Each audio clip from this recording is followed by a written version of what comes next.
Throughout the world, there are an endless amount of haunted places and paranormal activity, all the way from Japan to Canada, and the most hauntings come from Ireland. They have some of the most haunted castles in the entire world. In at number 5 we have Ross Castle. The Ross Castle is one of the most haunted places in all of Ireland. It's located on the edge of Loughleeney and Killarney National Park in County Kerry. It was built in the late 15th century by the local ruling clan, the O'Donohues, then changed ownership to the McCarthys in 1580, and finally was leased out to Sir Valentine Browne. But then in 1688 they were exiled after the Glorious Revolution. The castle then became a military barracks, which remained so until the early 19th century. The Browns never came back but did build the Kenmare House near Killarney.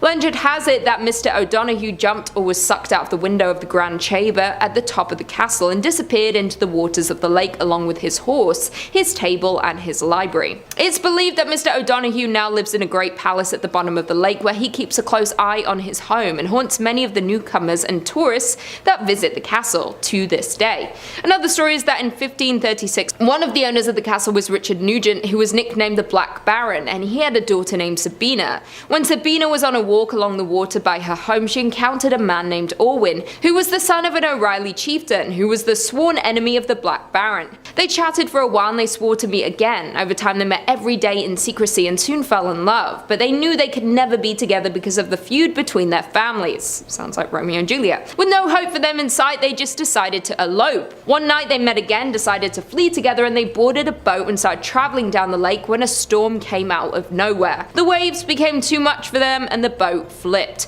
Orwin unfortunately drowned because of this. Sabina did survive, but knowing her lover was gone, she locked herself up in the castle's tower, didn't eat or drink until she fell into a deep sleep to never wake up again and finally be with Orwin again. Sabina eventually did pass away because of this, and to this day she continues to haunt the castle. Visitors and guests make frequent encounters with her spirit, saying she is still searching for her lover so they can reunite again. And the Black Baron's presence has also been reported by visitors in and around the castle on numerous occasions. Many tourists have frequently reported waking up numerous times throughout the night, hearing sounds of doors shutting on their own and whispering noises. Few others have also said they feel an eerie presence sitting next to them while in bed. Coming in at number 4 we have Castle Leslie. Castle Leslie is a massive castle that was home to the Leslie clan, and the Castle Leslies lay on a private 1,000-acre country estate located in County Monaghan. The Leslie family has lived in the estate since 1665, when the land was purchased and given to John Leslie by King Charles II.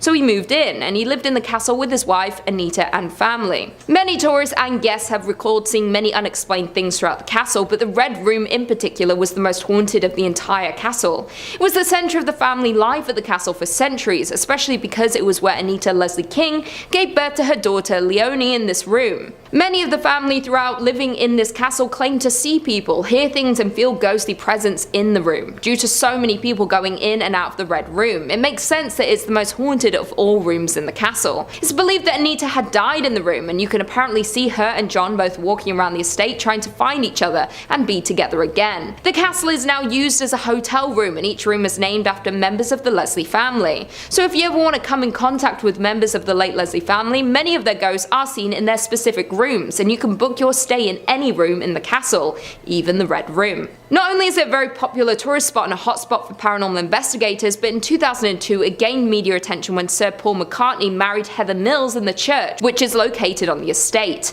Also, various members of the Churchill family have visited the castle due to family ties they have with the Leslies. In at number 3 we have Clifton Castle. Clifton Castle is located in County Galway and was built in 1818 for John Darcy, who was a local landowner and the owner of the town of Clifton. He had a castle built for him and his large family while he was busy building up the town, and it's where they all stayed for the next 2 decades. In 1839 John died and his oldest son Hyacinth inherited the estate, but everything went downhill in 1845 when famine hit. As hunger struck, the tenants of the Darcy estate gathered on the lawn of the castle to beg and plead for work or food. However, they couldn't get anything, and many of them died of starvation on the castle grounds. After the family's death, many peasants moved to the remains of the castle for shelter, but many of the poor died here. It's believed that the family spirits can still be seen and heard on the property, and many of the peasants' ghosts are located in around the property as well. The castle has remained abandoned since around 1894, but remains a hotspot for tourists and paranormal investigators. Many believe to have seen ghost-like figures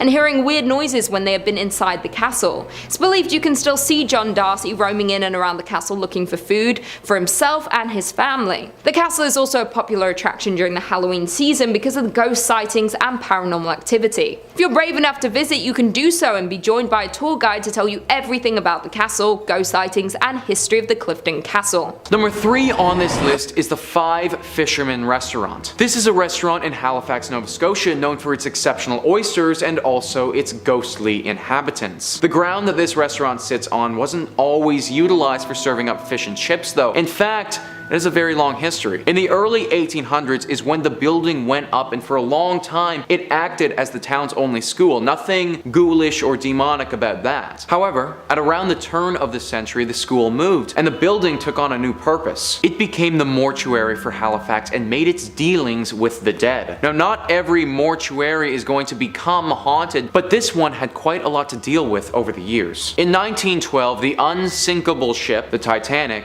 sunk. It sunk roughly 640 kilometers off of the eastern shores of Canada, and therefore the closest places to assist with the rescue was these eastern provinces. Halifax acted as the leader in these rescue processes, and because of that, the mortuary had an onslaught of bodies of people whom had died on the ship. 5 years after that tragedy, Halifax incurred one of their own with the massive Halifax explosion. This was where a munitions ship exploded and it killed roughly 2,000 people just like that. This mortuary served as the primary designation for both of these incidents, and due to the unnatural deaths here, it makes sense that some spirits have clung on. Guests and employees alike have reported seeing ghosts all over this mortuary that turned restaurant. One of the dishwashers reported running out of the restaurant when he looked up from what he was doing and was staring directly at a ghost-like specter. The restaurant has attempted to have serious renovations done. However, I don't think that any amount of structural changes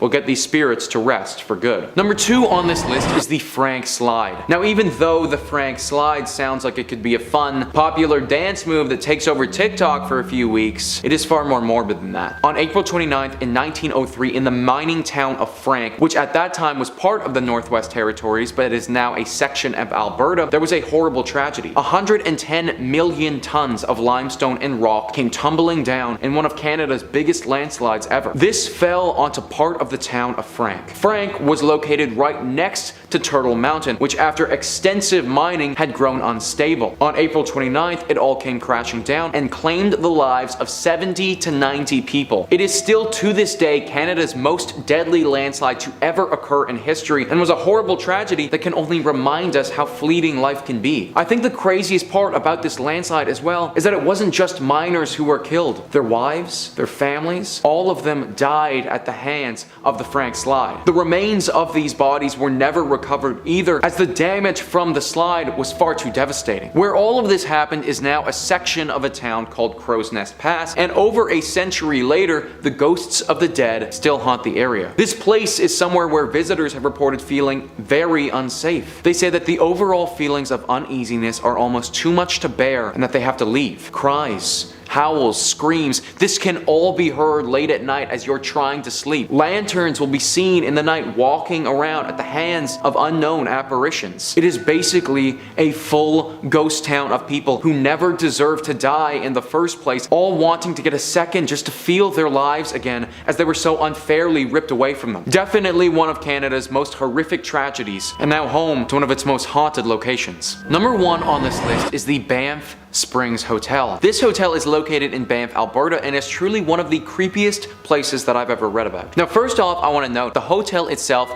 looks gorgeous on the outside. The beautiful nature it is surrounded by is stunning, and the hotel gives me some serious Harry Potter Hogwarts vibes. However, when I say that this place is surrounded by nature, I really mean it. It is totally out on its own, with no other buildings in sight at all. The secluded site has been around for 132 years and has housed its fair share of visitors. Some of these visitors have had some incredible stays. I mean, when you look it up online, the hotel has a 4.7 Google rating, so I mean, it's pretty freaking good. Some of the guests, though, they never checked out. In the 1920s, a couple was set to have their wedding at this hotel. On the day of the ceremony, though, The bride, while she was walking down one of the hotel's beautiful marble staircases, tripped and fell, smacking her head on her descent and dying on the spot. This bride's spirit is one of the most notable sightings people have had when they're staying at this hotel. It's said that they often see a phantom in a wedding dress ascending and descending the stairs very quickly. She's also been seen in the ballroom dancing alone, potentially dreaming of the dance that she wanted so desperately to have with the husband that she never got to marry. In 1975, a longtime bellman of the hotel, Sam, died there. Since then, sightings of Sam have been pretty consistent. One story details how two women lost their room key and called the front desk to go and get it. The front desk person sent someone to go and open their room for these ladies. When that person had got there though, the ladies were already in the room and said that another bellman had let them in. They described Sam to a T when they spoke about the bellman who helped them out. Instances like this have occurred time and time again at the hotel, with many people believing his spirit is still working there. Finally, with this hotel, you have room 873. Room 873 is rumored to be the home of a gruesome murder. One evening, a family was staying there and the father, for some unknown reason, lost his mind, murdering his family and himself. After completely refurbishing the room, the hotel put it back in service, but now people who have stayed there report hearing the screams and the cries as if they were still dying. If you have to stay at this hotel, definitely avoid room 873. Number 5 on this list is the Higuan Opera House. This opera house is located in Beijing and has been standing there for quite some time. These days it acts as an opera house and a museum, regularly putting on various theater shows. However, it wasn't always used for this purpose. The building was constructed over 200 years ago in 1807, and back then it was a home for the poor. It was built by a philanthropist whose intentions were good, wanting to help those in need and give at least a few a roof over their heads. Problem was that the builders didn't do their research well enough, because this house for the poor was built directly on top of an ancient graveyard. The spirits of this ancient graveyard weren't too pleased that this building got put directly on top of them, and as you may expect, have been haunting it ever since. A ghostly apparition has never actually been seen here, but hundreds of visitors have heard noises coming out of thin air. The noises apparently sound as if somebody is screaming at the top of their lungs. This screaming can happen at any time and any place in this opera house, but it seems like the courtyard is tied the most to these reports. There's even a legend surrounding this courtyard. Locals say that if you pick up a stone and throw it in the courtyard, then this voice will directly scold you for doing so. It seems that this voice that scolds you is very scary to those that do this, because there's no reports of anyone picking up a second stone and throwing it again. I suppose all of this should teach you that if you ever intend to construct a big building, do some research on the ground that you're building on before you start. Number 4 on this list is the Songpo Library. This place is now a library, but like a lot of the haunted places on this list, that wasn't what its initial purpose was. It was initially someone's residence, Wu Shengyu. Wu Shengyu lived from 1612 to 1678 and was instrumental in the beginning of the Qing dynasty in China. He was a Chinese general for the Ming dynasty, but in 1644 decided that it would be in his best interest to betray that dynasty and switch sides. He did this by allowing the Manchu army safe passage through the Shanhai Pass, one of the passage points of the Great Wall. Had he not done this, the Ming Empire would still be standing, and Chinese history would be very different. Betraying an empire and etching yourself in Chinese history takes a lot of time and effort. This was obviously a lot for Wu, and balancing family with historical betrayal was a little bit too much for him to juggle. One thing had to give, and it was the family. So without so much as an explanation, he abandoned his lover, Chen Wanwan. Chen Wanwan, alone in this house and abandoned, fell into a deep depression and hung herself in this home. That's right guys, even though this library has a deep history of a traitorous general, it's actually the ghost of his abandoned lover that haunts it. After her death, her spirit never left this place, and even when it was converted into a library, she still hung on. It's said that her ghost will occasionally show herself to visitors of this library if they're by themselves. She will have deep bruises around her neck, apparently from the rope that she hung herself with. She will also be crying, except not audibly. Tears will stream down her face, but she'll remain almost expressionless and just stare at those who she appears to. Anyone who has seen her has said that they were extremely unsettled by the vision and can never go back to that library again. Lots of the workers at this library don't last very long either, because after they see her, they immediately quit. Her appearance can be very disturbing, and for that reason, I don't recommend going to check this library out. In at number 2 we have Belvelly Castle. The Belvelly Castle is located in the County Cork, which is next to the small village of Belvelly. It was initially built by the Anglo-Norman Hodnet family, who were an ambitious family who arrived in Ireland during the 12th century. The Hodnet and de Barry families were in conflict at the time, and it resulted in the de Barrys and their allies, the Roaches, capturing the castle for themselves and renaming it Barrymore. Then later on, Sir Walter Raleigh gained ownership of the castle. During the 1800s, the castle fell into ruins after many years of being abandoned. It's believed that a faceless woman haunts the castle to this day, and it's Anglo-Norman Hodnet's wife, Margaret. The story says that she had an on and off relationship with a local lord named Clon Rockenby, who had asked for her hand in marriage on many occasions, but she refused. Clon was humiliated and decided to raise a small army to go to the castle and take Margaret by force. The Hodnets fought back against Clon and his men, and a standoff began for an entire year. When Clon finally was able to enter the castle, he was shocked to see the state of Margaret. She was starved and looked like a skeleton basically, a shadow of her former self. Clon was enraged and smashed her favourite mirror to pieces. Margaret was known for her love of mirrors to remind her of her renowned beauty, and at the time mirrors were a status symbol with the wealthy. After seeing the mirror shatter, one of the Hodnets killed Clon with a sword. After these events, Margaret descended into insanity. She was said to have sought out mirrors constantly to check if her beauty had returned. Apparently there is one stone on the castle's wall which had been rubbed smooth over the years, said to be the spot where her favourite mirror used to hang. Because she never got her beauty back, she now haunts the castle after passing away, faceless, looking for mirrors around the castle. Many tourists and locals have seen the faceless woman in and around the castle walls. And finally, in at number 1 we have Charleville Castle. The Charleville Castle is a Gothic style castle and is located in County Offaly. It was built by Thomas More in 1641, and the estate was passed through the hands of Charles More, Lord Tullamore, who was the grandson of Thomas, and when he died in 1674 it went to Jane, then to Charles William Berry. The original mansion was extended into the beautiful castle it is today. Commissioned in 1798, was designed by Francis Johnston, and was built between 1800 and 1812. The most famous of the ghost scene is that of the little girl named Lady Harriet, who died after a fall off a staircase in the castle. Another ghost scene is Lady Harriet's uncle Henry Walter, who died at the age of 7 from influenza. Although he died in London, his body was brought to Ireland and he was buried in the family vault. The volunteers describe Henry and Harriet as terrible twins, as these spirits seem to be very mischievous, and there is even a famous picture taken in the castle that shows a shadowy little boy. The library that is located in the castle is said to be a hotspot for paranormal activity. People who have visited the library have witnessed a dark shadowy form of an older person on the grounds coming from the door, so the children aren't the only ghosts located in the castle. The Charleville Castle has been claimed to be the most haunted building and grounds in all of Europe. It appeared on many TV shows like Most Haunted, Scariest Places on Earth, and Ghost Hunter International. It was also the location for many movies like Becoming Jane, Northanger Abbey, and The Green Knight. It's a huge haunted attraction and has been visited by many different psychics and paranormal investigators. Number 5 on this list is the Carolina Inn. This inn has actually been voted one of the most haunted in America by a few different lists. The University of North Carolina says the Carolina Inn was built in 1924 and quickly became a popular hotel for visitors and graduates of the university. In 1948, the Carolina Inn's most long-lasting guests checked in and apparently never left.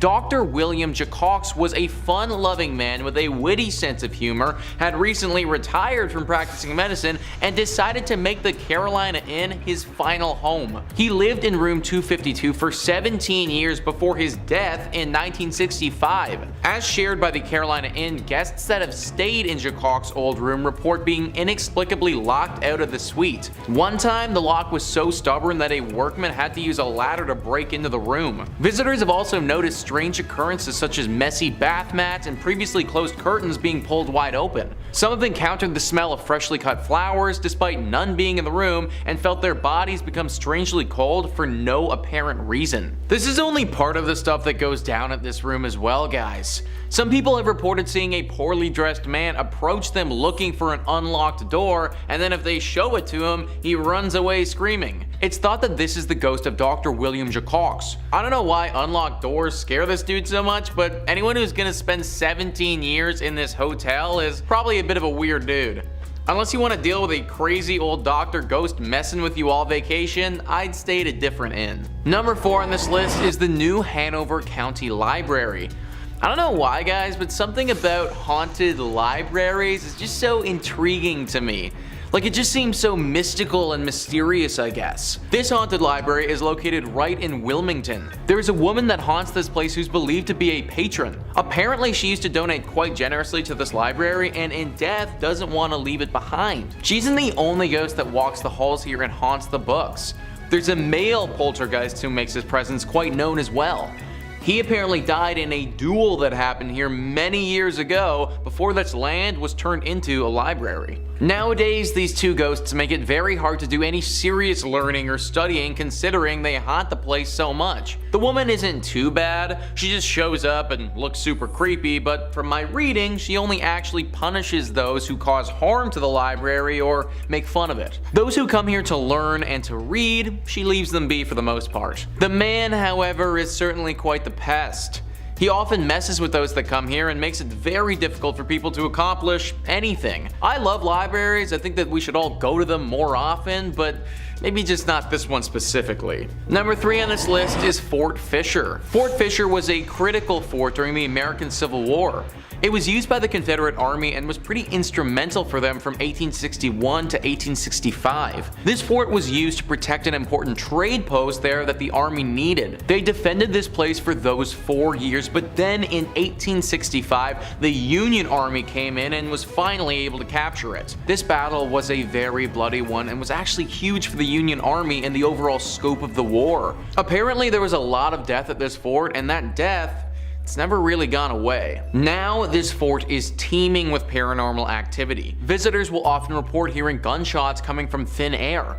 The sounds of many footsteps all running at once as if people were charging ahead. Orbs of energy appear in front of them from no apparent source. There are 2 very famous ghosts that haunt this place as well, Robert E. Harrell and General William Whitling. Robert was apparently an outcast who died under mysterious circumstances and has not been able to rest since. The general was actually taken prisoner and killed at Fort Columbus, but he returned to this place because he feels regret for how he failed in life. He was apparently responsible for defending this place and was not capable of doing so. A very haunted fort that I wouldn't recommend going to. In at number 2 we have Malahide Castle. The Malahide Castle lies in the village of Malahide just north of Dublin and dates back to the 12th century. The estate began in 1185 when Richard Talbot was granted the lands of Malahide, and it was home to the Talbot family for 791 years until 1976. The castle was eventually inherited by the 7th Baron Talbot, and in 1973 it was passed down after his death to Rose, his sister. Then in 1976 the castle and its grounds were sold to the Irish state. Nowadays the castle is used as a concert venue, tourist attraction and banquet events. It also features a popular botanical garden, sports ground, golf course, tennis court and a children's playground. The castle's best known rooms are the Oak Room and the Great Hall, which display Talbot family history and are known to be visited often by paranormal investigators. The tragic story of a murdered jester named Puck is the most notable ghost who haunts the castle. Stories say he had fallen in love with one of the Malahide prisoners, Lady Eleanor Fitzgerald. Puck was found out when he was stabbed in the heart, ultimately dying, but with his last breath he swore to haunt the castle for all of eternity. Locals and tourists see the ghost of Puck roaming the castle grounds. It's also believed that many members of the Talbot family also haunt the castle. When in the late 1700s, 14 members of the family sat down for breakfast in the Great Hall, and then later that night all 14 people were suspiciously found dead. It is rumored to be one of the most haunted castles in Ireland. The castle's residents, workers and visitors have all reported similar eerie happenings, and you can learn about all of the different ghost hauntings on the very popular ghost tours including Puck. And finally, in at number 1 we have Grace Neal's Bar. Not only are castles and buildings haunted in Ireland, but there is an Irish pub by the name of Grace Neal's Bar that is a popular haunted place. This Irish pub is located in County Down and was built in 1611 and is one of the oldest bars in Ireland. Originally this bar was called the King's Arms when it was first established, until it was taken over by Grace Neal. Grace spent years serving drinks to the bar goers. She was known to greet every guest with a kiss on the cheek and a hug, and she was described as having a strong spirit. It's believed by many that her ghost has stuck around the bar ever since her death in 1916. Cold spots are felt around this warm atmosphere, and some have reported seeing a ghostly figure of a Victorian-era woman wandering around the front bar. The current owners of the bar often hear sweeping noises, footsteps and glasses and cups have fallen suddenly off the shelves for seemingly no reason. Not only is Grace the only spirit haunting the bar, staff members of the bar have regularly seen shadowy figures of men passing by in the upstairs area. Several different ghost hunters have visited the 400-year-old pub in order to try and find find answers for the unexplained sighting, including medium Derek Ackera and the Most Haunted team. One ghost hunter, Mike Hearns, believes he had come across an evil spirit when he was investigating the bar. He stated that the anomaly appeared before him as a ball of light upstairs and was very evil and unpleasant. Spirits suck the energy from people, and he claimed to get very out breath, and all his energy was drawn out when he was investigating the bar. Grace Neal's bar is known to be among one of the most haunted bars in the world, and the most haunted in all of Ireland. Number 5 on this list is Tranquil Sanatorium in British Columbia. Tranquil Sanatorium has quite an extensive and tragic history to it, which has caused its walls to be the home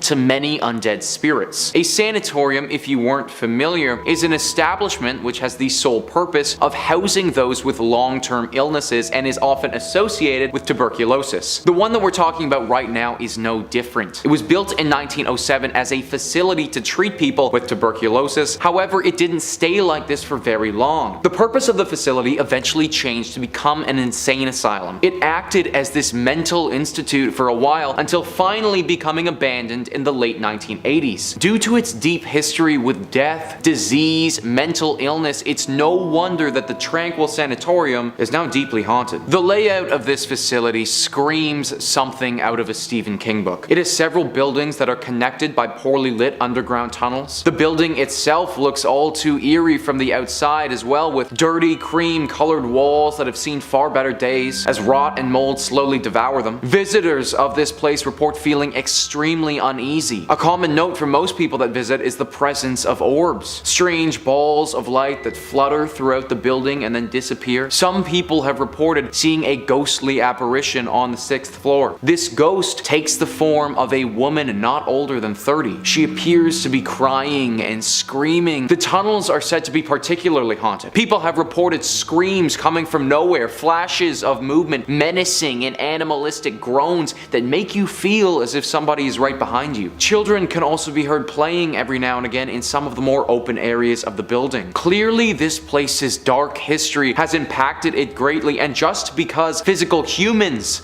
decided to abandon it in the 80s doesn't mean that it was truly abandoned for good. Number 4 on this list is the Firkins House. The Firkins House is part of Fort Edmonton Park, which, you guessed it, is located in Edmonton, Alberta. Fort Edmonton Park is a little tourist attraction that has buildings from 1885, 1905, and 1920 to represent the homes of the time. One of the houses is the Firkins House. This home is interesting because during my research, I couldn't find any particular evidence of wrongdoings or tragic events at this home. In fact, for the most part, it seems like a pretty normal house. People have lived there before and no harm has befell them, but it seems that after they moved out and the home was donated, that's when things started to go a little bit haywire. There are reportedly 3 ghosts or demons that haunt this home, each one scarier and more dangerous than the next. The first one is the ghost of a beautiful floating woman who is dressed in all white. People have said that they've spotted her in the windows of the home looking out at them or slowly drifting throughout the living room. The second one is the ghost of a little boy. The boy will appear to certain people looking extremely ill. It is currently unknown if this boy died in and around the area or what disease he is suffering from, but it is said that he resides in the home with the woman in white. The third being is by far the scariest of all 3. A ventriloquist dummy that will appear in the home or in the cupboards. This thing can move all by itself and talk by itself. It is very similar to the popular horror franchise Chucky, and it's said by some to be seeking to harm the living. I'm not sure if the ghost of the ventriloquist has taken over this dummy or if the dummy has taken on its own persona, but I definitely do not want to go anywhere where the primary residence is a demon puppet. Number 3 on this list is the Chenwei Church. Even though this place is often referred to as Chenwei Church, it's actually just a house that's located in the Dongchen district of Beijing. This place is widely known around China and has gotten the title of being Beijing's most celebrated haunted house. It got public acclaim when a horror movie called The House That Never Dies was released in 2014 and was set at that home. The whole origin of this house is pretty hazy with no official records explaining its exact construction. That being said, many people believe that a British priest was the first to start building it, but never actually finished the job because during the construction, he disappeared. After it never became a church, it was converted into a home for a political party member, but he rarely stayed there. Similar to the Songpo Library, his absence had a deep and dark effect on his wife's mental health, and she inevitably took her own life. A Along with the priest's disappearance and the wife's death, 3 people who were working on the home are said to have disappeared while they were here, never to be seen again. All of these deaths and disappearances have contributed to the stories of this house's haunting. The most commonly spotted ghost here is that of the woman who took her own life. People are very scared of ever seeing her because they believe her ghost had something to do with the disappearance of those 3 construction workers. Almost everyone who walks by this house, even just on the outside, says that they feel an immense sensation of dread as they do. It's also reported that during the summer months, even if it's scorching hot outside, the second you pass through the doorway, everything gets super chilly, as if the home is void of life and feeling. Tunnels have also been discovered under this house, which just add to the lore and legend of this place. Unlike the Songpo Library, where the ghost will just appear and be disturbing, it seems like the spirits that dwell here are actually very dangerous, and for that reason, it should definitely be off your travel plans if you ever find yourself in Beijing. Number 2 on this list is the Tomb of General Wan. I found an excellent passage explaining the history surrounding this tomb written by Dong Huaxi Weiji. He writes, General Wan Chonghoon is famous for his military command during the Ming Dynasty, where he almost single-handedly fought off the Manchu army in the 1630s. Despite the general's loyal efforts to protect the land and the imperial family, devious plots were planted in the emperor's ear, making him suspicious of Wan, and thus his life came to a tragic end when the emperor condemned him to death by 1,000 cuts. Wan is said to have stated before execution that his soul will always guard Luidong Peninsula. Tortured and severed into pieces, the people of Beijing were so upset with him for his accused disloyalty that they allegedly rushed to buy and eat his remains. His head, however, was salvaged by a faithful troop of Wan Weis who buried it at Guanshu Men, and his family has guarded it ever since. Whether he is seeking revenge or simply holding to his word and guarding the territory, the general is said to have been seen wandering around the area at night. First off, before I even talk about the haunting, I can't even imagine dying the way that Wan did. It's no wonder his spirit refuses to pass on. Not only was he falsely accused, but to die by 1,000 cuts, then get tortured, and then have your body be picked apart by the locals is truly horrendous. If he is still guarding the peninsula, then all the power to him, but I also completely understand if you need to get revenge after something like that. Regardless of his motives, I imagine that any threat towards this area would cause retaliation from his spirit, so probably best to play it safe and avoid the tomb at all costs. Number 1 on this list is the Guy Mansion. The Guy Mansion is one of the strangest and most unique ghost stories that I've ever heard. It all started with the Guy brothers after World War II. They decided to move to Shanghai post-World War II in hopes of finding a better life. This was the best decision that they ever made because once they got there, they basically won the lottery. In the early days of living in Shanghai, the brothers stumbled upon an abandoned warehouse that was filled with cans of paint. At that time, the price of paint was very expensive, and this warehouse was as good as stumbling upon buried treasure. They sold the paint that they found and got a fortune for it. That's when they decided to build this mansion. They didn't stop at just spending their money like this though. The brothers had a taste for the lavish lifestyle. They bought a plethora of wild animals and had them live with them. Tigers, pumas, reptiles, and various other unconventional pets lived at this mansion. Until one day the brothers just disappeared. No one has any idea why they left or what happened to them, but they were just gone. With the mansion abandoned, some of the neighbors are said to have looted the space, and during their theft, they got carried away and murdered some of the animals. They didn't stop just there though, because it's even believed that they ate some of the animals after the fact. Now, what's left of this mansion is haunted by those same animals that were killed so many years ago. These animals aren't pleased with those that come here either. Workers who came to this mansion later have been said to have been attacked. In fact, some of them have been rushed to emergency rooms with bite and scratch marks from these ghostly beasts. People have reported seeing lizard-like things scurrying around the mansion and jungle cats standing at the top of the stairs looking menacing.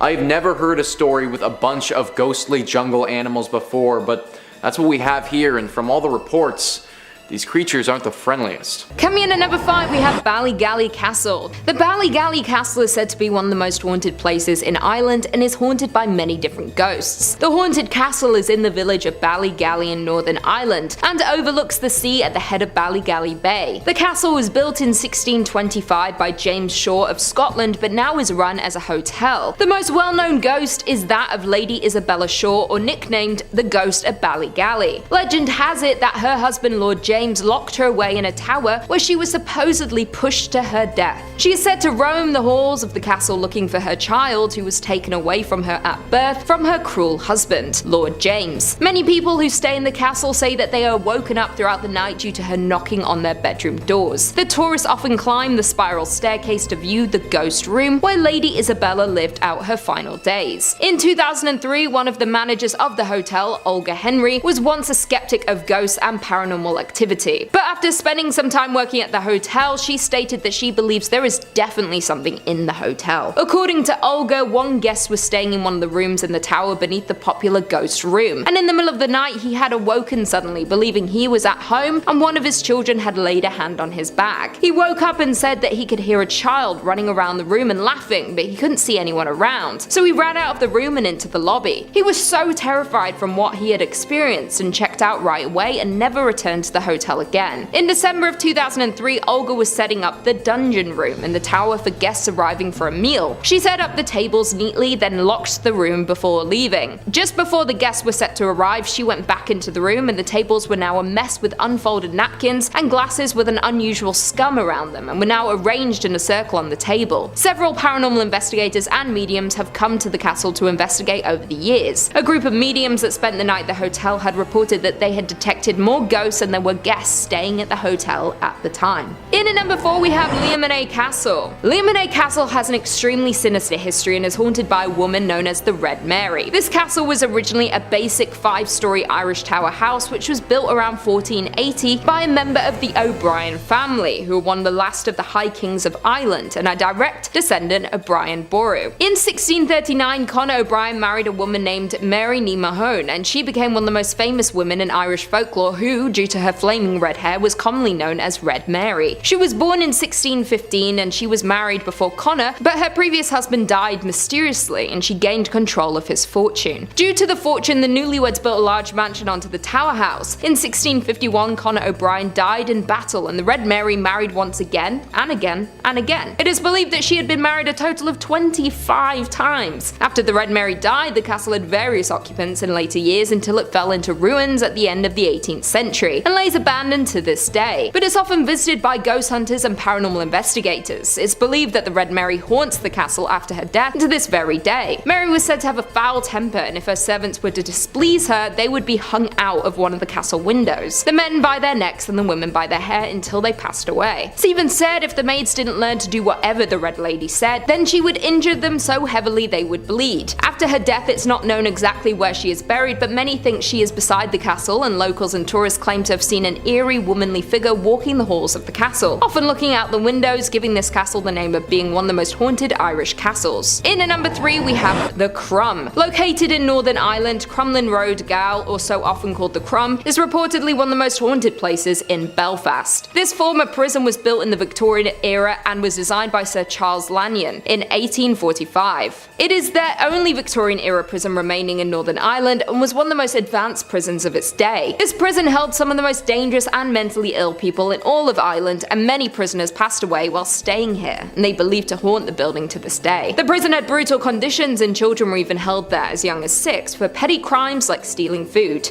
This prison held executions, and the first known execution was done in 1854 to a man named Robert Henry O'Neill. It's believed over 20 people, including Robert, had been buried in unmarked graves within the grounds of Begal. These executions were a public demonstration, were held in crowds of up to 20,000 people to watch. Later in 1901, there was an execution chamber built, and the most dangerous prisoners were sent to this notorious prison to be executed. After closing its doors in 1996, it is now used for events and conferences, and during the Halloween season, it's open to ghost hunting experiences and for paranormal investigators. This infamous prison is featured on the list of the world's most notorious historic prisons, and tourists continue to flock here due to the amount of paranormal activity and ghost sightings over the years. In at number 2 we have Kontos Mansion. The Kontos Mansion was built in 1900 for Nicholas Kontos, who was the Russian consul for Greece and lived there with his wife and 4 children. The mansion is located beside the ocean in the small village of Ano Lahonia Pelion. Nicholas was one of the most powerful men in central Greece at the time and was widely known in the Fassala area, and they owned homes in other places like Volos and Athens. The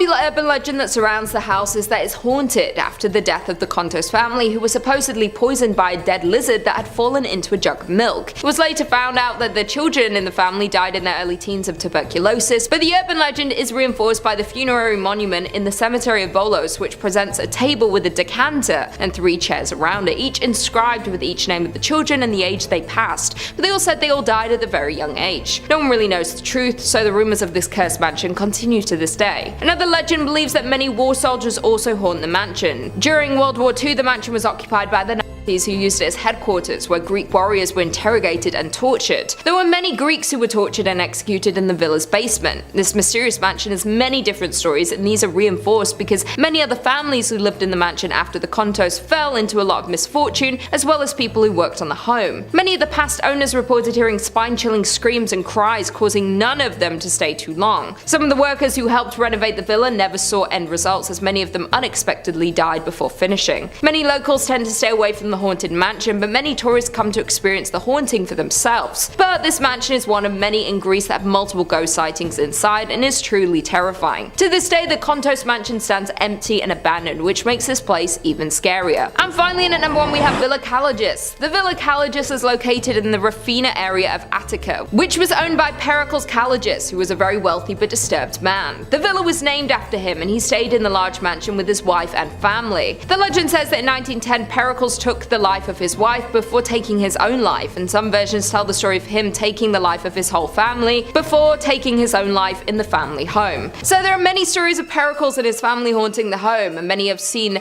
family members running around the home and hearing mysterious footsteps. During World War II, the home had been taken over by who used it to imprison and torture Greeks in the cellar, who many believe haunt the cellar to this day. Years later, while attempting to demolish the home, the bulldozer being used suddenly stopped working while approaching the house, and after 2 of the workers died from sudden heart attacks, all thoughts of knocking down the home were abandoned. Another popular legend regarding the haunted mansion is that Anab accepted a bet from his friend that he couldn't last a night in the famous haunted house. Well, he did last the night, but when his friend came in the morning to check on his friend, he found him dead in the home. It's said that nothing at all is able to grow for a few meters around the building. Experts who have investigated this phenomenon found that the atmosphere surrounding the house is uncommonly high in negative ions, something that is thought to be linked to paranormal activity. This haunted villa is among one of the most haunted in all of Greece and should be avoided. Coming in at number 5 we have Ozone Disco. What a name, I kinda wanna go. In March of 1996, a tragic accident happened in Q-Zone City's Ozone Disco. The local universities had just done their yearly graduation ceremonies. The students were looking to celebrate, and there was a party being thrown for them at the disco. There were around 350 guests attending that night, even though the building had only been cleared to safely hold 35 people. Due to the large amount of people in such a small place, when the fire broke out, they did not stand much chance of escape. Tragically, around 200 people did not make it out that night. Not only did the fire consume the lives of many, but others were trampled in the chaos of trying to escape. The one fire exit the building had been blocked by the building next door, meaning the large amount of people who fled to it to escape became trapped. It was reported that when entering the building to look for survivors, the bodies were piled up waist high. Survivors of the fire explained how around midnight sparks started flying from the DJ booths shortly after smoke appeared. Partygoers thought it was part of the experience, that it was all pyrotechnics to mark the new day. This meant that many did not flee as soon as they should have. All of this combined into a huge tragedy that claimed the lives of so many who were just about to start their lives. Since the incident, the club has been closed and abandoned. However, those who are around the club at night have witnessed some paranormal activity. Some have heard music coming from the club's doors or seen disco lights from a distance. You might think these are just kids who have snuck into party, but others have heard disturbing screams for help, but as they got closer to investigate, the screams fade away. There is a clear warning to those who might try to visit the place today that it's not safe. You might meet a paranormal spirit angry from the tragedy, or you might have a dangerous accident of your own. Coming in at number 4 we have Malacañang Palace. Malacañang Palace is the White House of the Philippines. It is the official residence and principal workplace for the President of the Philippines. It was originally built in 1750, so it has a long history, making it perfect for some paranormal happenings. The building has been home to many important people, but has also been a part of revolutions within the country, leading to many tragic passings on the property. In particular, there is one story that during one of the revolts by the people, they stormed and seized the home. They found one presidential worker who is now unknown and made their own justice. Although this is not a confirmed story, it is often told to explain one of the paranormal guests who has been pictured outside of the home. They have been named the Headless Ghost. The photo captured shows the outside of the palace with a headless figure facing the camera. It is thought that this poor soul was separated with his head before passing and now walks the halls searching for it. He is not the only ghost that has been spotted on the premises though. There have been sightings of former presidents, such as Manuel Curzon and Manuel Roxas. There is also a report where Governor Amy Marcos, daughter of Ferdinand Marcos, actually saw Curzon's ghost at one point during her father's presidency. I guess when you dedicate your life to serving as president, it is hard to let go of the place you call home. If you were to visit, maybe keep your camera handy. You never know who you might just see. Coming in at number 3, we have Clark Air Base Hospital. Clark Air Base Hospital was used during World War II and the Vietnam War. It now lays abandoned on a redeveloped Air Force base. It is said that as soon as you enter the destroyed building, you instantly feel the paranormal energy that belongs there. The locals believe it to be cursed and dare not enter. Due to this, it is seen as the most haunted hospital in the country. The hospital has been ravaged by time, most parts overgrown with greenery, with others simply falling apart. The hospital today does still attract ghost hunters. Due to the amount of pain and suffering that occurred during its time, there are plenty of lost spirits trapped. A number of visitors have reported hearing voices echo through the empty halls of the hospital. Some hear screams. It is said that the voices of those trapped are of the soldiers who lost their lives in the war. It seems they feel they have unfinished business in the world. Many would have left behind their families to serve their country. These are not the only patients still staying there though. The first floor ward was home to the hospital's pediatric center. People have heard the screams of newborn babies and children laughing. One security guard even heard the running footsteps of what sounded like a child.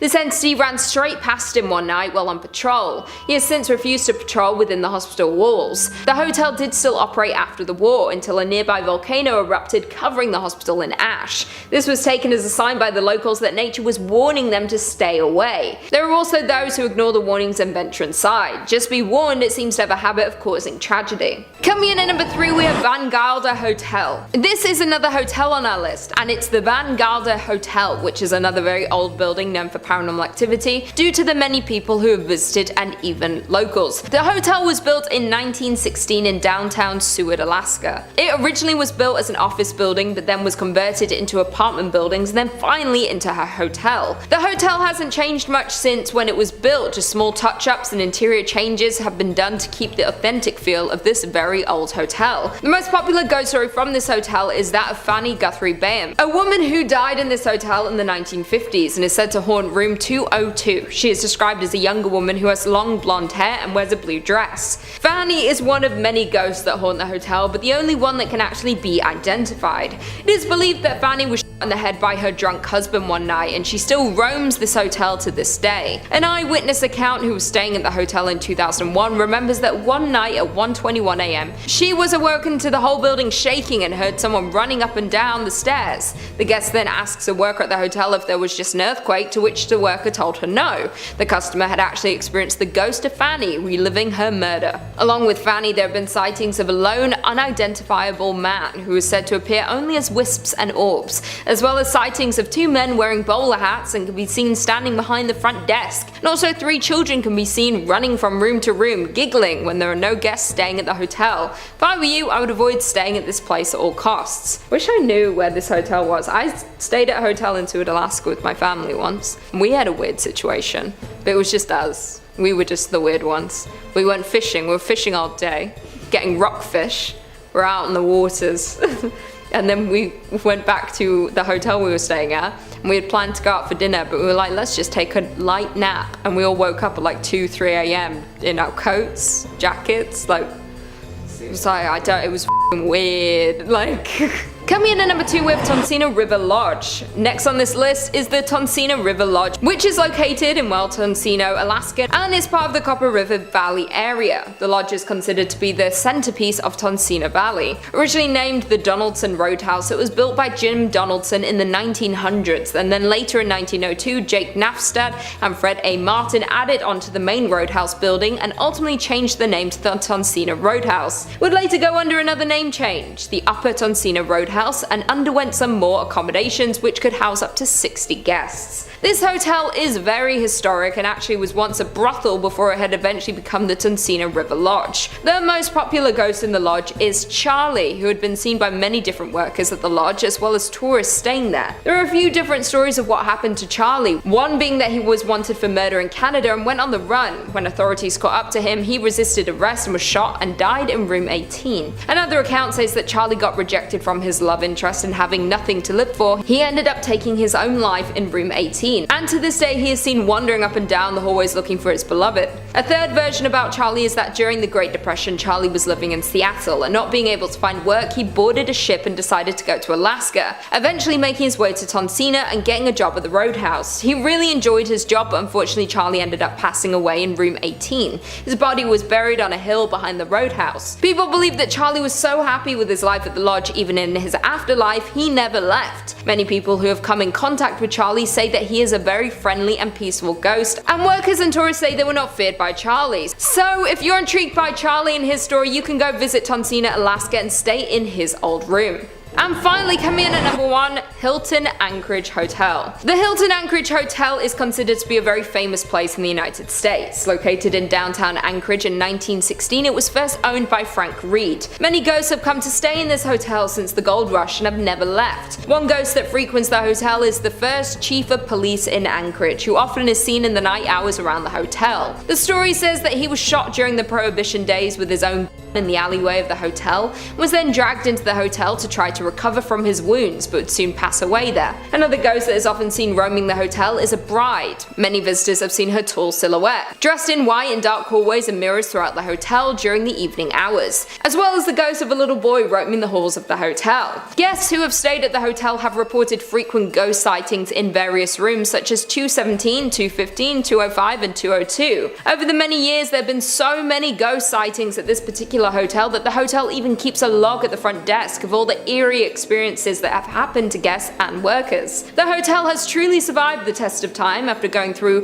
the 9.2 magnitude Good Friday earthquake in 1964, which is said to be the most powerful recorded earthquake in North America and the second in all of the world. But soon after this is when the paranormal accounts started flooding in. Even through all the tragedy that downtown Anchorage has gone through, this hotel has stood its ground, and in 2016 this hotel celebrated 100 years of business. In at number 5 we have Develi's Cave. Develi's Cave is one of the most famous and well-known haunted caves in the world, and tourists and locals visit often to try and come in contact with the paranormal spirits that haunt the cave. It's located in Penteli, a mountain to the north of Athens, Greece, and has been around since the 5th century. Back then it was used as a marble quarry by the builders of the Acropolis, and the cave was actually discovered by accident during work for the extraction of marble. During the Middle Ages it was used by Orthodox Christian hermits, and later on a small church was built at the entrance of the cave, featuring an unusual double layout, one part devoted to Saint Spiridon and one to Saint Nicholas. It was used as a place of worship for the followers of Pan and the nymphs. It is also believed to have been, and still could possibly be, used by other religious groups, mainly occultists. The cave got its name from a belief that an infamous 19th century thief and robber named Develi used the cave as a hideout,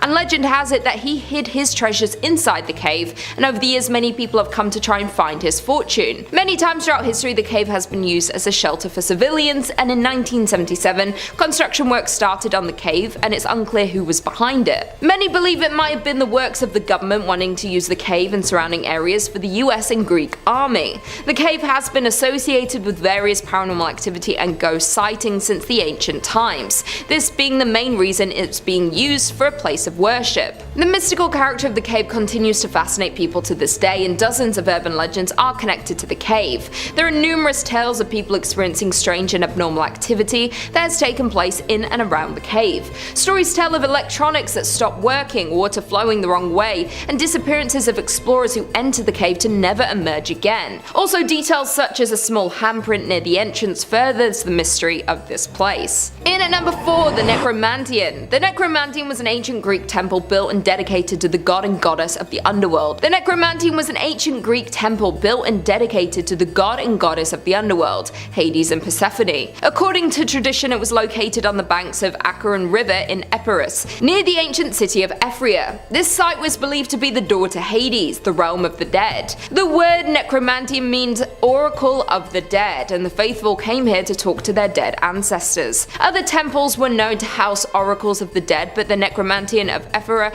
was the most important. It belonged to the Thesprotians, the local Epirot Greek tribe, and they would participate in rituals involving elaborate ceremonies where they would seek to speak to the dead. The people would eat specific foods like pork, bread, and oysters, said to cleanse the body, and would proceed to sacrifice a sheep, and the faithful would descend through a series of meandering corridors, leaving offerings to the people as they passed through the iron gates. The celebrants would then witness the priest arise from the floor and fly throughout the temple, said to be possessed by the souls of the dead. The Necromantian was also described as the entrance by which Odysseus made his Nekia, which is the ancient Greek cult practice and is a rite by which ghosts were called up by the Greeks and questioned about the future. This temple was believed by many to be the final resting spot. Once they passed on and their bodies decayed into the earth, their spirits were released, and the Necromantian was the final resting place for the dead. Many locals and tourists come to try and communicate with the dead. There is an abundance of paranormal activity in this place, and it is known as an entryway to the underworld, and is one of the only direct channels on Earth for the souls of the underworld to come and communicate with humans. In at number 3, we have Salem Mansion. The Salem Mansion is a dark, mysterious, and eerie abandoned mansion located in Thessaloniki. The villa was designed in 1878 by Xenophon Paeonides, who was known to be the most famous Greek architect in Thessaloniki. The mansion was bought in 1894 by Emmanuel Salem, who was the most important lawyer in the city and an eminent member of the Jewish community. It remained in the family for over 20 years, and the family gave its famous name the Salem Mansion. During World War I, the villa had changed hands after the Salem family left in 1915, and it became the consulate of the Austro-Hungarian Empire for more than half a century. In 1978, the mansion was damaged extensively by an earthquake that devastated Thessaloniki. To this day, the house still belongs to the Italian state but remains deserted. There have been many plans to restore the villa, but for some reason it has yet to be done. This mansion is a very mysterious place, and even just looking at it, you can sense the fear and horror. There are many legends about the place, and many paranormal investigators visit this infamous place to try and communicate with whatever horrific beings haunt the mansion. Many people speak of when they have visited the place that they felt cold air around them, even in the middle of summer, hearing doors close out of nowhere and hearing steps all throughout the house. Locals have mentioned that they stay away from this sinister house due to all the stories and sightings that have happened here. Many think it's cursed and stay as far away as they can. In 2013, the producers of the hit TV show American Horror Story used a photo of the Salem Mansion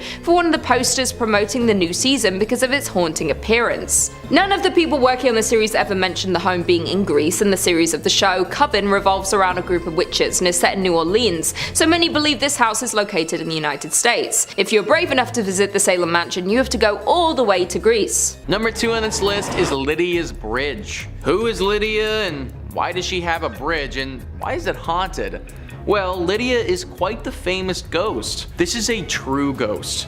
Like when you think of a ghost and a ghost story, this meets all the criteria for a good one. Spectrum Local News says people traveling between Jamestown and Greensboro on US Highway 70A said they've encountered the ghost of Lydia, a hitchhiker. If she's picked up, she gets into the car and vanishes before she reaches the requested destination. Various versions of the Lydia legend have been passed along over the years, and there are apparently 11 different versions of the story that are set in North Carolina. It's common for folks to go ghost hunting for Lydia near the bridge. In the book Looking for Lydia, historians Michael Reniger and Amy Greer cite the 1923 death of Annie C. Johnson as the real-life Lydia who died after a car flipped in 1920. That is a story with some history, man. Literally since the 1920s this has been going on, and there are 11 different versions of the story. A story like this isn't just made up. It's not just something that one person posted on Creepypasta that became a thing. No, this has been part of the identity of North Carolina for a century. Countless people have picked up this woman and then had her disappear right before their very eyes. Car accidents have happened from people driving this woman and then getting so shocked that they spin off the road when she disappears. Lydia, or Annie, is a real ghost who stalks drivers along this road and especially this bridge. Although she isn't inherently evil in nature, as I said before, accidents have happened when people realize they were just driving a ghost around. I have no idea where Lydia is trying to get to, but trust me, you probably don't want to be the person to take her there. And finally, number 1 on this list is the Devil's Tramping Grounds. This is in reference to a very strange patch of soil in North Carolina. For decades, this circle of dirt has allowed nothing to grow on it at all, whilst the area surrounding it is home to luscious wildlife. The Sun Journal says regional legend maintains that Satan frequents the area on his nightly walks, pacing the circle as he contemplates his nefarious deeds. Normal vegetation surrounds the circle, but only a wiry grass grows inside it, and no plant life of any kind can be found on the path itself. Visitors have also claimed to see red glowing eyes in the circle. Now, there could be any number of reasons for why nothing is growing on this patch of dirt. Simply because an area of land cannot grow wildlife doesn't automatically mean the devil himself has anything to do with it. But throw in the fact that there are 2 red glowing eyes there, plus a few other creepy occurrences, and we might just have something demonic afoot. Locals have reported putting objects in the center of the circle, then coming back a little while later and having those same items moved outside the circle, as if someone or something did this deliberately. The thinking is that this circle is a place used by the devil to dance or to perform rituals that we don't understand. Having things inside his circle of death doesn't make for a great dancing spot or sacrificial zone, so those things need to get moved. That's why we see the red eyes in the night, and there's an overwhelming sensation of dread in the area. It's the devil doing his devilish things. A daring reporter actually decided to test this theory one evening and slept in the exact spot in a tent. He said that the entire evening he heard the distinct sounds of dancing footprints outside his tent, but couldn't spot anything when he looked out. My dude literally could have been like 1 foot away from the actual devil. No idea how he managed to make it through the entire night, but honestly, solid respect. Either way, this guy's story is an exception, not the norm. I'd avoid this place at all costs, cause if you don't, the devil might actually make you pay for it. Coming in at number 5, we have Westmark Fairbanks Hotel. Starting off with the Westmark Fairbanks Hotel, located in downtown Fairbanks, Alaska. This is considered to be the finest hotel in Fairbanks. It was built by the former governor Walter Hickel in 1987, but has gone through some transformations over the years, but is still considered to be a go-to stay for couples, families, and business professionals. Not only is it a hub for tourists to stay, it also intrigues paranormal investigators who believe this hotel is indeed haunted. According to locals around the area, they have claimed to see an apparition-like figure that resembles a huge man that spends the night in room 277. He likes to make himself known by pushing the beds, poking guests in the shoulder, and even ruffling up the carpets in the room. Another ghost that is often seen at the hotel is that of a little girl who is seen roaming up and down the hallways, and sometimes she is heard laughing. Also, an apparition of a male often appears in the elevator or walks around the main entrance of the hotel. Guests who have stayed at the hotel have also claimed to have seen doors opening and closing on their own. Many paranormal investigators and enthusiasts are currently exploring this so-called haunted hotel, so more about their findings should come out in the near future, so if you plan on exploring this haunted hotel, please proceed with caution and get on the internet and share your findings to other ghost enthusiasts. Coming in at number 4, we have Gakona Lodge and Trading Post. Gakona Lodge and Trading Post is located in the Cooper River Valley in south central Alaska and is the oldest roadhouse in operation in the whole state. So you know that it has a lot of history and stories from locals and people who've stayed at the lodge. Jim Doyle built the lodge, an ice house and a storage shed in 1904 and was named Doyle's Roadhouse. The original building still exists on the property today but are no longer in use. Before selling the lodge in 1912, there are rumors that a notorious serial killer known as the Blueberry Kid even stayed at the lodge. Between the selling of the lodge in 1912 to about 1920, the lodge went through many different owners until a Norwegian man, and his wife bought it until selling it once again in 1976 to Jerry and Barbara Strang, who were among the first owners to report paranormal activity on the property. Barbara had a strange event happen when some of the kitchen workers had actually tried to contact a spirit in the lodge when the power just suddenly went out. Yes, the power did sometimes go out in the lodge because of the harsh weather, but Barbara definitely believes that this time it was in fact the work of the paranormal. Another story is about a man named John Paulson who would frequent the lodge not only as a customer but also a business partner as well. John always stayed in room number 5, and to this day people report hearing stomping coming from that particular room. John was an avid smoker, and stories from people that stay at the lodge today say they can always smell tobacco coming from room 5, even though there has been a no smoking policy at the lodge for almost a decade now. If you are brave enough to visit this paranormal lodge, you could even ask to stay in room 5 and maybe be able to hear the stomps and smell the tobacco. Coming in at number 2 we have Laprol House. The Laprol House was built by Roberto Laprol in the 1930s. During World War II the house was used by Japanese soldiers. They were reportedly a nasty group of brutes. They attacked local women, tortured suspected ties, and even ended their life once they received any information that they had. The house is said to have seen many horrors due to all of this, and the home was never the same after the soldiers left. Those who had been there within this time warned others to stay away. The house transferred ownership after the death of the head of the Laprol clan. They attempted to maintain the home, but the years and horrors do show on the home's old exterior. The house has withstood much more than those around it, both man-made and natural disasters. To everyone's surprise, the house was still standing after the deadly earthquake of 1990. In 2013, the home was turned into a museum. It was at this point that we started to hear more details about the hauntings inside. The show has been visited on many ghost haunting shows, along with being featured in a film. Those who have visited the house have told of what they found and why the house is visited often by paranormal investigators. One visitor claimed that they heard screams coming from the lower sections of the home. They rushed to go see if someone was hurt, but they found nothing. As they read more about the home, they believe this could have been linked to where the torture happened during the war. Others felt a dark presence in various sections of the home, cold spots or a feeling of sadness that disappeared as quickly as they had felt it. Some said they felt watched, like there is an entity in the home that no one can see, but it is watching all who visit closely. One man claimed he heard water running in the rooms, but when he went to turn it off, there was nothing there. Not even a source for any water to be coming from. The home is haunted by the ghosts of the past, but might also hold an ancient entity that causes you to feel watched. Either way, this is not a home I'll be visiting anytime soon. And finally, coming in at number 1, we have Manghit Cave. Manghit Cave got its name from the smell of the accumulated bat droppings inside the cave. Located in the central Philippines, this is a scary location due to more than the hauntings. Many people are scared of entering dark and possibly unstable caves, but this one contains more than just the fear of confined spaces. The cave is popular by those who like to explore deep into caves in their spare time, but do it at your own risk. The cave is said to be haunted by lost caving groups. The cave does not offer much light, and the deeper you go, the more lost you get. There have been a number of groups that have gone lost throughout the years with no remains ever recovered. There are so many hidden corners within its maze you will never be found. Those who explore it today have encountered a number of paranormal occurrences. Some report seeing shadows not cast by them or their group, like there is someone else with them. Others have heard footsteps scrambling around as if in panic. Finally, the further in you travel, the more you hear a distant scream of help.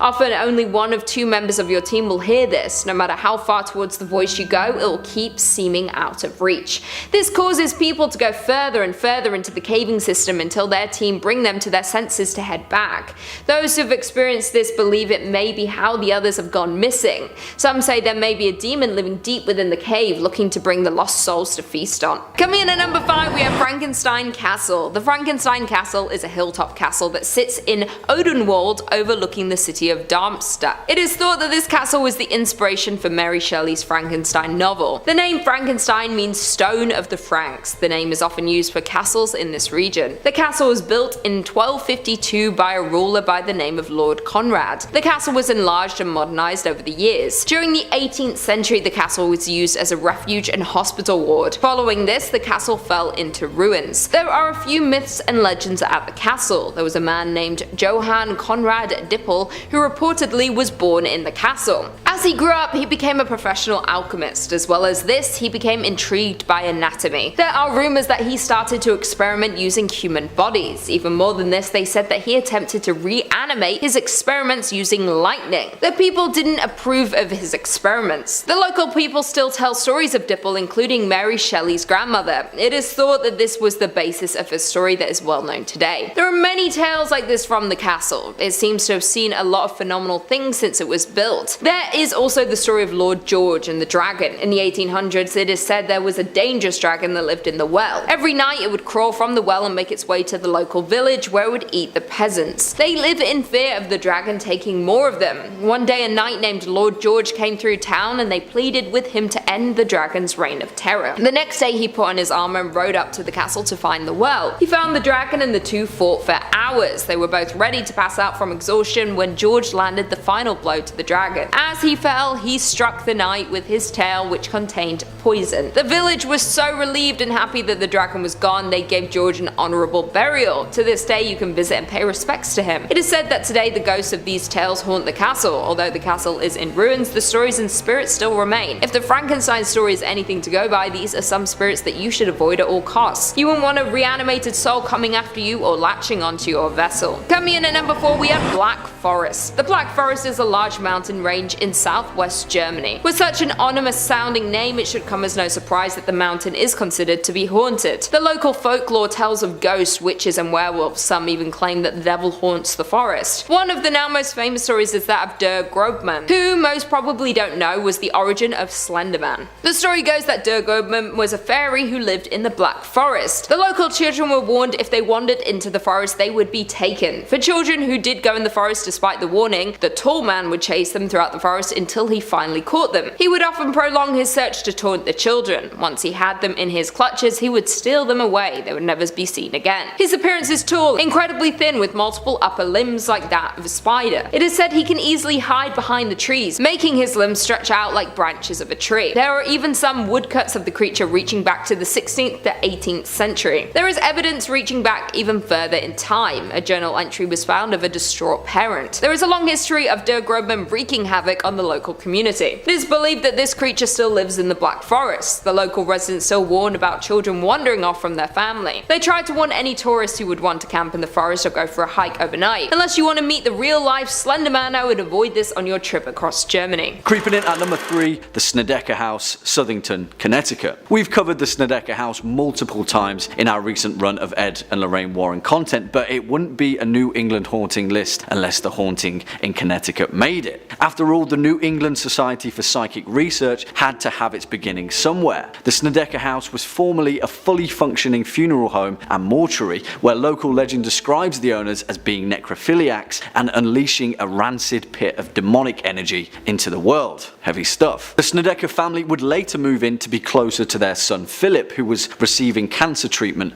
at the nearby hospital. Well, of course, that's when the demonic possession began, with Philip being the first to be allegedly tainted, and then later the majority of the family falling victim to satanic deeds. Some of the paranormal activity witnessed is pretty prolific, including documented apparitions, flying objects causing injury, and the water running a thick, dark red with blood. Ed and Lorraine Warren both said that it was one of their more terrifying cases, and it stands as an obelisk for paranormal enthusiasts the world over. Next up at number 2, the Bloody Pit, North Adams, Massachusetts. This creepy tale just really strikes a chord with me, so listen in. Located between the town of Florida and the city of North Adams, the Hoosac Tunnel is a 5-mile railroad tunnel that passes through the Hoosac Range, an extension of Vermont's Green Mountains. Hoosac is an Algonquin word meaning place of stones, and has an appropriate meaning to the tunnel's dark, bloody past. Work began in 1851 and wouldn't be completed until 1875, going nearly $20 million over its budget. It was an economic disaster of a project, and with disaster often comes death. During construction, 193 workers lost their lives in deadly accidents, leading the surviving workers to dub the tunnel the Bloody Pit. The deadliest of these incidents occurred on October 17, 1867, where workers were trapped in a tunnel shaft after a gas lamp had leaked and ignited, causing a naphtha explosion to collapse the area that they were working in, raining debris and pieces of iron on top of them. 13 men were trapped 538 feet beneath the surface as the chasm began filling with deadly fumes and overspill water from a collapsed pump. After declaring that there were no survivors, rescue attempts were cut off after just a day, but it wasn't until several months later, after the deadly fumes had cleared, that workers made their way to the bottom of the shaft. There they found that several victims had actually survived long enough to build themselves a makeshift raft in an effort to keep themselves from drowning. They'd scratched marks into the walls, a countdown of the days that they'd survived before suffocating when they finally realised that rescue would never come. And finally, at our number one spot, Lizzie Borden's house, Fall River, Massachusetts. Well, this can't be a New England haunting list without mentioning the most notorious New England homestead of all time, Lizzie Borden's house, and the bloody legend of the axe murders. As the rhyme goes, Lizzie Borden took an axe and gave her mother 40 whacks, and when she saw what she had done, she gave her father 41. The case of Lizzie Borden has fascinated unsolved crime enthusiasts for well over a century, and few cases have struck a chord more than the axe murders of Andrew Borden and his wife Abby. Mainly because of the macabre, bloody details of the case, but also because of the unexpected suspect, the quiet, respectable and demure Sunday school teacher Lizzie Borden. The entire town was in utter shock when Lizzie was accused and charged with the murder of her parents, and even more perplexed when Lizzie was later found not guilty, leaving the case to crumble into the forgotten ranks of unsolved murder mystery.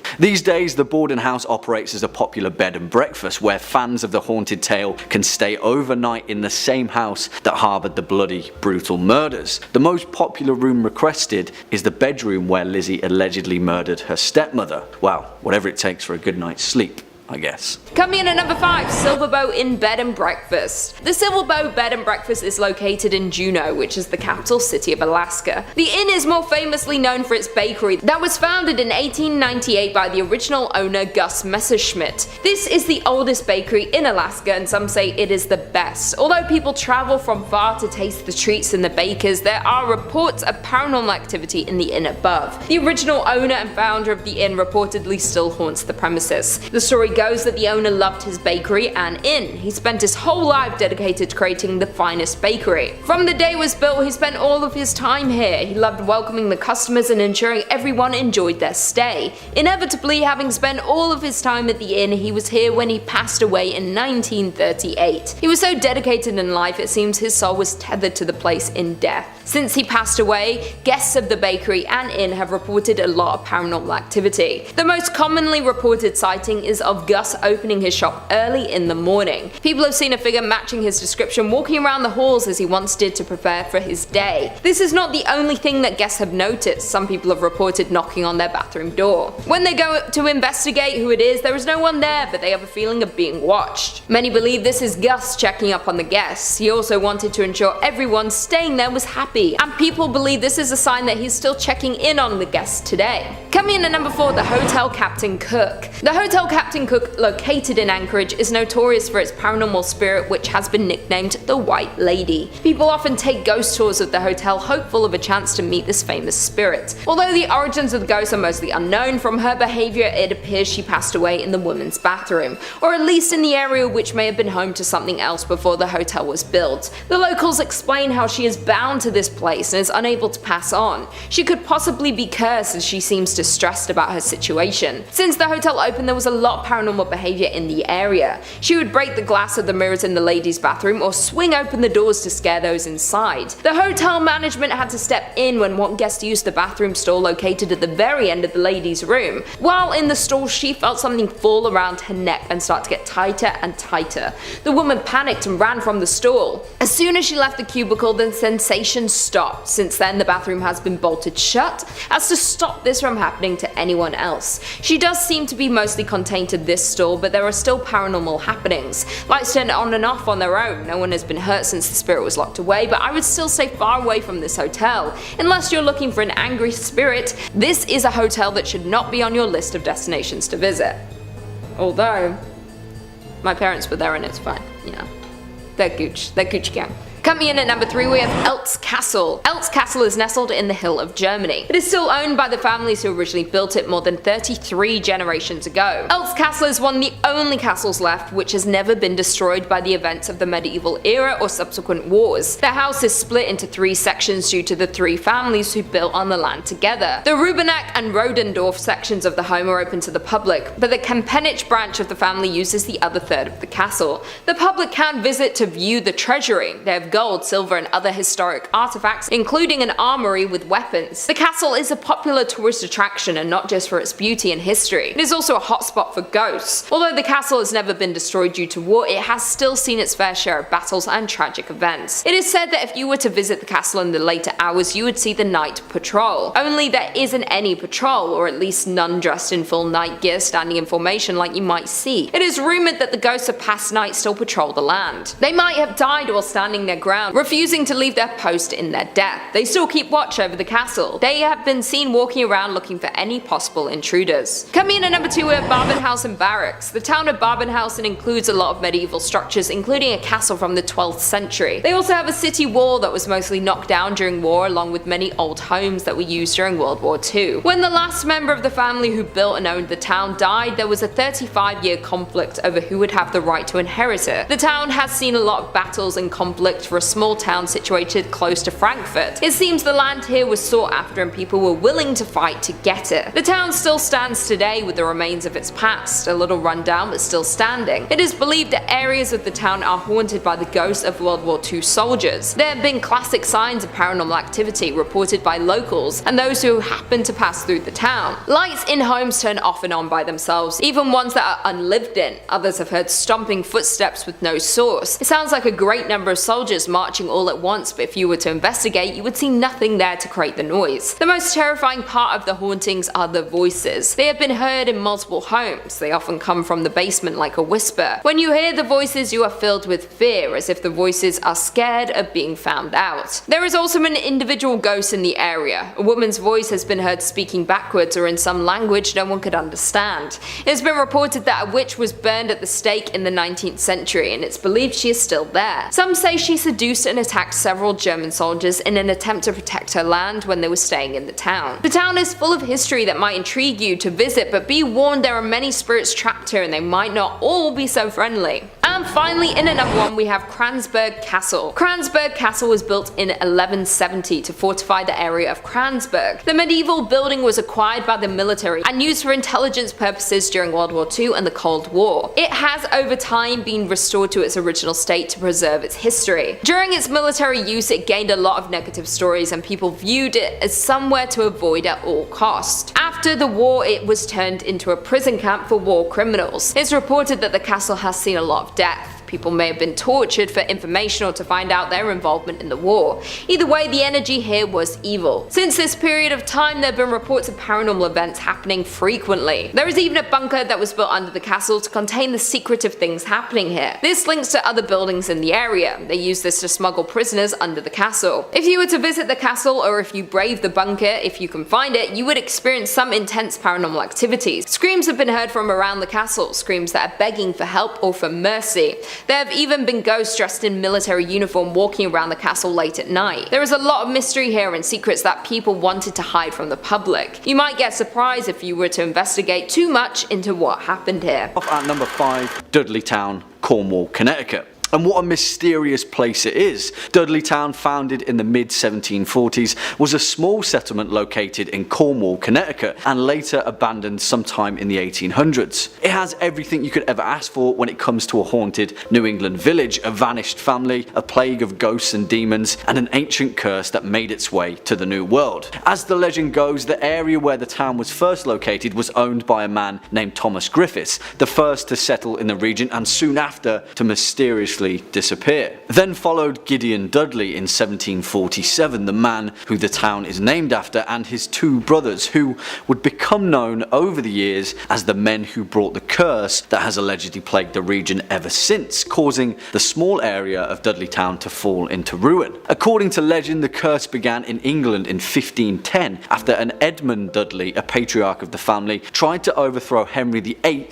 but failed and was later beheaded. A curse was then placed on the family which stated that all of the Dudley descendants would be surrounded by horror and death, which manifested itself over 200 years of complete misfortune until the family made their way to the New World, where they all mysteriously succumbed to plague and famine. Take a hint, eh? And next up at number 4, Emily's Bridge, Stowe, Vermont. You might be asking, a bridge can't be scary, right? But let me tell you, yes it can indeed. Built in 1844, Goldbrook, otherwise known as Emily's Bridge, is a single lane 50-foot long bridge where local legend believes a girl with a broken heart took her own life and since then haunts the area as an angry spectre. Sometime in the mid 1800s, Emily was supposed to meet her lover at the bridge as they planned to elope together and leave their disputed families. She waited and waited, but he never showed, and Emily took her own life in a savage fit of desperation, hanging herself from the rafters with her own cloak. As local legend goes, tales of cars being mysteriously clawed as they pass the bridge are frequent, and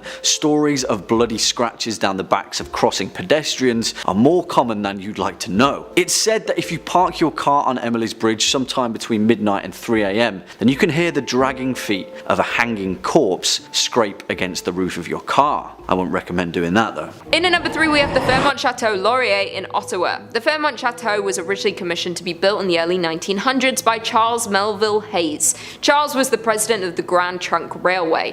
He began his career with the company when he was just 17 as a clerk. He soon worked his way up the ranks within the company. It was his idea to build a transcontinental railroad within Canada from Moncton to British Columbia. He was an ambitious man but often promised more than he could actually achieve. This often led him to upsetting people and causing repercussions for his company. He was even called heartless, cruel and tyrannical by one member of the parliament. His hotel was due to open in 1912 after he returned to Canada after a short trip to London to sort out some of his business problems. The gala opening for his hotel was planned for April 25th. That's my sister's birthday. Just so you all know.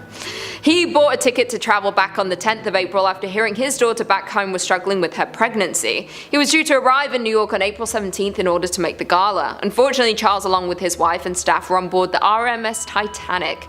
Charles is said to have helped the woman in his family safely get to the boats, but he himself would not make the trip. He was brought back to Canada to be laid to rest. His hotel did open after a amount of time to mourn his passing. Although he was not there when the hotel opened, it is rumoured his spirit still remains within the walls. Likely his spirit felt it had some unfinished business, having died so suddenly and tragically. One visitor from 2008 stated that the hotel was definitely haunted. She claimed her floor in particular was haunted and she felt incredibly scared during her visit. Taps would turn themselves on mysteriously as well as footsteps in the hallway. She did also state it would not stop her from visiting again though. Maybe the beautiful castle is worth a scare. In at number 2 we have the Banff Springs Hotel in Alberta. The Fairmont Banff Springs, formerly known as the Banff Springs Hotel, is a historic hotel in Banff, Alberta. William Cornelius Van Horn, another founder of the railroad, had the idea to build a hotel on the land. When construction began of the railroad in this area, they stumbled across several mineral springs. Seeing the great opportunity, William commissioned a grand hotel be built at the location. Construction started and they relied heavily on chateau-esque style architecture for inspiration. After 2 years of construction, the Banff Springs Hotel opened its doors in 1886. Quickly became known as one of the top 3 mountain resorts in North America. Its great reputation stands to this day. It has hosted historical figures such as King George VI and his wife Queen Elizabeth. The hotel is now open for over 130 years. A lot of guests have visited in that time and it is believed that not all of them may have left. One story that has always been told between guests is one of the ghost bride. The story goes that her and her fiance had booked in for a lavish wedding at the hotel. They had their entire family booked into the hotel and it was looking to be a beautiful celebration of their love. On the morning of their wedding she got into her dress and prepared herself for the big day. Unknowing to her, what came next was tragic. She wanted to make an entrance into the wedding and decided to descend down one of the marble staircases. She slipped on her dress and frantically reached for something to stop her. She fell a great height to the bottom of the stairs, in front of all the guests and her fiancé. They watched in horror, unable to do anything. They rushed to her aid, but it was too late, she was already gone. The wedding party had to leave the hotel in an attempt to move on from the tragedy, but the bride could not. Her soul was trapped inside of the hotel. It is said she now spends her days walking down the same staircase, hoping to reach the bottom and greet her loved ones, but she never will. This is a common sighting for guests of the hotel. You can feel a chill run down you if you walk those steps today. Some guests have even heard crying echoes across the marble floors, unable to see what might be causing it. Maybe one day she will find peace in the afterlife, but right now she continues to haunt the halls of the hotel. Hotel. And finally, in at number 1, we have the Fort Garry Hotel in Winnipeg. The Fort Garry Hotel is located in downtown Winnipeg. It opened for the first time on December 11, 1913, and once again has links to the railway. It's one of many hotels owned by Canada's Grand Railway Hotel. It has been designated as a National Historic Site of Canada due to its long history. Any hotel that has been open as long as this one is bound to have some ghosts sticking around.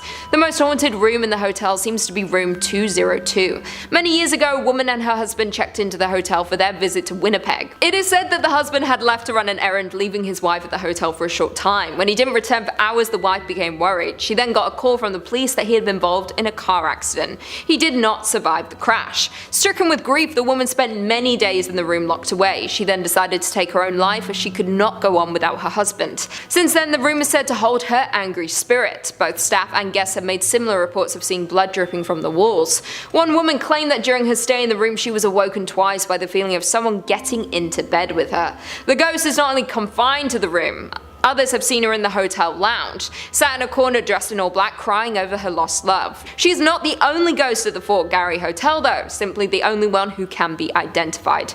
There are also reports of a man. He has been seen at the foot of guest's bed while they sleep. When they awake to confront the intruder, he disappears. One employee once entered the dining hall and saw a man sat at one of the tables. He called to the man that he would have to leave. He went to get help, but when he returned, the man was gone. Coming in at 5, West Virginia Penitentiary. Opened all the way back in 1875, the West Virginia Penitentiary in Moundsville is said to be one of the most haunted prisons in the states. The first building constructed on the site was the North Wagon Gate, which was made with hand-cut sandstone. The state used prison labor during the process, and work continued on this first phase up until 1876. Following completion, the prison consisted of the North Wagon Gate, north and south cell blocks, a kitchen, dining area, hospital, and chapel, as well as a 4-story tower connecting the 2 administration buildings. The prison also included space for female inmates and personal living quarters for the warden and his family. Once the prison opened, it housed 251 male inmates, including some who helped construct the prison where they were incarcerated. The condition of the prison worsened throughout the years, and the facility was eventually ranked as one of the top 10 most violent correctional facilities. On Wednesday, November 7, 1979, 15 prisoners escaped from the prison, one of them being Ronald Turney Williams, who was serving time for murdering Sergeant David Lilly of the Beckley Police Department. He managed to steal a guard's weapon and reach the streets where he encountered 23-year-old off-duty state trooper Philip S. Kesner, who was driving past with his wife. Kesner attempted to take action against Williams, but he was shot in the process. The prison was home to riots, fires, and nearly 100 executions during its time in operation. To this day, visitors have reported sightings of phantom inmates and a shadow man wandering the premises, as well as unexplained voices and cold spots. You can take tours around this haunted penitentiary and even view the electric chair dubbed Old Sparky. For you brave souls out there, you can also do an overnight session if you dare. Coming in at 4, North Bend Rail Trail Tunnel number 19. North Bend Rail Trail is located in Ritchie County in West Virginia and is a favorite for hikers, cyclists, and horseback riders traversing the 72-mile-long trail. However, proceed with caution if you wind up in the area, particularly around tunnel number 19, also known as the Silver Run Tunnel. History goes that on one foggy evening in 1910, an engineer spied a young woman in a flowing white dress standing on the tracks. He brought the train to a stop, but when he searched for the woman, she had vanished. He wasn't the only one to spot her either, many of his predecessors had as well. No one quite knows the origin of the woman in white, although some bones were found under a house near the tunnel. Some people say you can still spot her. Now, those who explore the tunnel are advised to bring a flashlight even during the day, with the tunnel being over 1,376 feet long, which is beyond sunlight's reach. You have been warned. Coming in at number 3, we have the Golden North Hotel. The Skagway Golden North Hotel may look like a classic hotel located on the main street, but it has seen tragedy and has the ghosts to prove it.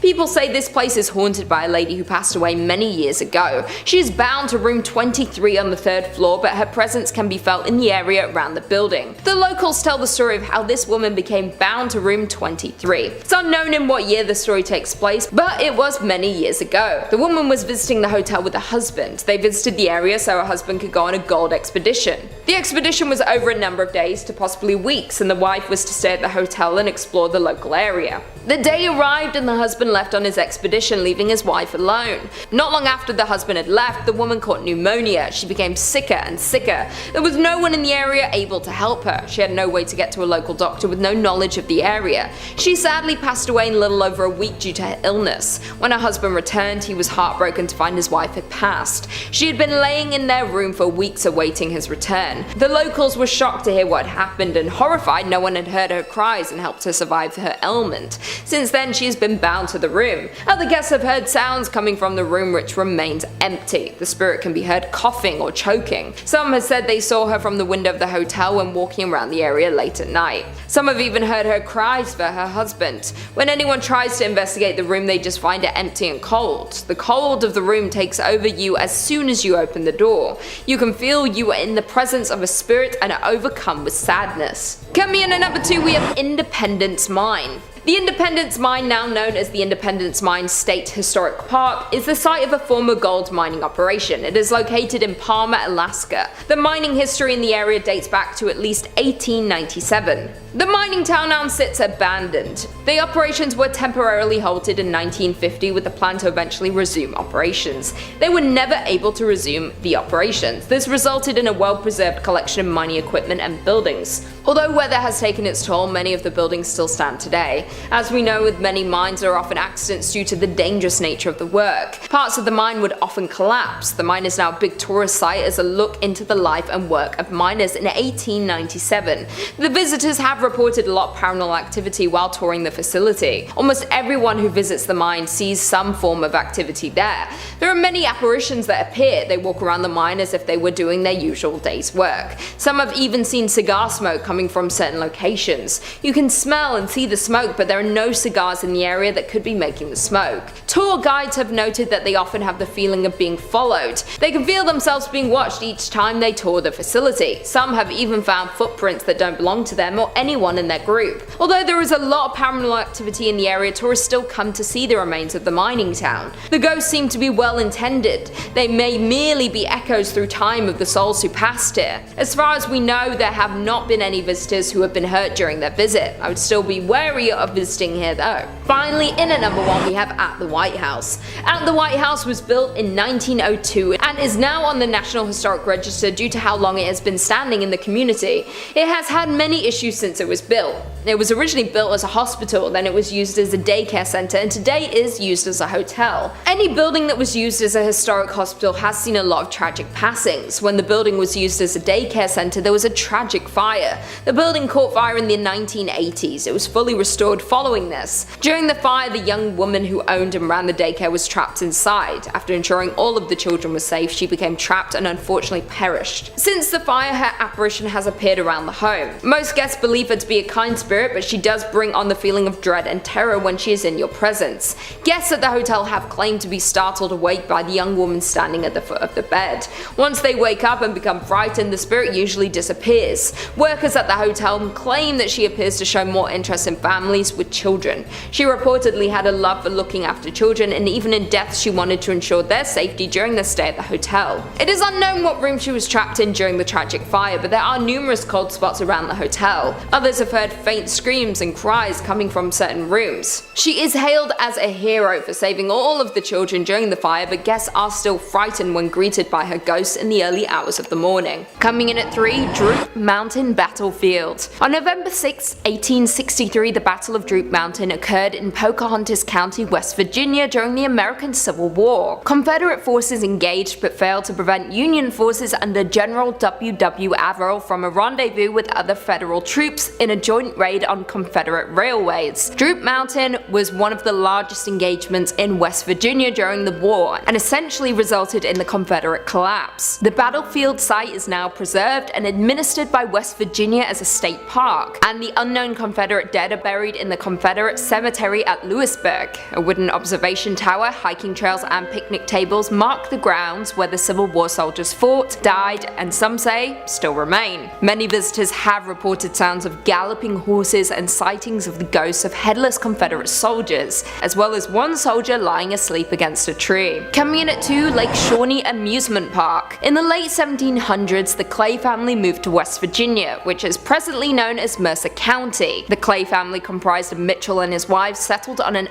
800-acre farm and raised 14 children. However, in 1783, tragedy struck. While Mitchell was out hunting, a few members of the Shawnee tribe killed 2 of the Clay children and burned another at the stake. In retaliation, Mitchell hunted down a handful of Native Americans and killed them. The land in turn became unoccupied for years, up until the early 1900s when Conley T. Snyder purchased the land and built a small amusement park on it. However, the amusement park had just as unfortunate luck as the Clay family.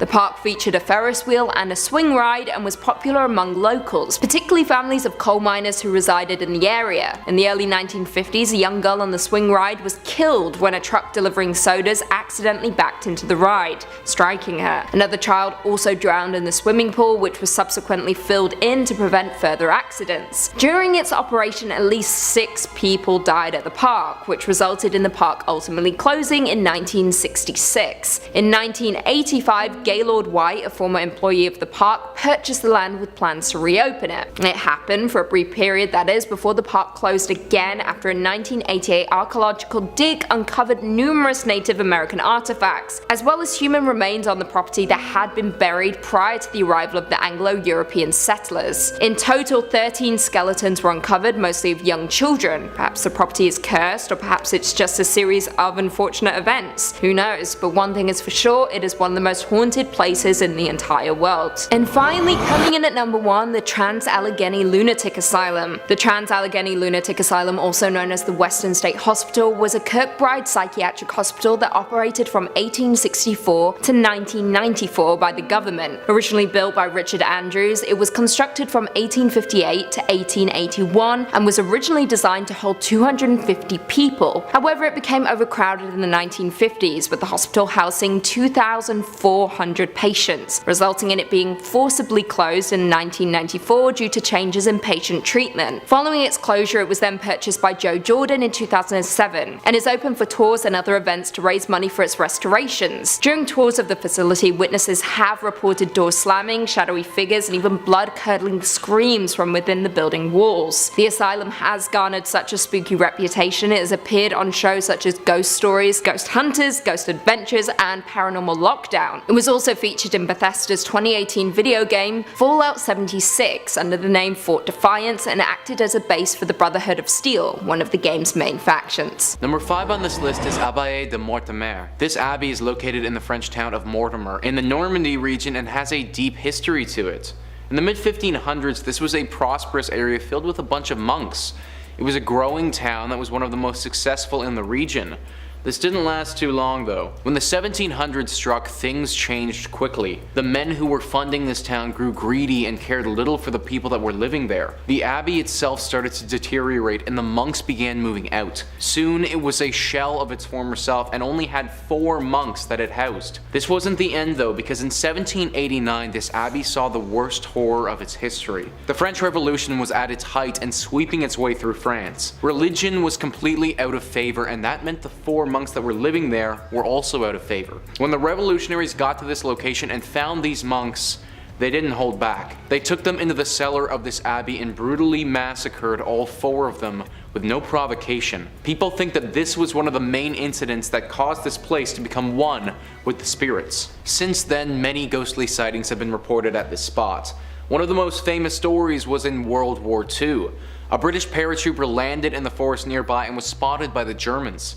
He thought he was doomed for until a monk appeared out of nowhere and guided him to safety. It's believed that this is one of the spirits of the dead monks still trying to help those in desperate need. One of the most famous ghostly legends is the woman in white who wanders the grounds. This ethereal being floats through the area and was even photographed once before. Her origin is currently unknown, but it seems that after the monks were killed, this area became home to not only their spirits, but many.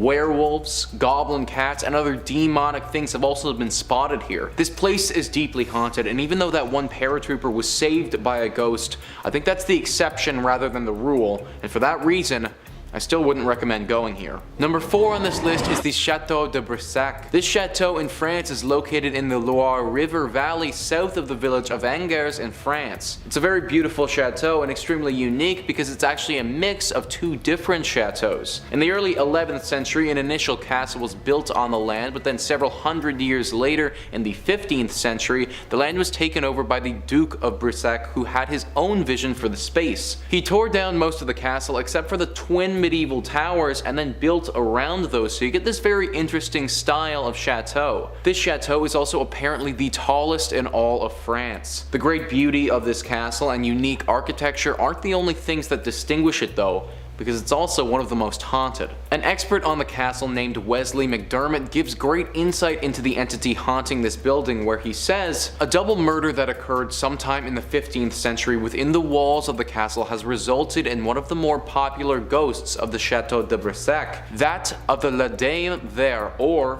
Green Lady. The current residents, the Duke of Brissac and his family, have become accustomed to her roaming the rooms, but she has scared many a guest. She's often seen in the tower room of the chapelle wearing her green dress. What's most terrifying, however, is her face. If she looks at you, you'll see that her face has gaping holes where her eyes and her nose should be, resembling a corpse. As well as her sighting, her moans are often heard throughout the castle in the early hours." After researching this, I found that Wesley was correct, and there is no end to the stories and encounters people have had with this Green Lady. I honestly do recommend going to this castle to look at its beautiful exterior. Going inside though, is something that I wouldn't do. Number 2 on this list is Squire's Castle. So calling this place a castle is a bit of a stretch, because the castle was never actually built. News 5 Cleveland says, located in the North Chagrin Reservation of the Cleveland Metro Parks, this castle is a reflection of the builder Fergus B. Squires, who was a founding member of the Standard Oil Company. The actual castle was never built, so what it's standing on today was the shell of the gatekeeper's house for the estate. Legend has it that Fergus's wife, Rebecca, was very much a city girl who wanted nothing to do with nature. Stories say Rebecca was walking up the stone stairs when she became startled by something outside her window. In a panicked state, she dropped her lantern and tumbled to her death down the cold stone staircase. Ever since this tragedy happened, Rebecca's ghost has never left, haunting all of those who visit or stay at the estate and bemoaning her unfortunate fate. The thing is that she isn't the thing that most people are scared of. It's whatever the thing was that frightened Rebecca so much that she fell to her death. Rumor has it that there could be a werewolf-like beast roaming the estate. Dark red eyes have been seen in the night at afar, and the howls of some wolf-like creature have also been reported. Is it possible that Rebecca saw this werewolf so many years ago and that's what frightened her? Maybe she isn't trying to haunt the place at all, but actually trying to scare people away from this place so the same fate doesn't happen to them. Either way, I don't recommend going.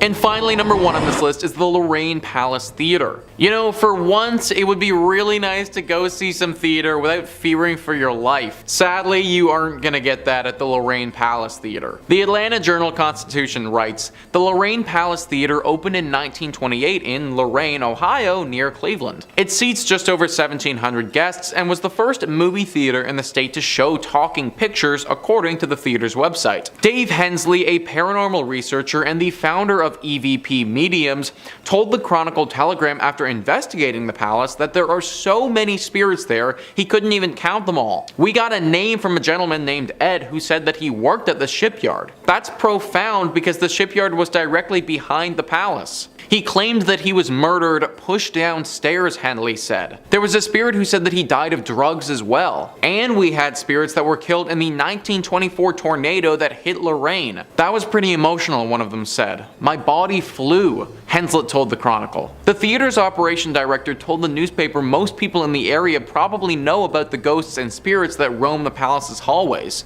I think everybody in Lorain County has been privy to the rumors of the unexplained activity in the Lorraine Palace Theater, Chris Pataki said. In fact, a documentary in the haunted theater called Ghosts of the Palace is scheduled to debut at the movie house this weekend. Pretty ballsy move right there, guys. Literally screening a movie about your haunted theater in said haunted theater. All of this though should make it very clear how haunted this place actually is. Literally everybody around this area knows about this spot. And whenever you're getting a full-on movie made about how specifically haunted you are, then you know that you've made it as a haunted location. Even though most people make it out of this theater unscathed, that can't be said for everybody. Attacks have been reported and left people feeling very emotionally and even physically scarred.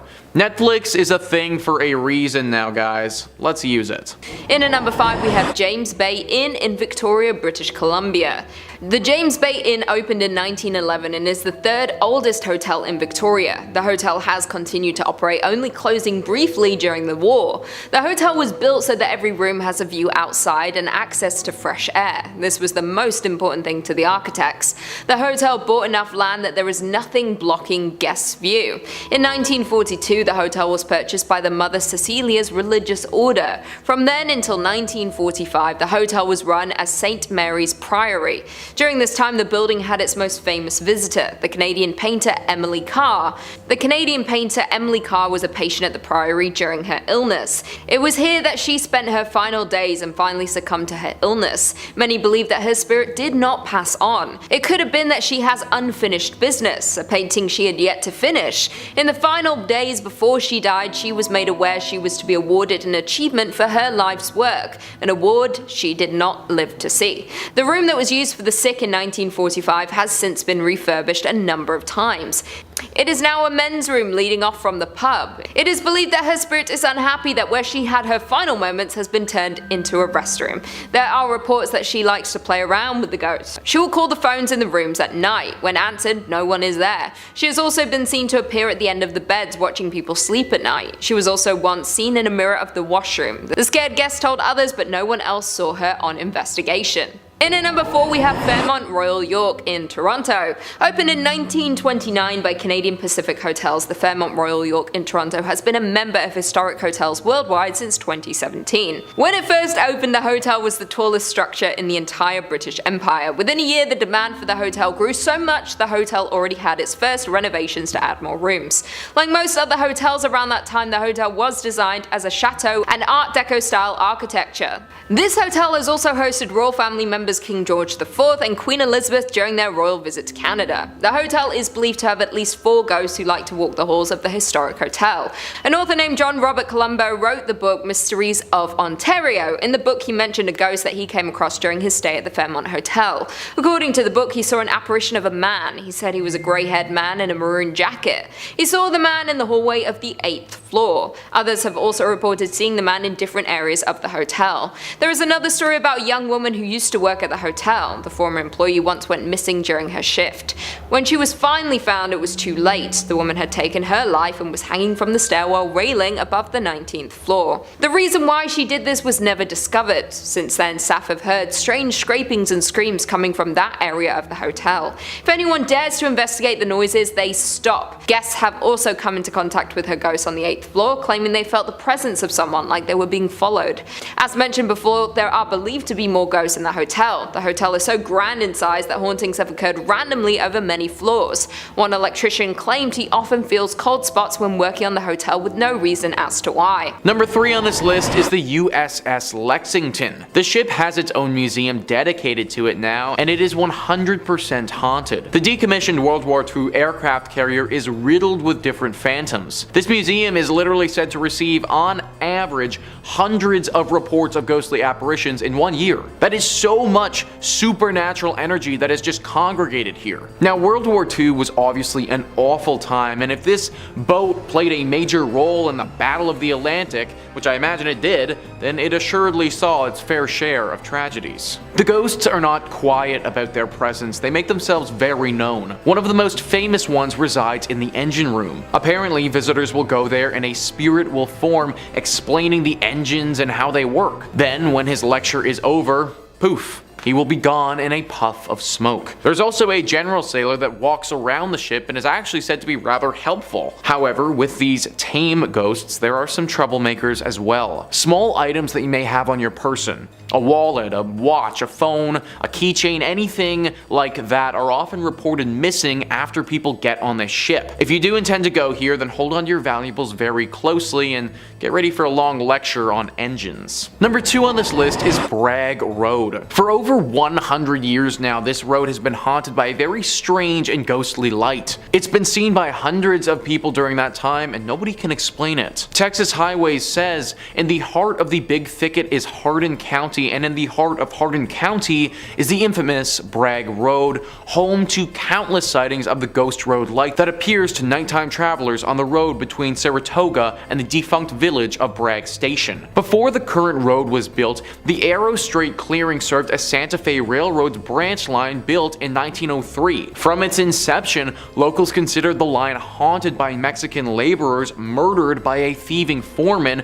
a deserter shot by Confederate soldiers, a hunter lost forever in the woods, and a decapitated railroad brakeman searching for his head. But all the stories share a common theme, a floating orb of light. The road replaced the railroad tracks in 1934, but the light remained, seen by hundreds of people over the decades. In the 1960s, Archer Fullingham, editor of the County News, spread its notoriety in articles. National Geographic published a clear photo of the light in a 1974 feature about the Big Thicket. Texas folklorist Francis Albernithi documented sighting stories from the old-timers and young folks alike. In 1997, Hardin County designated Bragg Road as Ghost Road Scenic Drive Park. A pretty road through the woods in the daytime turns into a spooky spot for supernatural sightings by night. Word is the most auspicious times to see the light are on moonless autumn nights. What the heck is this light that has been haunting this place for all these years? Even National Geographic, a very highly reputable column, has posted stories on it with actual photos including it. If it's a manifestation of some of these ghosts, then which ghost is causing it, and maybe more importantly, is it dangerous? If you want to find out, then you need to head to Bragg Road and look for yourself, but I wouldn't recommend it, honestly. And finally, number 1 on this list is the Yorktown Memorial Hospital. This hospital is definitely up there as one of the most haunted spots in Texas, and could even make a play for the most haunted spots in America. It was built in the 1950s and managed by the Roman Catholic Church for a few decades before eventually closing down in 1986. Then for 8 more years until 1992, it was a drug rehab facility, but finally in 1992 it closed for good. Since then it's been abandoned and gained some very serious ghostly legends by the locals. One of the most famous demonic creatures that resides here is this black specter with bright glowing red eyes. It's not shy either and will attack you if you're here alone or in a vulnerable state. This is the most famous of the presences here, but it isn't alone. The ghost of a man who appears to have a bullet wound directly in his forehead is also said to live here. His ghost is a lot less forceful than the dark demon though, and is said to just show himself to visitors rather than attack them. The spirits of nuns are said to be on the 2nd floor though as well. These spirits are similar to our demon creature and will claw and scratch at people who decide to come here. Along with all of this, we also get our classic indicators of a haunted location, such as feelings of despair as you walk through, temperature changes, and moans echoing throughout the building. Avoid this place at all costs if you want to keep a tight grip of your sanity. Coming in at number 5, we have Goldfield, Arizona. Being deemed as one of Arizona's most haunted places, we have the town of Goldfield. Founded in 1893, Goldfield was a promising land for gold mining.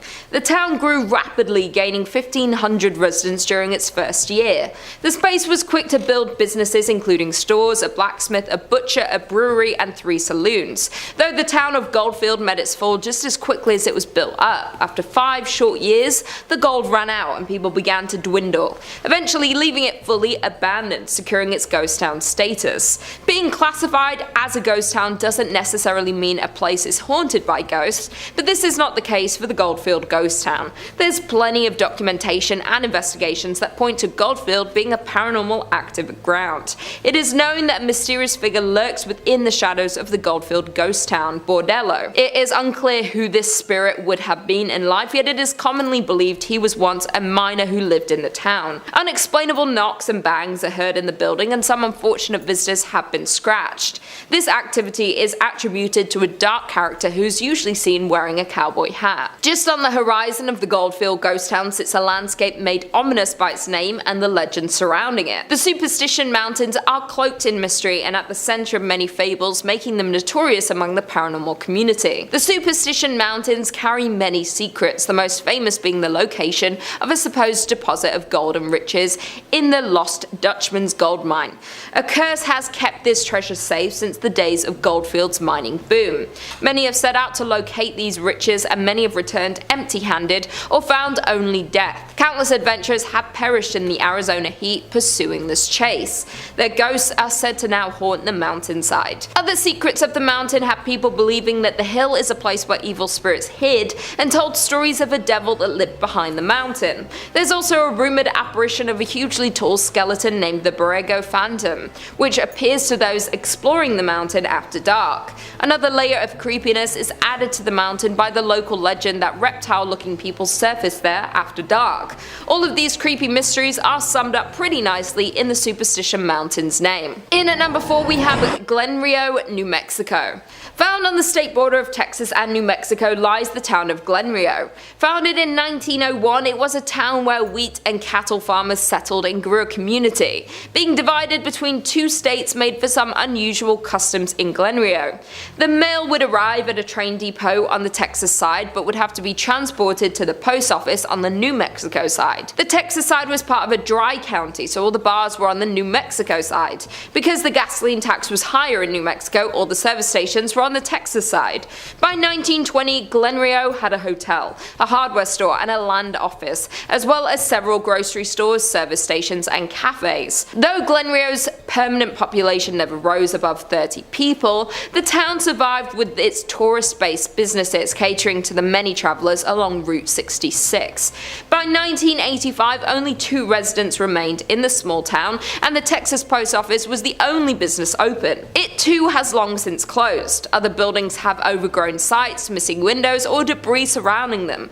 The detritus of 4 decades when Glen Rio welcomed tens of thousands, fed and entertained them, and sent them on their way towards Chicago or California. In at number 3 we have Nevada City in Montana.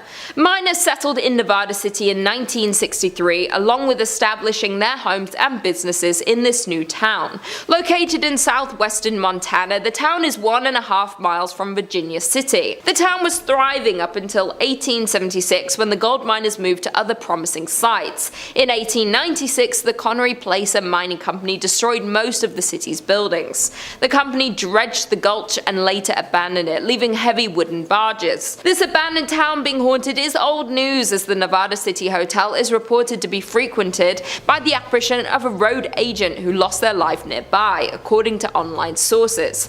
Visitors have also reported hearing footsteps in the hallways and seeing shadowy figures standing behind their reflections in mirrors. Additionally, the spirit of an older cowboy figure who never speaks but lurks in the hotel rooms and even sits at the bar in the Virginia City. Back when the hotel operated, guests also complained of a weeping woman, always in the same room, only to be told there was no guest in the room in question. Number 3 on this list is the Rue de Chantre.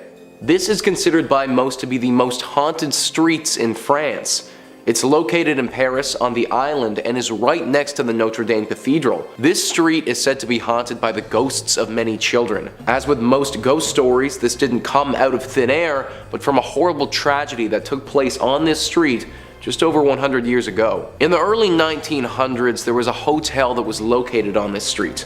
This hotel didn't really act as a hotel though, because during that time there was a massive outbreak of tuberculosis. The children in the area who had come down with the disease were sent to this hotel to quarantine. They were locked in the bedrooms of this hotel and couldn't leave at any point for risk of infecting other people. Some children died during these quarantines, which is already bad, but the main tragedy happened roughly a decade later in 1910. In 1910, there was a great flood of Paris where the River Seine overflowed and flooded the city. All the children that were currently locked inside their bedrooms at this time drowned during that flood. Nobody knows for sure the exact number of children who died in this tragedy, but it was certainly enough to make a spiritual imprint on the street. Now their souls go without rest and live along this street. People have heard the laughter and also the crying of children. They have heard the muffled screams as if they're screaming through water. They've also seen these children before peering out at them from around corners, looking extremely sad and lonely. The spot acts as an attraction for supernatural hunters, but a landmark that I wouldn't recommend visiting. Number 2 on this list is Mont Saint-Michel. Mont Saint-Michel is one of the most beautiful and unique castles on the entire planet, in my opinion. How it's constructed and where it's located, it almost doesn't even seem like something out of real life. This castle is located off of the Normandy coast, and the only connection that it has to France is a road that goes underwater when it's high tide. How this place got made has a bit of a supernatural story to it. Apparently, the archangel Michael appeared to Saint Aubert in a dream and told him to start building here. When he resisted, Michael burned a hole right in his head. After this incident, the castle began its construction, and it took quite a while to become the beauty that we have today. It was a work in progress, with more things being added over the years. Now, because of this castle's location directly in the water, it is extremely hard to attack and was never captured during the 100 Years' War. During said war, one of the major commanders of this castle was Louis d'Estourville. His ghost is one of the most common sightings at this place. He apparently is responsible for the killing of thousands of English soldiers and had battles that were so deadly the water around them would turn red with blood. He's said to patrol the castle and act as a watchman of sorts for intruders and people posing a threat.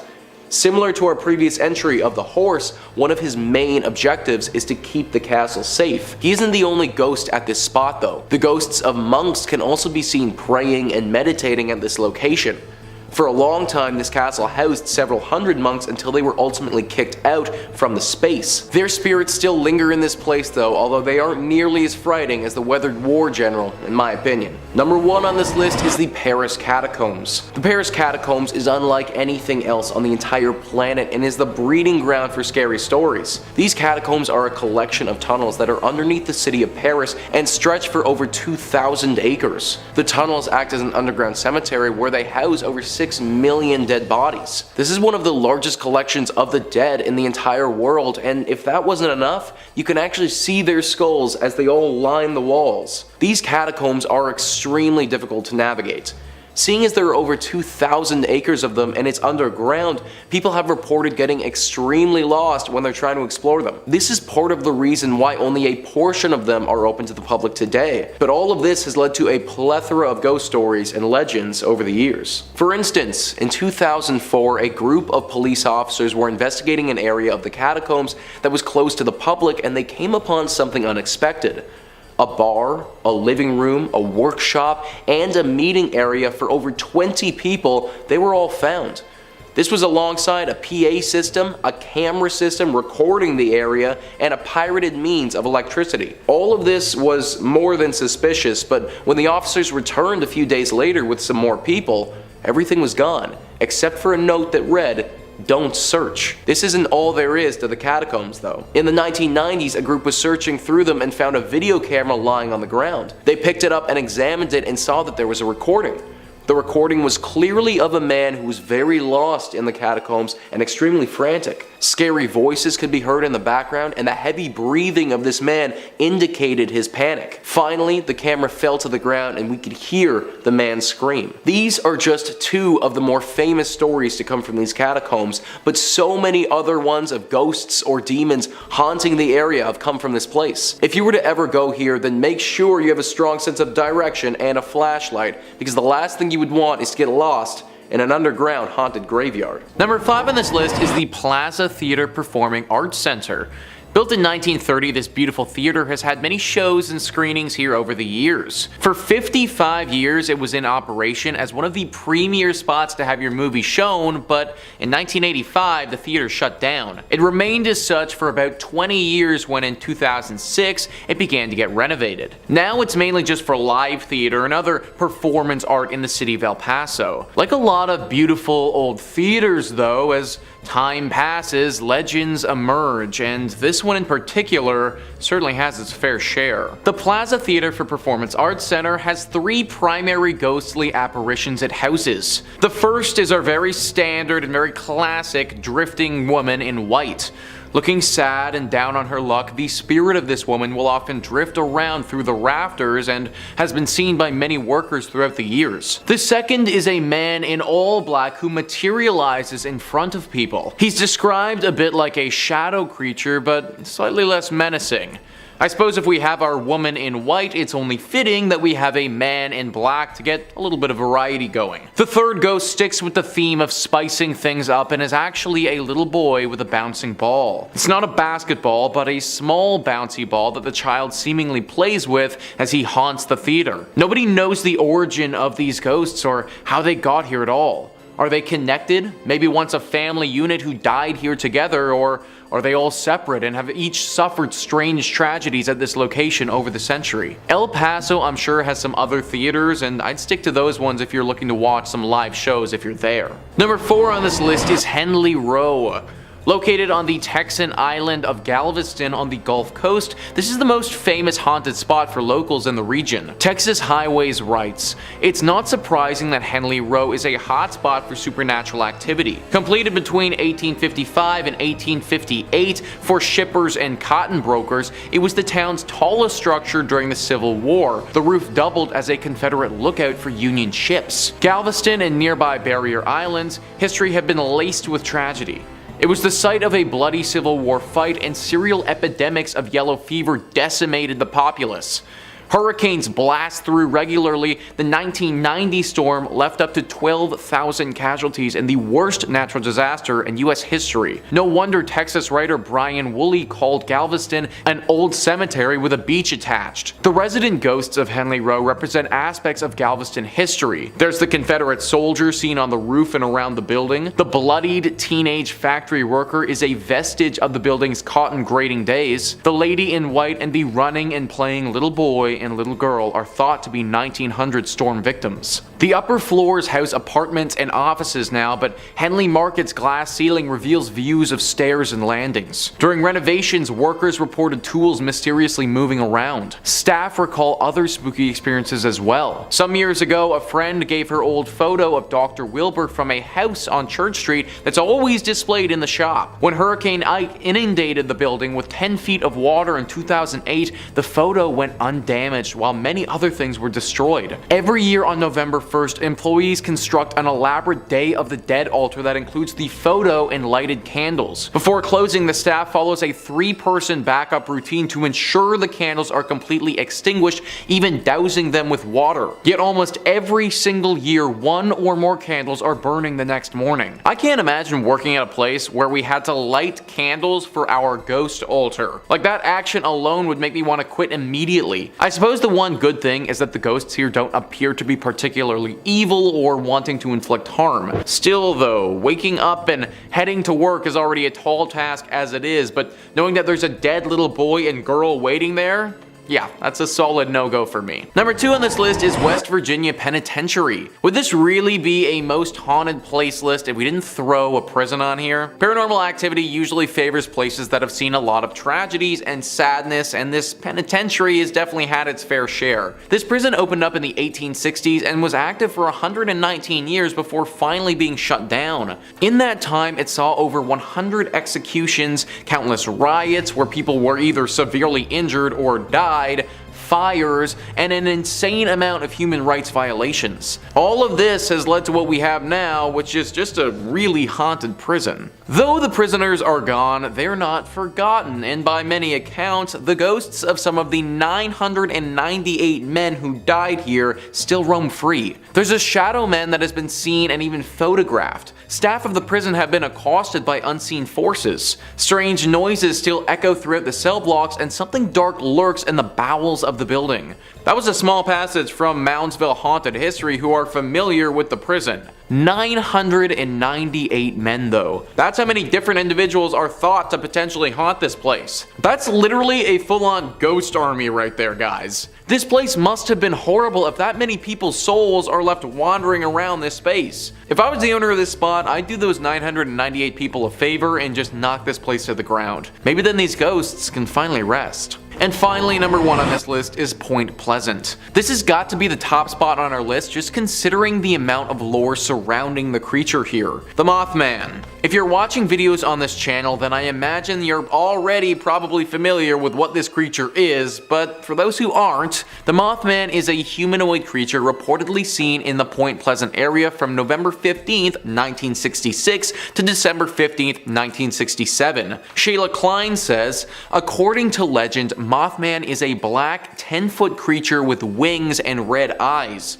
Articles and newspapers at the time were reporting that the monster was also commonly seen in the TNT area near town, with some locals speculating that perhaps people were really seeing cranes or owls, and others wondering if the creature was created in some sort of mutation accident involving the chemicals associated with storing TNT. Regardless, legend has it that mysterious men in black suits began visiting the town shortly after the sighting reports. The most infamous sighting of Mothman was on December 15th, 1967. Locals said that they saw Mothman on top of or flying over the Silver Bridge, which was a suspension bridge over the Ohio River that connected Point Pleasant, West Virginia, to Gallipolis, Ohio. According to Mothman lore, shortly after the creature was spotted on the bridge collapsed, resulting in the deaths of 46 people. An investigation into the disaster found that a fracture in a suspension chain was the cause. This is one of the most famous American urban legends ever. The amount of people who saw this creature during this period of time and the fact that high-ranking secret officials started to investigate it all point to its legitimacy. It was active for about a year and then just totally disappeared though, and nobody knows what happened to it. The leading theory is that the government was able to capture whatever it was and probably took it to a secret base to study it. If that's the case, then Point Pleasant is most likely safe now, but be wary of what's flying over top of you if you do decide to go here. Number 5 on this list is the Trans-Allegheny Lunatic Asylum. Operating from 1864 to 1994, this asylum, like most of the entries on this list, has certainly been through the ringer. This place was meant to only house 250 people at its max, but on many occasions had over 2,400 people residing here. Everyone was crammed in like animals, and considering this building was never meant to see this many patients at once, the living conditions were pretty horrible. Whenever you cram that many people into a small space together, especially an asylum, some pretty nasty things will go down as well. Several murders have taken place here over the years, along with incidents of patients and workers taking their own life. The haunting of this location was pretty progressive and didn't come on all at once. Reports date back to the early 1900s and got increasingly more frequent as time went on. Eventually it became clear by the later 1900s that this was no longer a usable space and they needed to move on. This is why it shut down in 1994 and has no medical purpose at this point. In fact, now the only thing that it has is ghost tours.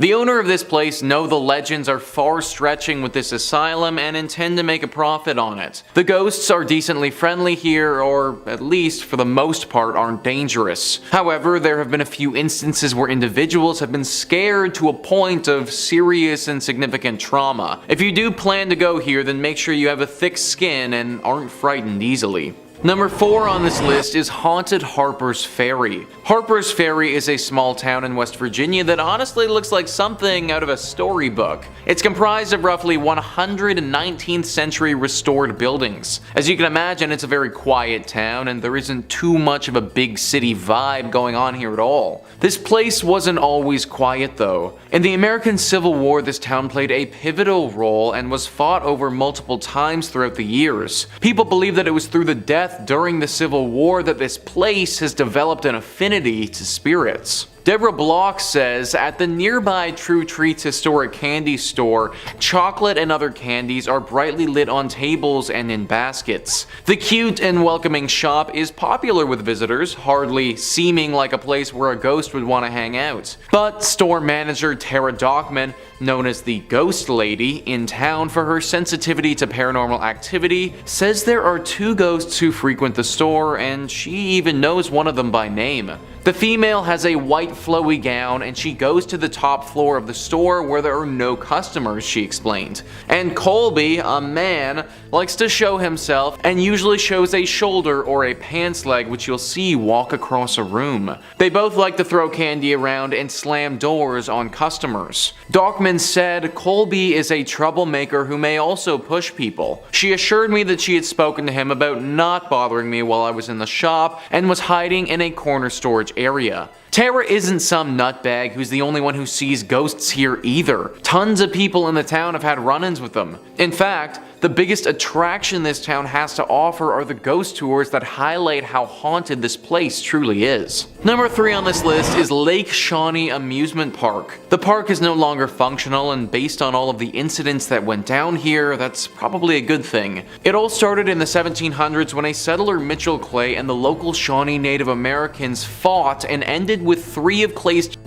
dying and lots of Shawnee warriors passing away as well. This was the inciting incident of the tragic movie that is Lake Shawnee Amusement Park. Also, 200 years later, in the 1920s, this land was bought and turned into an amusement park. The buyer wasn't aware of this history though and didn't realize the dark mark that had been left here by that battle so many years ago. There were a decent amount of tragic incidents that went down here while the amusement park was operational, but there are 2 that stand out as being the most stunning. The first one involved a young girl on the swings. While she was on the swings, a delivery truck, without seeing her, backed straight into her and she passed away. The second one involved someone who drowned in the swimming pool because their arm got stuck in the drain. The amusement park had seen enough and shut down in 1966. It was roughly 20 years later that they discovered the history of this place and pieced it all together, assuming that a curse must have been responsible. Locals don't dare go to this place anymore for fear of this curse. It should also be noted that the few who have stepped foot on this place again have reported run-ins with that young girl who died so many years ago. It seems that this curse won't allow her spirit to pass on, and now she wanders the area. I'm sure that there are a bunch of other amusement parks in West Virginia that are a lot more fitting and functional than this one. Highly recommend avoiding Lake Shawnee altogether. Number 3 on this list is Grès-les-Bains. This is a commune that is in the southeastern part of France.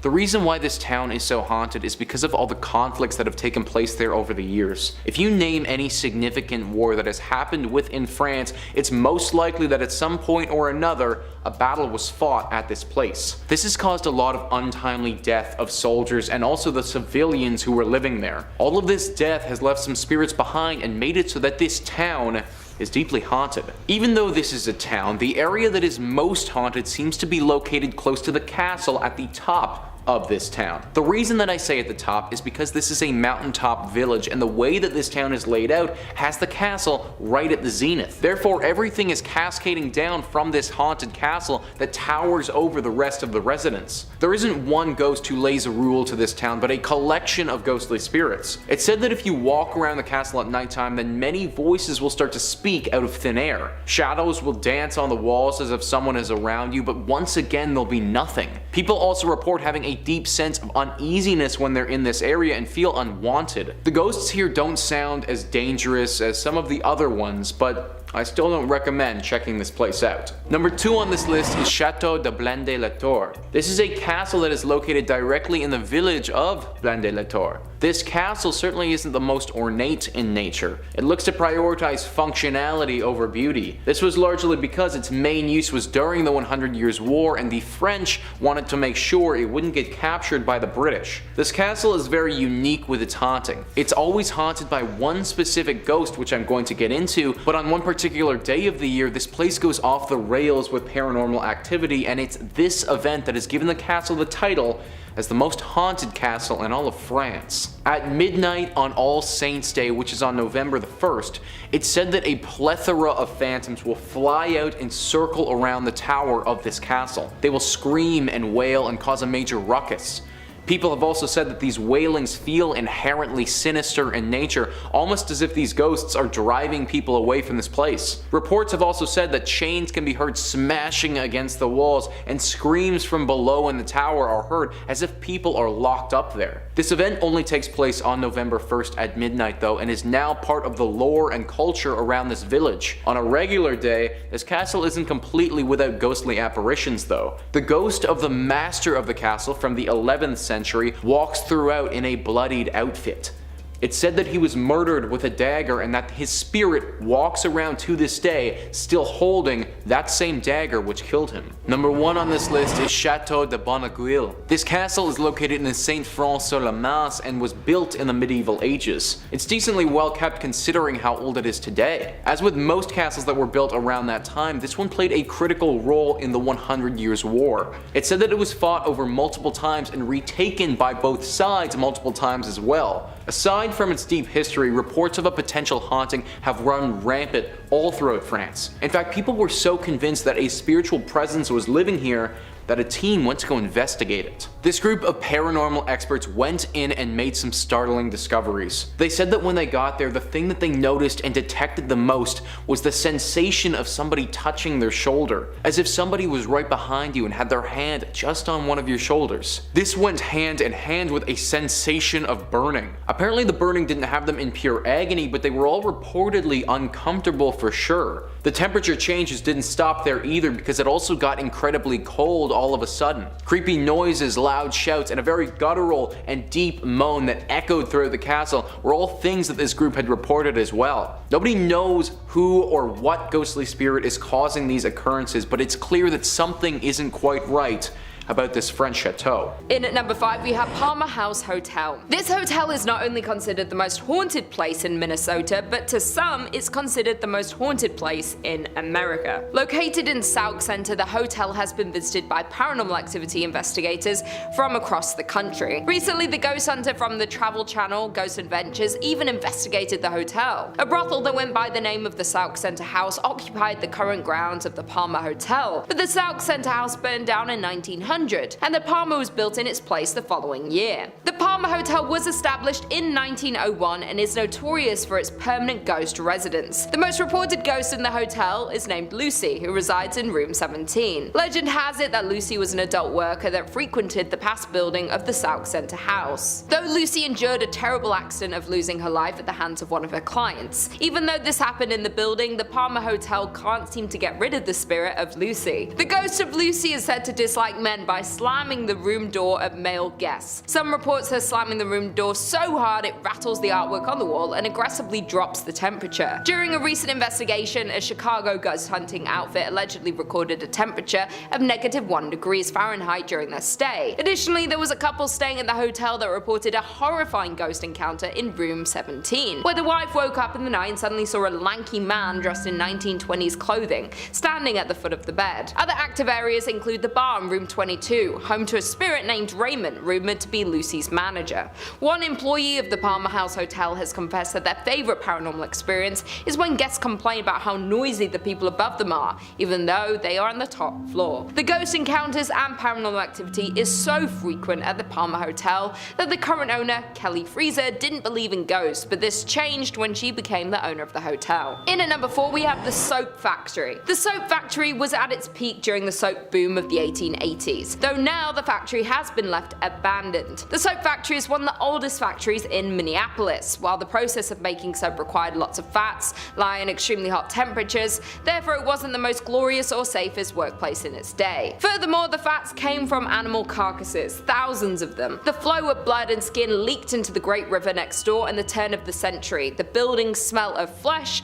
made it a hot spot for stray dogs that the city paid to be rounded up and sent to the end of their life. If that's not creepy enough, there are legends regarding malpractice taking place at the factory, with animal fats from local restaurants taken to be made into soap. And there were also rumors of child labor at the factory, but whatever you choose to believe, there is no denying that the site contains negative energy. Now the basement of the abandoned factory is used for haunted tours. The tour is so scary in fact that guests have to sign a waiver and have to be 18 to go on the tour. In at number 3 we have First Avenue. Located in downtown Minneapolis, the building which is now home to this nightclub has a rounded front, is painted black, and has white stars on its sidewalls with the names of many of the musical talents who have done shows in one of these 3 event rooms found inside. Before it was famous for being a nightclub, the First Avenue was a Greyhound depot. The First Avenue legend has to do with the building's former self, the great Art Deco Greyhound bus center that opened on 7th Street in 1937. The story goes that a young woman went to the station to meet her boyfriend who was returning home from World War II. When she was informed that he had died in combat, she ran into the restroom and ended her life due to heartbreak. In recent years, multiple First Avenue staffers have reported seeing a ghost in the washroom. The ghost has been reportedly described as a woman always in a green army jacket and sometimes seen dancing at the club along with other ghosts. Legend says that many homeless people died in the bus station as well, and they can be seen dancing with the women. There have been reports of another spirit haunting the nightclub. The staffers nicknamed this spirit Slippy, while this particular ghost is said to make a balloon appear from nowhere which then floats up and down the staircase on its own. Dave Schrader, paranormal investigator, visited First Avenue to assess the paranormal activity in the building multiple times and has concluded that the building is indeed haunted by many spirits, indicating that the record room is the most active area of the site. While DJs that have played at the venue have reported frequently hearing strange noises through their headphones such as growls, voices and screams, other performers report their equipment being pushed off stage with no explanation. Number 5 on this list is the D'Souza Chawl. For those who aren't aware, because I wasn't until I looked it up, a chawl, according to Google, is a type of residential building found in Western India similar to a tenement. Typically low quality housing, chawls are generally associated with poverty. So that's a chawl, and the one in particular that we're looking at is one that's located in Mumbai. What's unique though is that it isn't the entire chawl that's haunted. It's actually just one specific spot in it, the well. Directly in the center of this building is a well. This well is lined on either side by houses of this chawl and is very enclosed. One day many years ago, a woman who lived in this building was going down to collect water from the well. As you can probably expect, it didn't go how she'd hoped and she fell inside. The fall was enough to end her life and her body was later discovered at the bottom of the well. Her body was later extracted from that well, but her spirit never left. Ever since that tragic incident, the current residents of the chawl have seen her spirit wandering the halls throughout the night. Her wails and cries can be heard all around the chawl as well, with the loudest instances happening by the well. She appears in white, and even though her white gown is clean and beautiful, her face is battered, assumingly from the tumble that she took down the well. So far she hasn't claimed any other lives like some of the other ghostly entries on this list, but her incessant crying and mere existence is enough to make anyone lose their mind. Number 4 on this list is Dumas Beach. Dumas Beach is a very pretty black sand beach that's located in Gujarat on the Arabian Sea. This place is said to be stunning in the daytime and has even been described as a look-alike to God's home. When the sun goes down though, everything changes. Dumas Beach hasn't always been a fun daytime tourist attraction. It actually used to be an ancient burial ground. It's believed that for many centuries this beach was a very important Hindu cremation site. In fact, that's why people believe some of the sand is black. The ashes of those who were cremated got mixed in with the white sand and slowly over time changed the color to what it is today. It's believed that the spirits of those who were cremated here still haunt the beach when the moon comes out. Glowing orbs have been seen floating around the sand in the dark, seemingly without a source. Laughter and the sound of conversation can be heard even though it'll be the dead of night. There have even been some disappearances at this beach before. Some tourists going out at night for a stroll and never being heard from again. A really scary account says that a man was found dead on the beach with his tongue popping out of his mouth. It was positioned in such a way that the investigators couldn't come up with a logical reason as to how he died and ended up like that. It's currently unclear why the spirits like to come out at night and not in the daytime. Some believe it's because nighttime was when the rituals would take place, but others just think that this time of day is more susceptible to paranormal activity. Whatever the case may be, if you're visiting Dumas Beach, make sure that it's always in the bright light of the sun, or else you could be in for some trouble. Number 5 on this list is the Chateau de Camargue. The Chateau de Camargue is located in Périgord, an ancient region of France.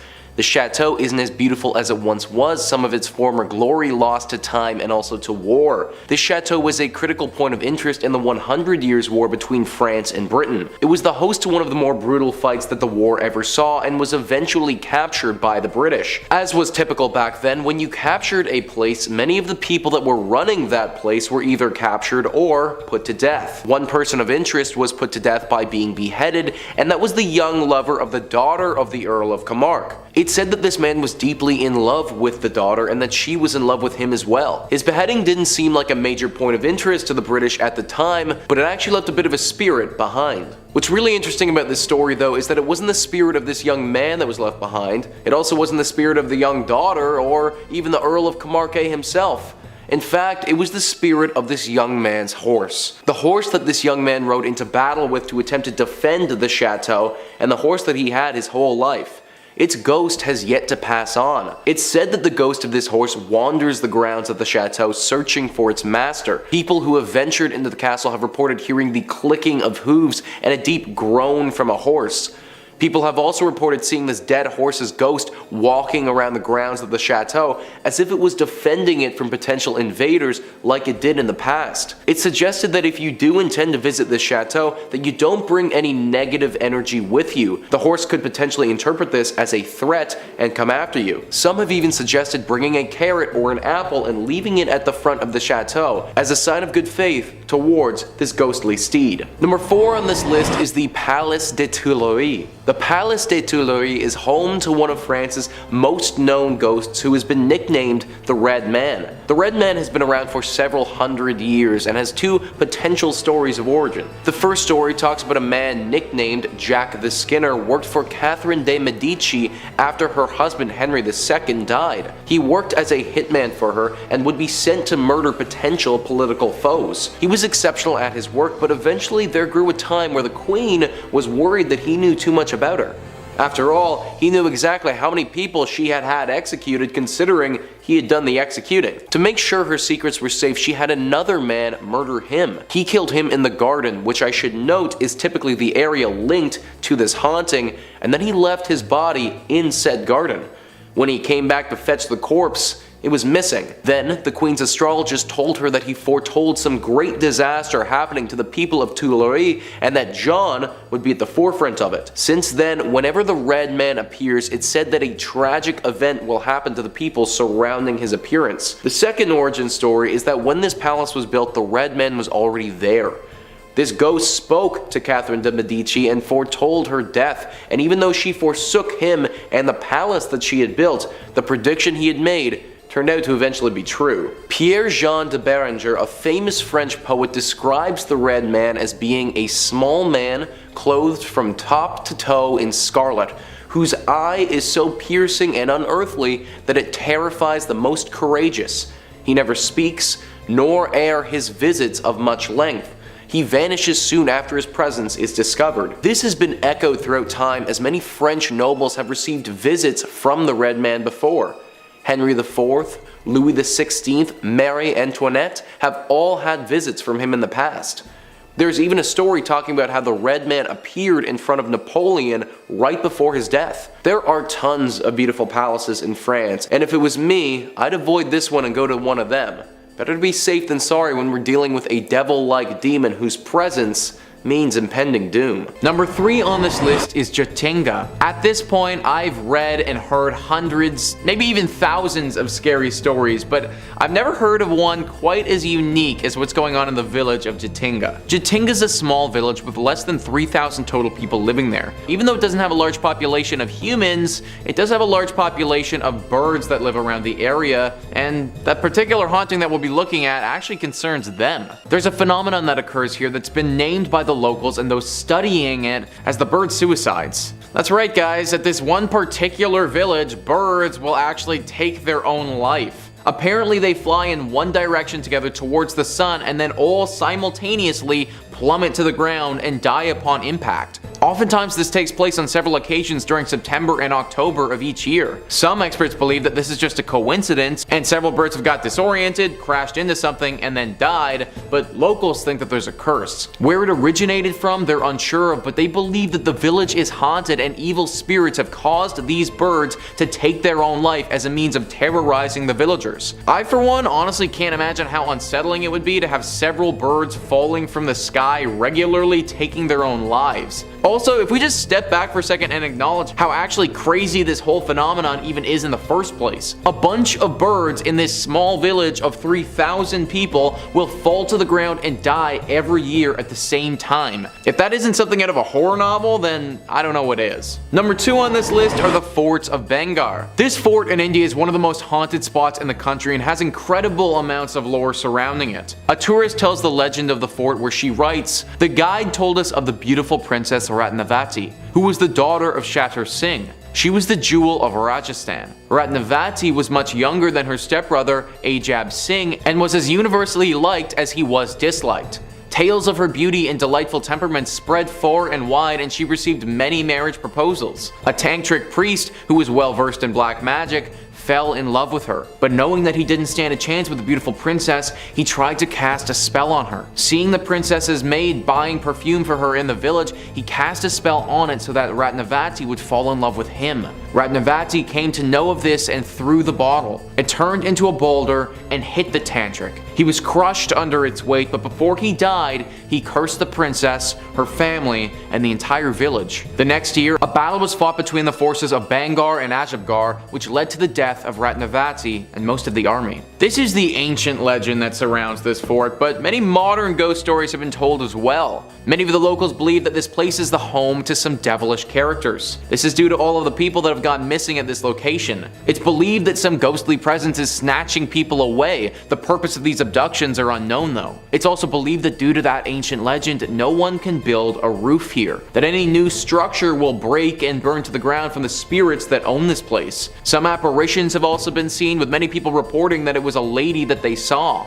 It's currently unclear if that's the ghost of Ratnavati or someone else who's been wronged at this location. The scariest part about this place is that you could literally never leave. To get abducted or to go missing is pretty freaking serious, and if there's some sort of entity that's doing this to people here or cursing them in some way, I'd avoid it at all costs. Number 1 on this list is Dow Hill. Dow Hill is a hill station, which if you didn't know, is a small town that's located at a higher elevation than the nearby plain. Most places that you look up on the internet, they'll have a Wikipedia page, some other articles, a TripAdvisor, and then maybe get into the haunted stuff. Look up Dow Hill, it's all about this place being haunted. Killings, disappearances, satanic rituals, all of these have happened in Dow Hill, and they've undoubtedly left their mark on this tiny little town. Several different ghosts and hauntings currently riddle this place. One of the most popular is that of the Headless Boy. There's a road that's been nicknamed the Death Road that goes from Dow Hill to the forest's office. This Death Road is the home to the Headless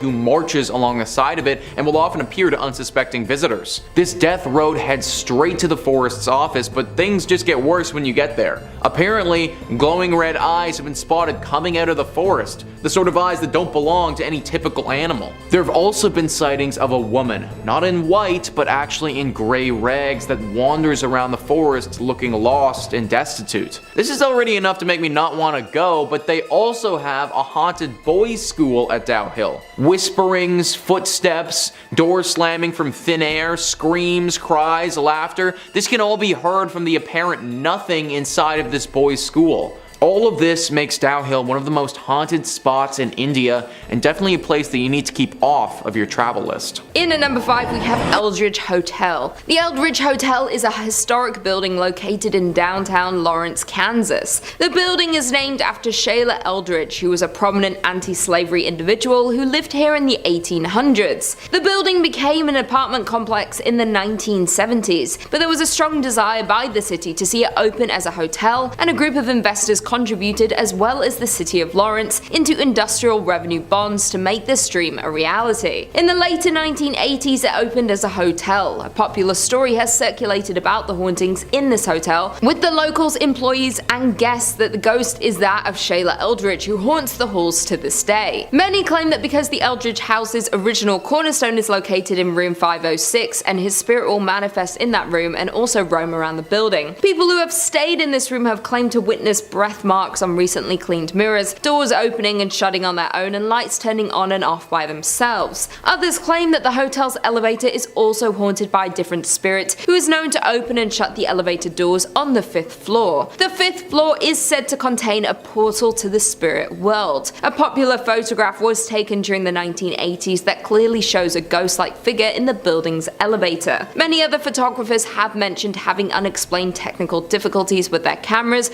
when near the elevator. The story of the hotel and the hauntings of Eldridge was the inspiration for the movie The Demon's Shadow, and the hotel was featured in the series My Ghost Story and has been depicted in many writings. Many believe the rich history has resulted in the amount of paranormal activity. In at number 4, Midland Railroad Hotel. The Midland Railroad Hotel is known for serving the largest steak around, and if you can finish all of it, you get it for free. But it has a sinister, haunting history. It was first a popular train stop in the 1890s, then known for being the location for the movie Paper Moon, where many scenes were filmed at this hotel in 1973. Since then, it's gone through fires, the Great Depression, and plenty of renovations. It is now owned by the Wilson Foundation, has been back in business since 2003, and is listed on the National Register of Historic Places. Not only is this hotel known for these interesting things, it's most known now for the paranormal activity that lurks around the hotel. The most famous ghost is that of an orphan girl that haunts the 3rd floor, who knocks on doors,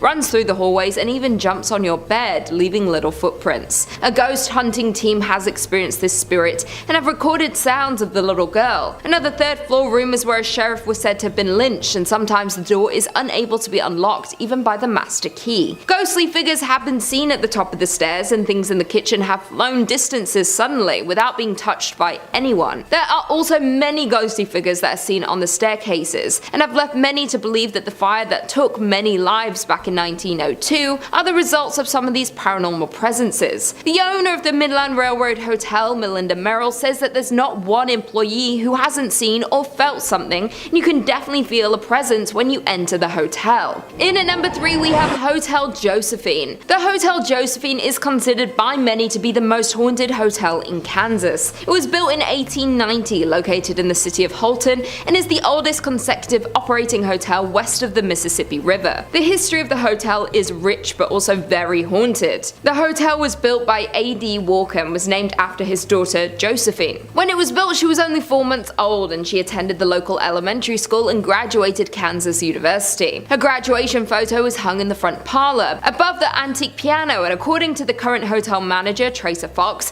her spirit is just one that is wandering the hotel. Tracer Fox has expressed his belief in the spirits when he first stayed at the hotel. He was woken up suddenly at 3:30 a.m. and his bed was moving. He figured there was an earthquake, but when nothing in the news confirmed it, he knew it was a spirit. His mother came and stayed in a room across from him and experienced the exact same thing he did with no explanation for it. They had been skeptics before these happenings, but they are both now firm believers. Other guests staying at the hotel have similar stories, as well as experiencing hearing strange sounds, laughter, footsteps, and seeing shadows. It has been expressed that spirits can be found on each floor. One of the most haunted rooms in the hotel is the Buffalo Room, where shadows are often seen and photographed in the mirrors around the room, as well as the Carrie Nation Room. According to historical documents, a woman hanged herself in the bathroom of that room, and many guests staying there have come out of the room clutching their necks and having a hard time breathing. The hotel has brought several famous guests over the years, including former US President Grover Cleveland, who stayed there in between his 2 terms as president, along with Carrie Nation,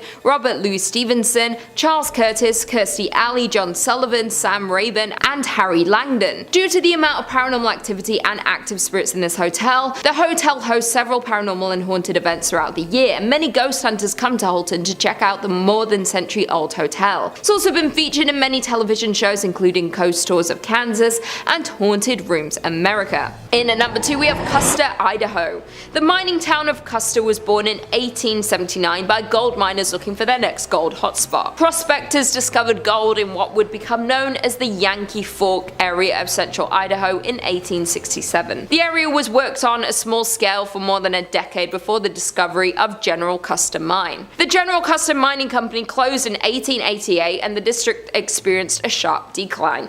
In 1899, the town of Custer has 5 saloons, 3 stores, a hotel and 3 boarding houses, but the town never established even one church.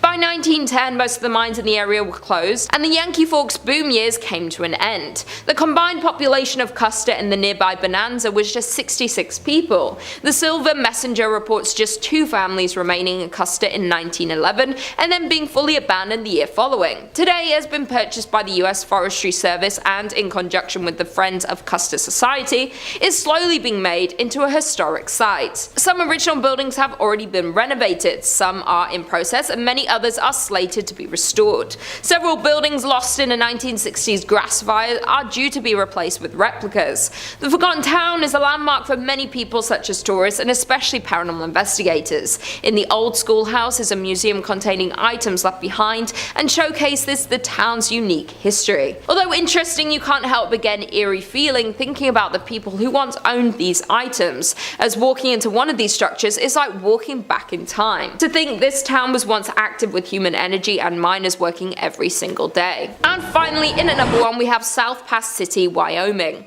Only about 10 miles north of the Oregon Trail is the shell of a town that used to be a busy gold mining camp. Established in a small valley along the banks of Willow Creek, the town was born in 1867. The town was built there because gold was discovered in the Wind River Mountains. By 1868, South Pass City boasted over 250 buildings, 1,000 people, and hundreds of claims. The town was extremely busy as its half-a-mile-long main street boasted numerous hotels, restaurants, general stores, 2 newspapers, doctors, a bowling alley, and dozens of saloons. The mining district continued to grow to as many as 3,000 residents. Miners looking for investors and newspapers promoting further settlement in the area exaggerated the region's amount of gold. But for South Pass City, its great success wouldn't last, and just 2 years after its establishment would begin to show its first signs of declining. Hitting a fall in early 1869, the town resurged briefly after outsider capital was poured into the area, but would fall again as expenses and hardships to recover the gold proved too costly for most miners. By 1872, the town was only occupied by only a few hundred people. In the end, South Pass would become a permanent ghost town. By 1949, the last of the pioneer families had moved on from South Pass City, and the buildings had fallen into disrepair.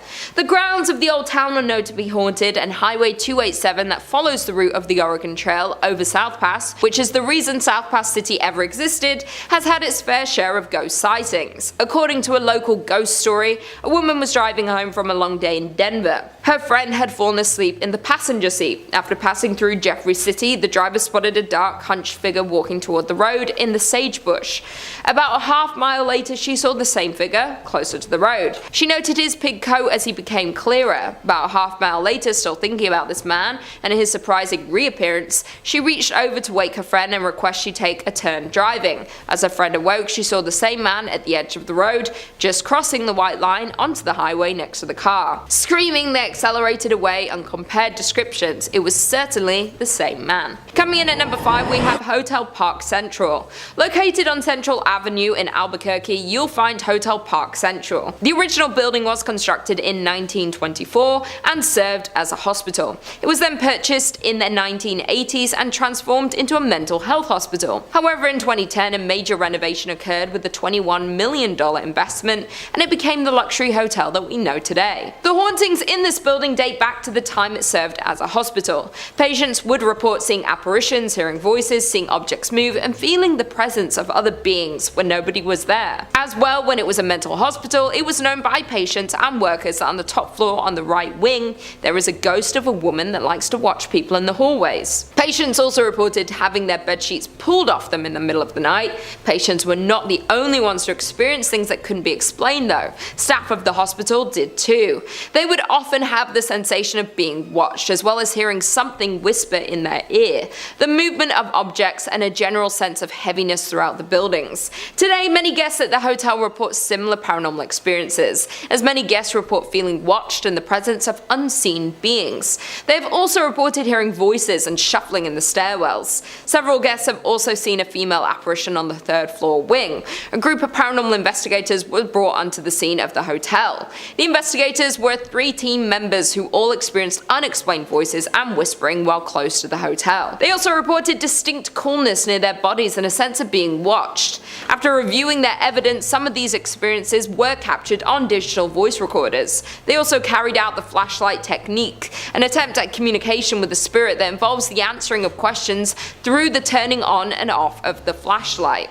This was a success, with several responses captured on video. In at number 4 we have the St. James Hotel. Built in 1972 by Henry Lambert, the St. James Hotel was established. Found in Cimarron, New Mexico, the hotel is known to be one of the most haunted places in America. The St. James Hotel is said to remain host to several restless spirits. Both the owners and the hotel guests will tell you that many unexplained events haunt it. Several psychics have visited the hotel and specifically identified 3 spirits and many others who passed through to relive their experiences. The hotel's second floor is the most active, with stories of cold spots and the smell of cigar smoke lingering in the halls. A prior manager commented about the spirits that linger in the hotel and said, "You never see them, but you do feel and hear them." Another report from a former owner states that she walked into the dining room and saw a pleasant-looking cowboy standing behind her in the mirror on the front of the bar. The spiritual activity of the hotel has been featured on the popular television show Unsolved Mysteries and A Current Affair. Room 18 at the hotel is kept locked because it houses the ghost of an ill-tempered Thomas James Wright, who lost his life at his door just after winning the rights to the hotel in a poker game. Having been injured from behind, Wright continued into the room and slowly met the end of his life. Because of the tragic accident that happened in room 18, it is known as one of the scariest and most haunted rooms. This can be seen with one former owner who said she was pushed down while in the room, and on another occasion saw a ball of angry orange light floating in the upper corner. The staff considers the room to be the most haunted, and people are rarely allowed to enter this room, much less sleep in it. Rumors abound that when the room was rented, several mysterious deaths occurred there. Other unknown entities are also said to roam the hotel, creating a host of paranormal activities. Staff report that items constantly fall off walls and shelves, and electrical equipment at the front desk behaves unpredictably. Others have reported cold spots throughout the historic inn, lights that seemingly turn on by themselves, feelings of being watched by unseen eyes, and cameras that cease to work inside the hotel, strangely returning to normal after leaving St. James. In at number 3 we have Kaimo Theatre. Built in 1927, this grand palace of a theatre certainly is a masterpiece of Pablo Deco fused with Art Deco. The creation of this beautiful southwestern style theatre was financed by a hard-working wealthy entrepreneur, Oreste Bacecci, who wanted to fulfill a lifelong dream of building a grand theatre which would rival other larger-than-life movie palaces that were springing up around the United States. A large fire in 1963 destroyed Kaimo Theatre's iconic stage and much of the building, prompting the Bacecci family to demolish it. In 1977, the same year, the theatre was listed on the National Register of Historic Places. The citizens of Albuquerque voted to purchase Kaimo Theatre at a steep discount. In return, the city of Albuquerque offered to fund the restoration of the landmark attraction. With the change of hands, local restoration experts were hired to restore Kaimo Theatre to its former glory. The hauntings of Kaimo Theatre can be traced back to a freak accident that happened in the late afternoon on August 2nd, 1951.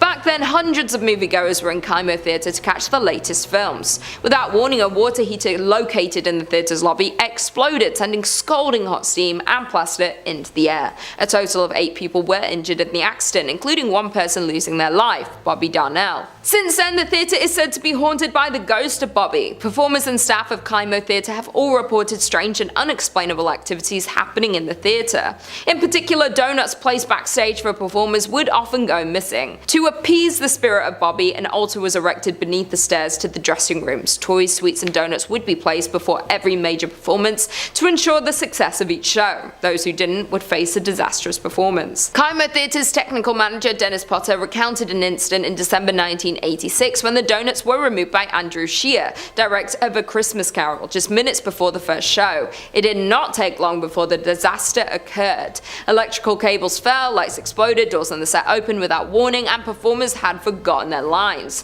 After the end of the disastrous show, the donuts were promptly replaced and the next show went off without a hiccup. However, an interview with Andrew contradicted the Potter's story, with the former claiming that the donuts were never removed or replaced. Apart from the unexplainable disruptions, staff working at Kaimo Theatre have also reported seeing the ghost of Bobby, dressed in a striped shirt and blue pants. The ghost of Bobby is often seen loitering on the lobby staircase looking for the next victim of his harmless shenanigans. In at number 2 we have Mounds Theatre. The renovated theatre, an 86-year-old movie house, can be found in Minnesota. The old theatres have been rumoured for the past several years to be a home of community of creepy ghosts. One story goes as the Mounds was built in 1922 and operated as a movie house until 1967, when it closed so abruptly that when volunteers arrived many years later to renovate the place, they found popcorn on the floor. The subject of paranormal TV shows and professional ghost hunting investigations, the theatre is allegedly haunted by a trio of ghosts: a happy little girl who bounces a ball on stage, a cursed old man who lurks in the shadowy corners of the projection booth, and a crestfallen usher who walks up and down the aisles in search of his lost love. The ghosts in the theatres are so active that the owner had a party of 4 Ghostbusters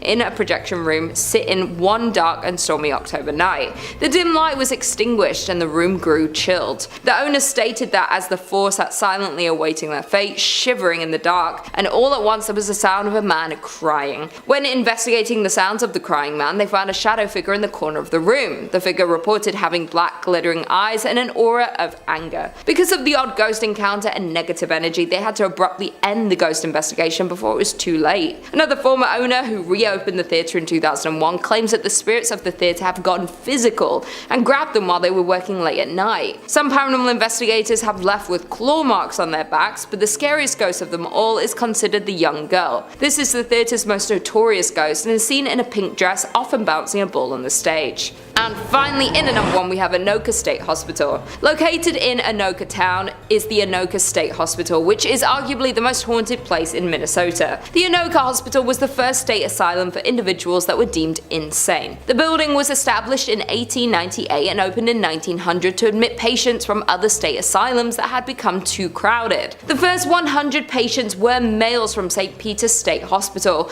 and were considered to be chronic incurables, men who had lost their minds due to heredity, causes, or environment. In 1906, 115 women were also transferred to the asylum from St. Peter's State Hospital. Residents were not to receive any type of treatment at this asylum, as this was the final stop for them until they passed away. And passed they did. A total of 86 of the original patients were buried in numbered graves in the asylum cemetery. The original name of the institution was Anoka State Asylum, but in an attempt to soften the image, they changed its name in 1937 to the Anoka State Hospital. Although the name was kinder and gentler, treatment at the facility was not. Patients were subjected to medical experiments and suffered both mental and physical harm. The original hospital complex closed in 1999 and residents were transferred to a new facility located close by. The buildings and property were then given to Anoka County to use for offices and to house the county workhouse. The remainder of the buildings were closed and boarded up. With such a terrifying past, it is no wonder that the Anoka State Hospital has been rumored to house the spirits of past patients. Former employees have reported that while unusual occurrences happen throughout the buildings, the most paranormal activities are linked to the tunnels located below the buildings. These tunnels were used as a way of transferring patients from one building to another without risking escape. Ironically, many patients believed these tunnels would lead them to freedom, and so they tried to escape by going down into them, but after a few twists and turns, escapees realized that the tunnels were more of a maze than an escape route. Without an understanding of where each tunnel went and how they joined together, it was easy to get hopelessly lost in them. Several escapees became so disorientated and distraught that they took the only way out that they felt was left to them and ended their lives. For years, employees would report hearing footsteps trudging through the tunnels, stopping, pausing. There was also reports of whispering and low voices in conversation, but the words were not understood. The paranormal activities became so rampant that most employees refused to use the tunnels because they were just too eerie. Today, only maintenance and security are allowed in them. Today, the county owns the buildings that made up the former insane asylum complex. Although the complex was eligible for the National Register of Historic Places,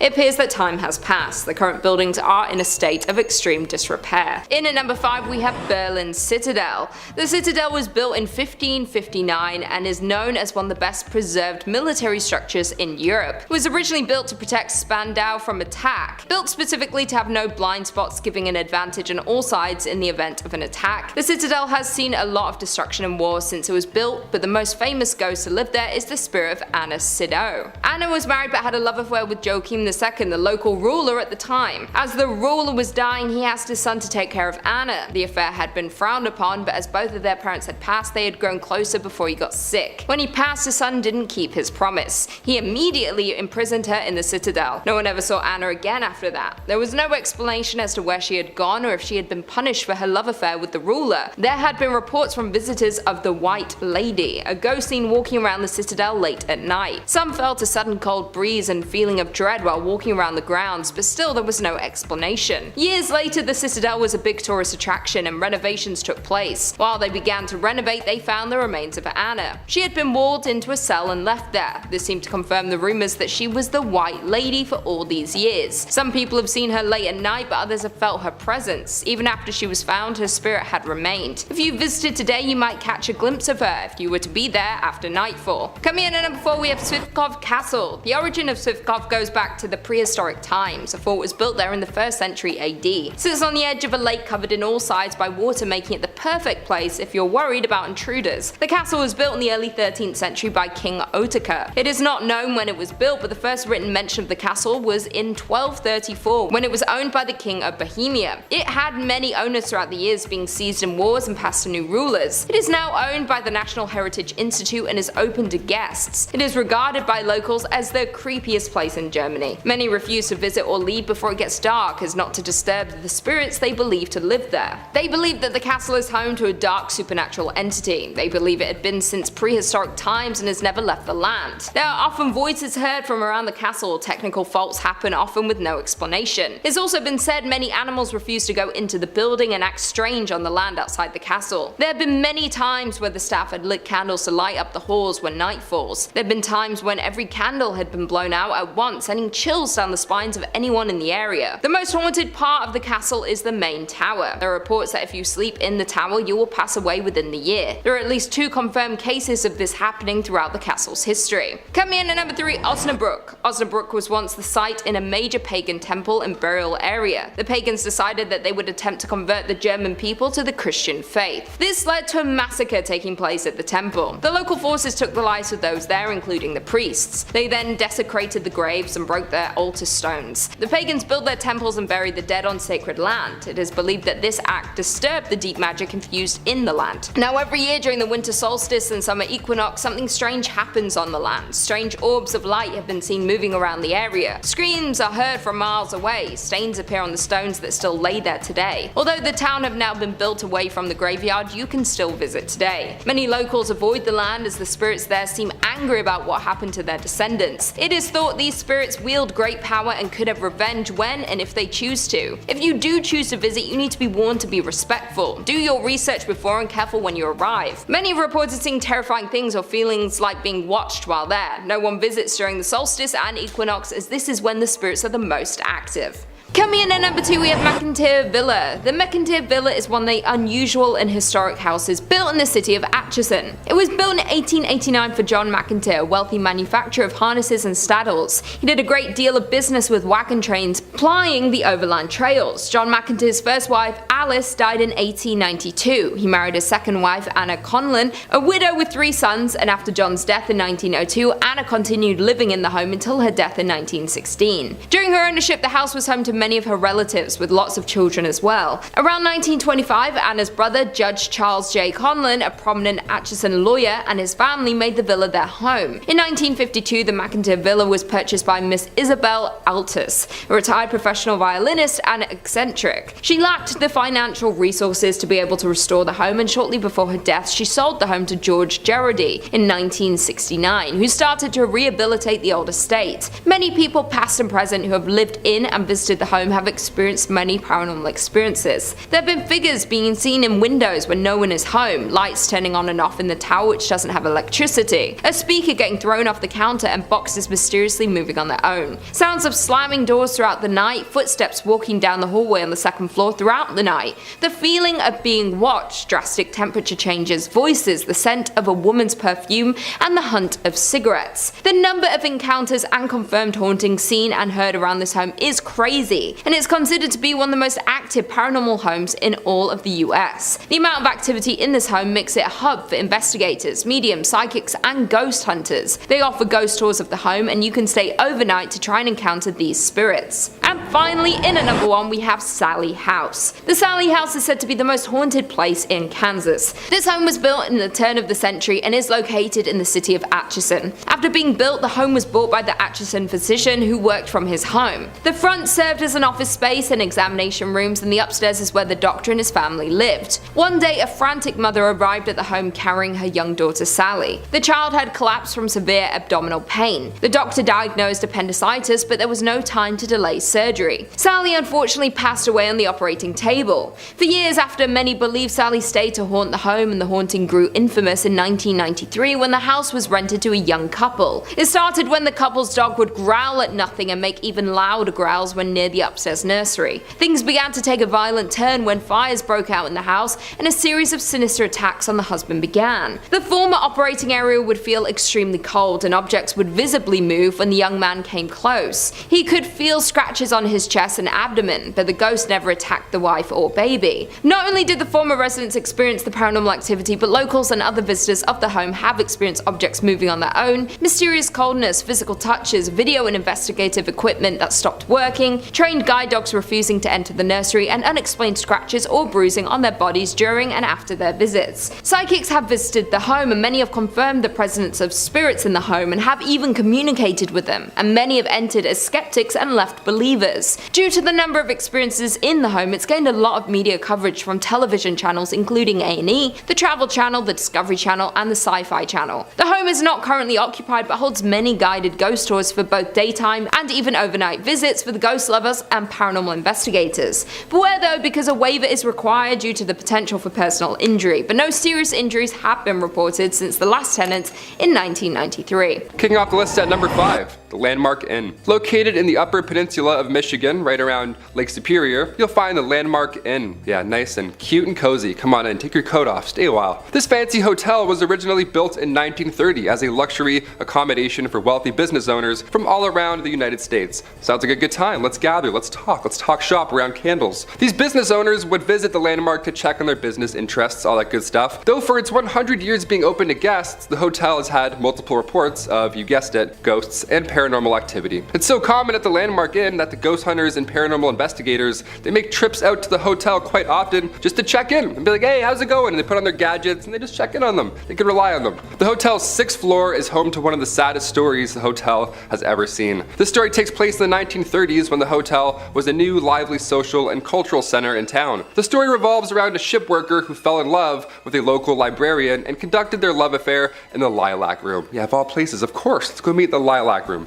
Sounds beautiful. And that was where the man was staying. Perfect place to meet. The couple was said to have a planned wedding upon his return from the last voyage on the sometimes treacherous Lake Superior. Unfortunately, their love affair ended in tragedy when his ship met with a storm and sank to the bottom of a lake. He never returned to the shore, and the librarian mourned the man in said Lilac Room, eventually dying herself of a broken heart. The heartbreaking story comes with many reports of the Lilac Room now being haunted. Yeah, rightfully so. As a large number of guests has reported hearing cries and whispers from a female. The female is also seen by many guests and workers on the 6th floor near the Lilac Room, crying and mourning for her loved one. A less romantic story that is associated with the hotel goes back to when it was even finished being built. During construction, a man ended the life of his girlfriend due to anger and jealousy, and this took place right after she told him about her past boyfriends and their relationship history, just normal stuff that he flipped out on, just a monster. And since the hotel was still being built, to conceal the evidence, the man man buried her in the unfinished basement. Just horrible stuff. You knew I was going there and you're like, oh, please don't.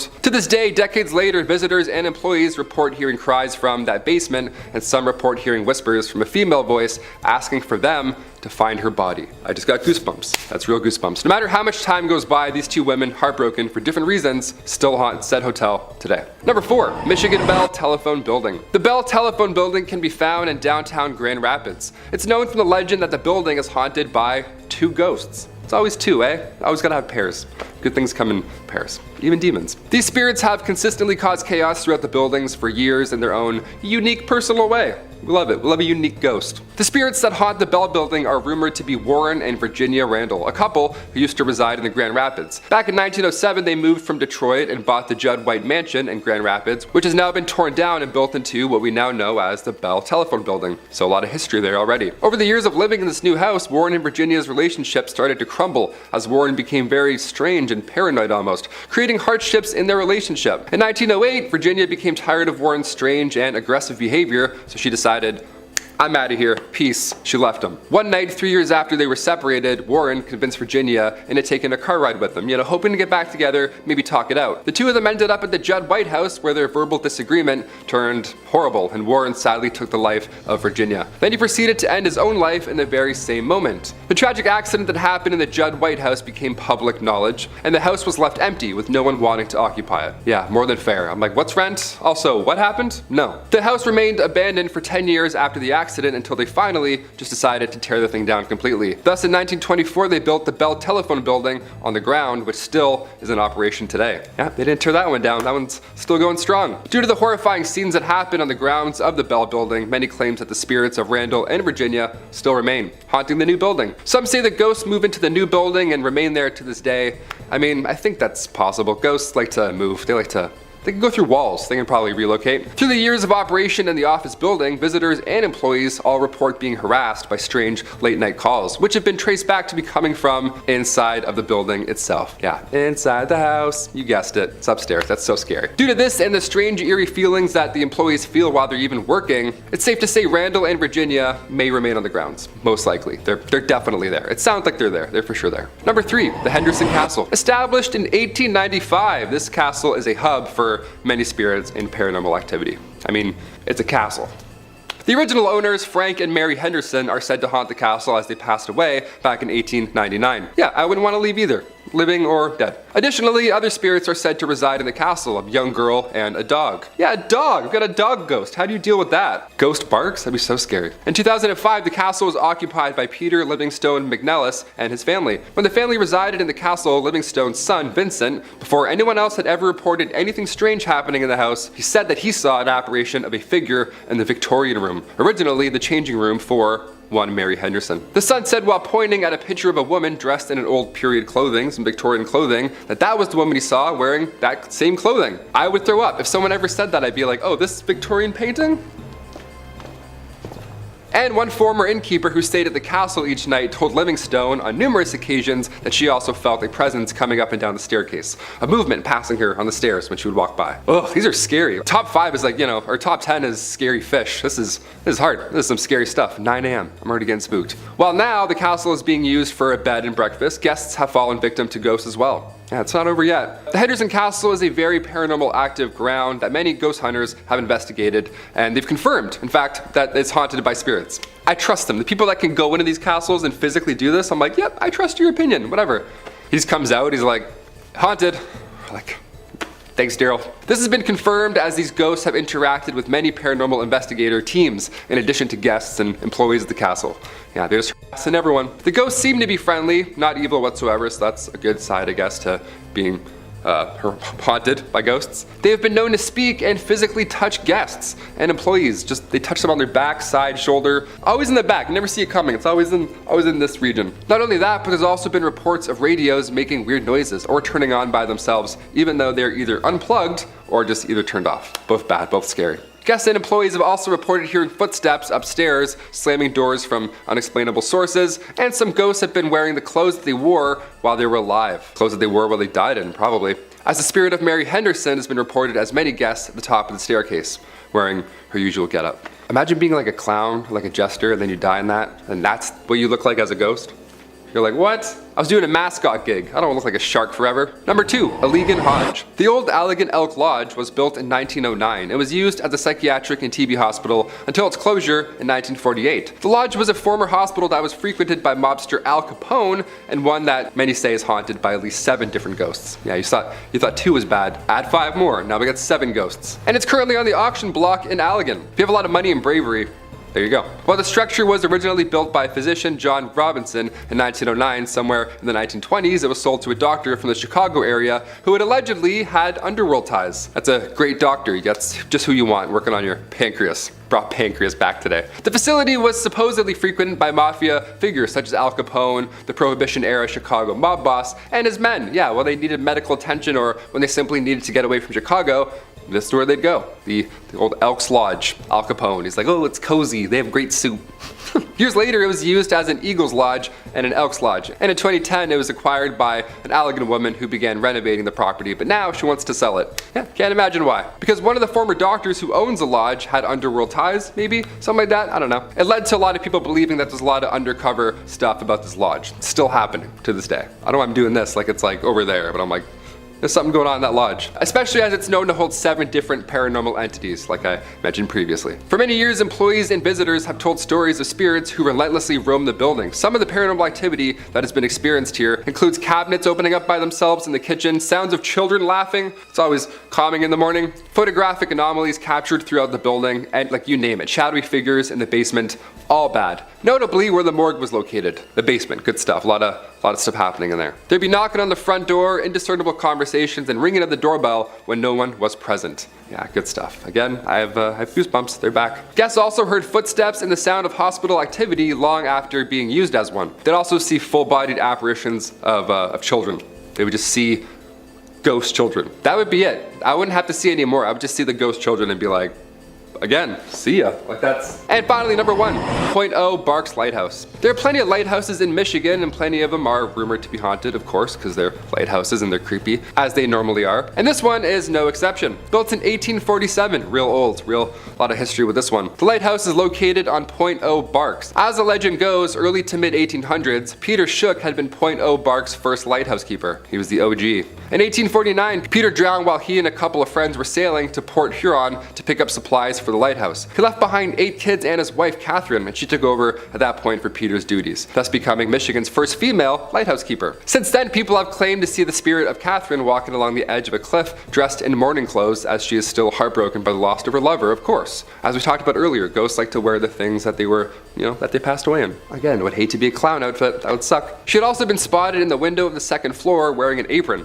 along with an apparition being seen, footsteps ascending and descending the tower stairs, and giggling has also been heard. Yeah, you hear giggling and there's cold spots, therefore haunted, for sure haunted. And the smell of burnt tobacco has also been wafting through the air many a times. Lighthouses are pretty stressful, more than fair. When paranormal investigators, specifically the Southeast Michigan Paranormal Society team, when they had a 2-day intensive investigation after their search, they concluded that they believe that there is every reason for the lighthouse to be haunted. The investigators did some electric voice phenomenon work in the living room, and then they heard loud thuds from overheard. Like, where did they get this gear from, Like, I want this gear. I have some questions of myself going on in the apartment. I want to swing it around a bit. A sound of something scraping along the floor as well, and additionally, during their investigation, the rocking chair had moved 2 feet and was still moving. Just love to keep rocking around. We love that. We love haunted rocking chairs. We love unexplainable forces. While they were upstairs, they also reported hearing heavy footsteps from another unknown source. So many ghosts, there's rocking chairs, people moving around, working in the basement. It doesn't sound like the afterlife is a peaceful one, if I'm being honest. Sounds like there's a lot of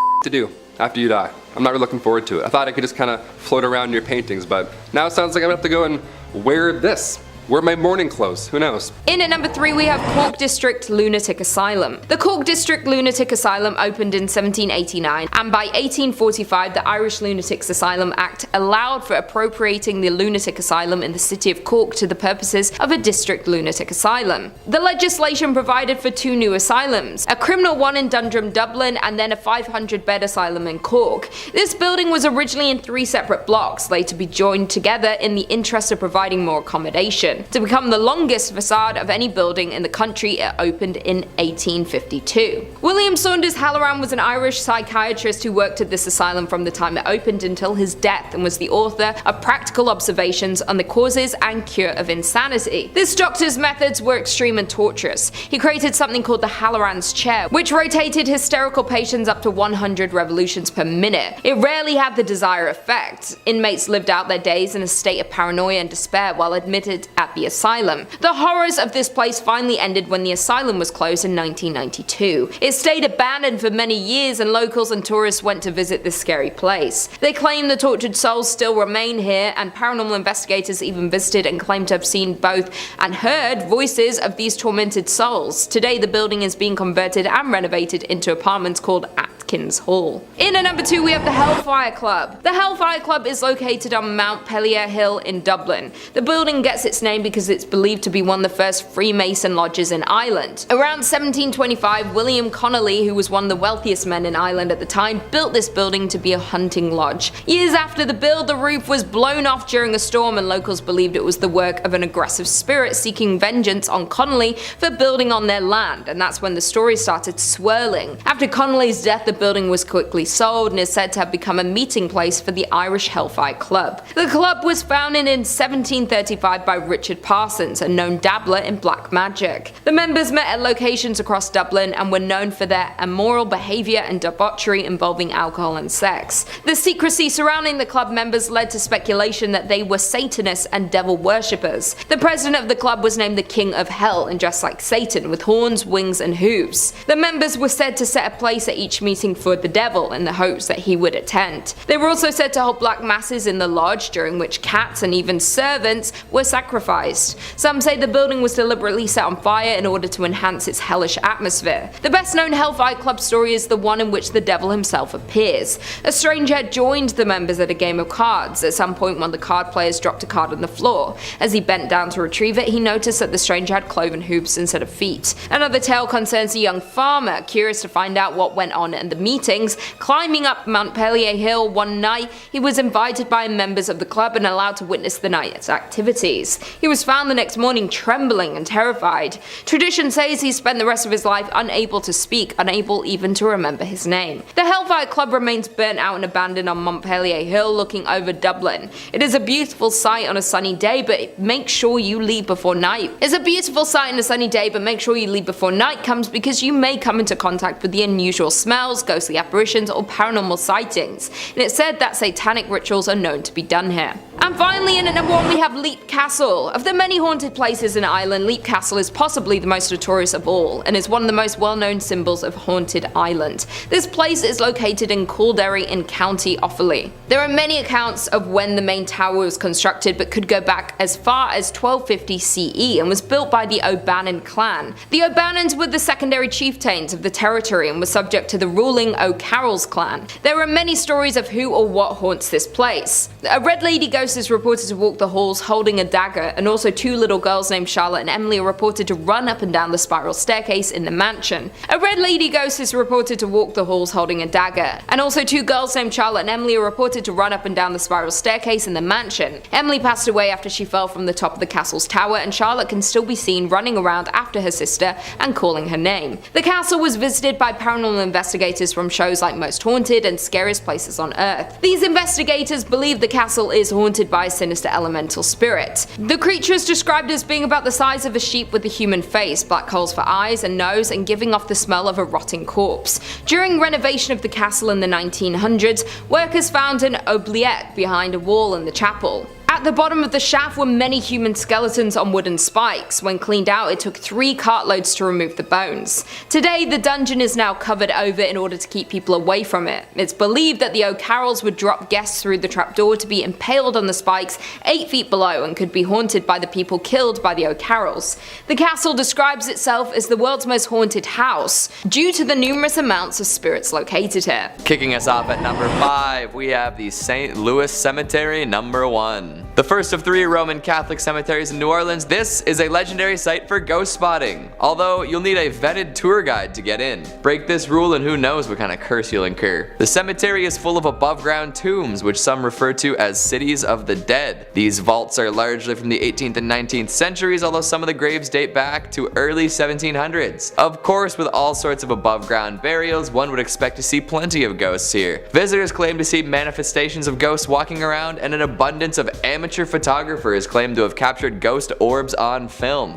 Digital too. Some ghosts are more famous than others, but at the St. Louis Cemetery number 1, none are as well renowned as Mary Laveau. The voodoo queen of New Orleans, Laveau made a name for herself through fortune telling, occult studies, and herbal medicines. These days, gawkers claim to see her floating through the cemetery where she's buried, wearing her signature bright colored clothing and white turban. Guests have reported being scratched, pinched, shoved, or even coming down with sudden unexplainable illnesses after seeing her ghost. For many years, followers of the occult would visit her tomb and mark it with 3 X's, but this led to more severe vandalism and it has been refurbished since. Laveau isn't the only ghost to roam the graves, but she is definitely the most well known. Just watch your back if you choose to visit and stick with the tour guide. Next up at number 4, the Hanging Jail. The Gothic Jail of De Ridder was built in 1915. Anything Gothic has a higher chance of being haunted, it's just how architecture works. That's why the Notre Dame is so full of ghosts. That and the whole Cloud Frollo situation.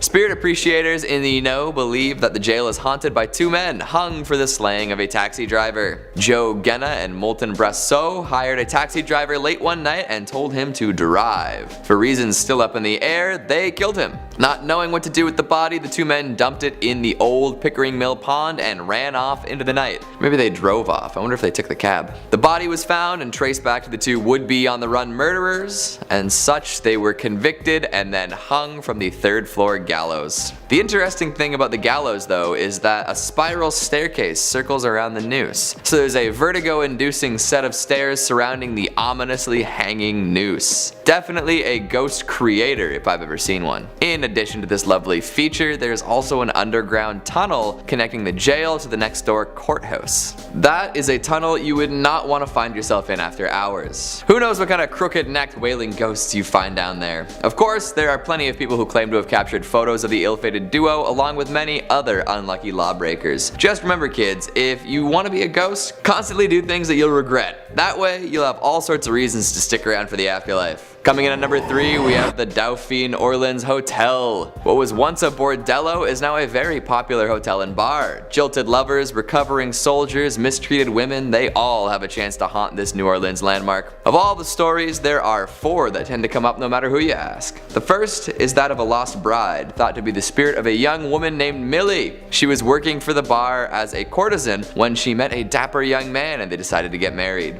However, on the morning of the wedding, Millie's groom-to-be was shot dead in a gambling dispute. Distraught, Millie waited for days for her fiancé to show up and never took her wedding dress off. For years, she would wear the white dress around the bar, hoping that someday he would show up.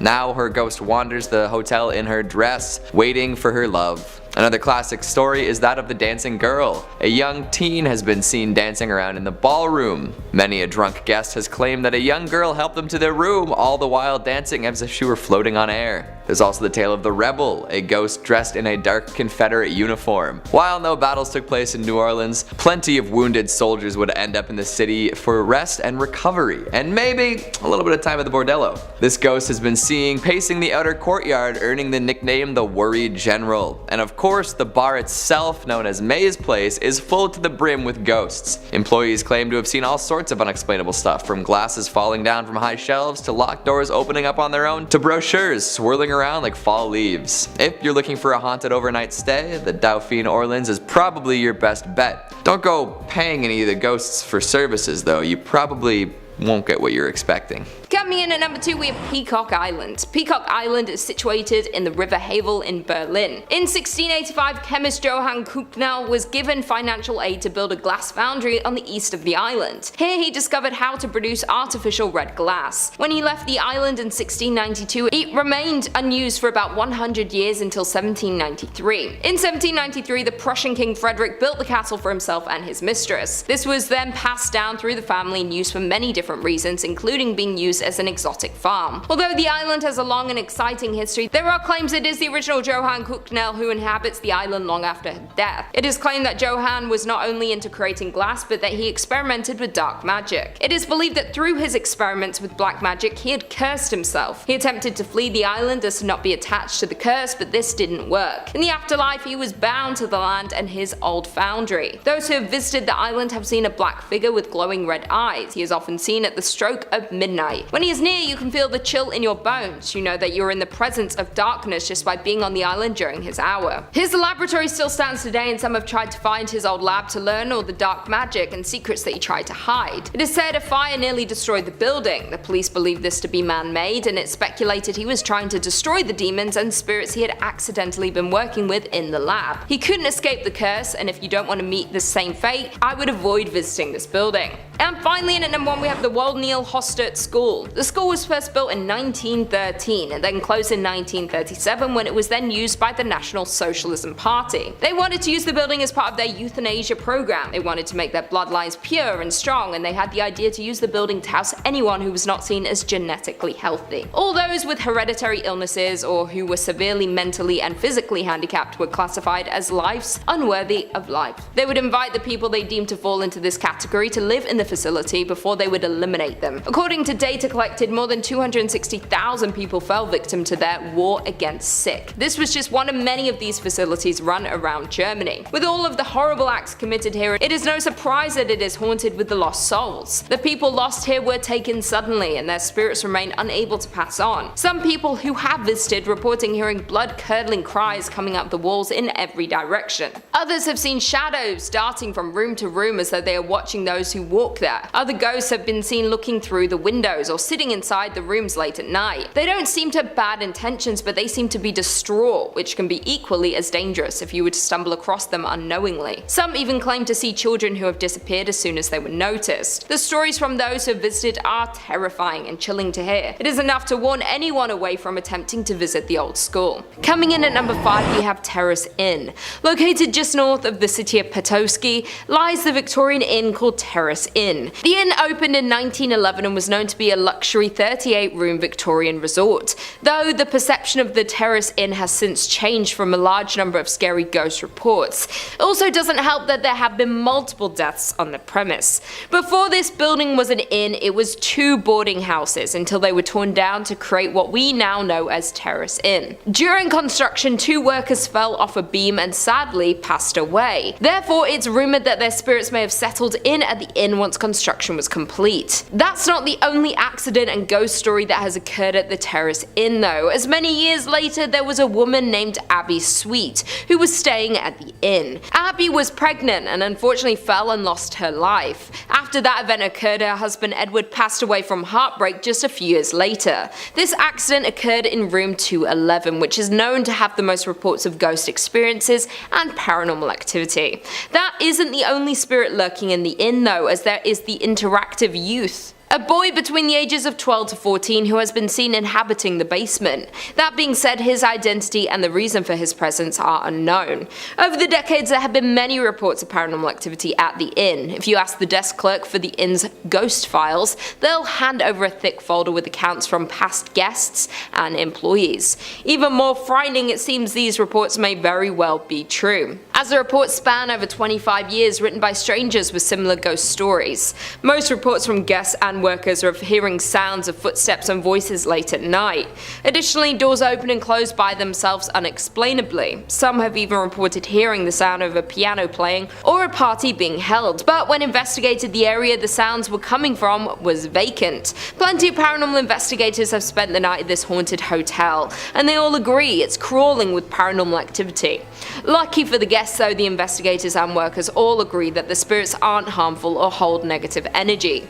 That all being said, this historic inn remains one of our most paranormally active locations in Michigan. In at number 4, we have Solchoy Point Lighthouse. On the shores of Lake Michigan sits Solchoy Point Lighthouse. The lighthouse has been in operation since 1895, and it's the only active light left on the lake, but behind its walls holds the stories and spirits. Between 1902 and 1910, Joseph Willie Townsend was the lighthouse keeper who lived in the upstairs bedroom with his wife. life. For decades it's been said that Captain Willie Townsend remains attached to the old structure. The captain died at the age of 63 in 1910 and his death remains a mystery, though some believed it was cancer as he was known to be a heavy smoker. His body was embalmed in the basement of the lighthouse. Once Mr. Townsend died, some curious individuals got inside and went into the basement, where they found pieces of an old broken up kitchen table. Once they reassembled the table, that's when the paranormal activity began. The table chairs kept getting rearranged on their own and silverware was set on the table in a specific pattern, the way the captain preferred them. There have been multiple reports of a strong smell of cigar smoke within the lighthouse. Additionally, the captain's face has been seen in the upstairs bedroom mirror on 13 different occasions. The Sol Choi Point Lighthouse is one of the Upper Peninsula Paranormal Research Society's favourite spots to investigate due to its high activity from the paranormal. They have seen the alleged shadow of Townsend move behind the curtains of the lighthouse and have also seen him appear in a mirror. Not only that, but one guest had even said that during her visit she saw a man wearing a heavy blue coat walking across the yard of the lighthouse. She waved at the man, but he just ignored her. Not thinking much of it, she went on with her day. When the guest got home and did research on the lighthouse, she realized the man she saw was the captain himself.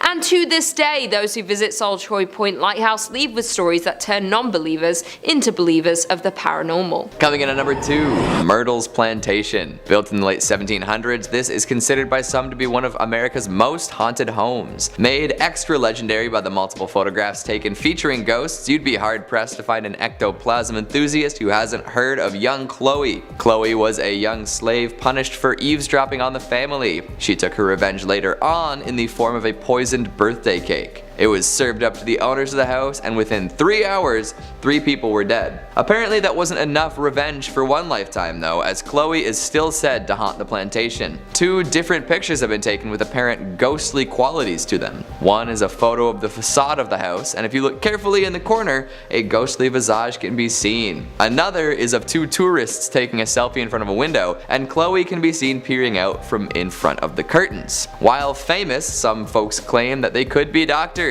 What do you think? After the Chloe incident, many later owners suffered death and murder tragedies while living at the house. Their ghosts have also been seen roaming the grounds. These days, most of the scary stuff is directly ghost related, so I don't know if it's still dangerous or just a spooky tourist attraction. Maybe the spirits like the attention they're getting from the public and would rather not kill anyone else. And finally at number 1, the LaLaurie Mansion. Back in the 1830s, the LaLaurie family was extremely well-to-do, especially Delphine LaLaurie. She was a well-respected member of society and known for throwing lavish parties. All was well and everyone had their fun until disaster struck. A fire swept through the building, burning much of it to the ground. Among the rubble, firefighters found the bodies of chained and tortured slaves in a hidden chamber. It appears that Delphine would perform unnecessary surgery on these poor helpless folks too. By the time all this was figured out, the LaLauries had fled the country, never to be seen again. With no way for justice to be served, the souls of the people held here remained, looking for revenge. Pretty much all future owners of the property quickly left after moving in. The ghosts haunting the walls are pretty aggressive too, with many people reporting bizarre physical assaults by forces unseen. Today, ghost hunters say that it's the most haunted house in the French Quarter. Historians dispute this, but that's not going to stop the Phantom fans from traveling to the haunted mansion.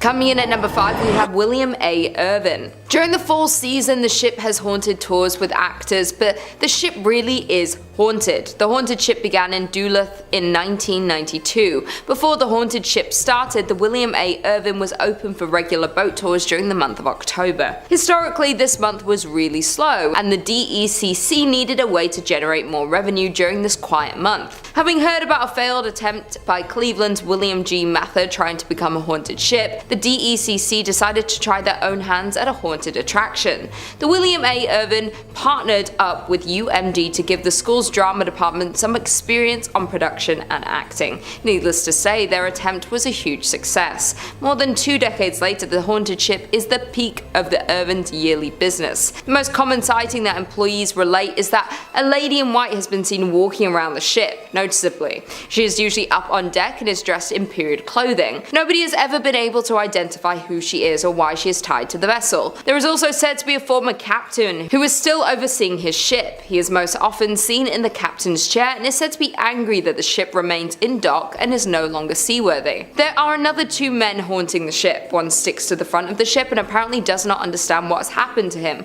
while the other sticks to the rear of the ship and has confirmed that he died after falling from a ladder. The family of the second man has come forward and said the story surrounding his death was always suspicious and they were denied a claim to his pension. In at number 4 we have Enger Tower. The 82-year-old watchtower can be found right in the middle of Enger Parr. The tower was built in 1939 and looks over the Duluth Harbor, being known as one of the most well-known haunted places in Minnesota, and for good reason. The tower is 531 feet above Lake Superior and is built of bluestone from local sources. Enger Tower was first dedicated by Crown Prince Olav and Crown Princess Martha of Norway on June 15th. It was built as a tribute to businessman Bert Enger, who passed away in 1931. The dedication was in honor of Bert Enger, a native of Norway who came to this country and became a successful furniture dealer. At the time of his death, Mr. Enger donated 2/3 of his estate to the city of Duluth. This included the land known as Enger Hill, which along with Enger Tower is also the home of Enger Park and Enger Golf Course. The tower can be seen almost anywhere throughout the city and has since been restored. There is a local legend that a man took his own life in 1948 by jumping off the 5th level of Enger Tower. They say his body has been found hours later but was never identified. That being said, there are numerous ghost stories of visitors seeing a man on the 5th floor of the tower before entering, but when they reach the top, he is gone.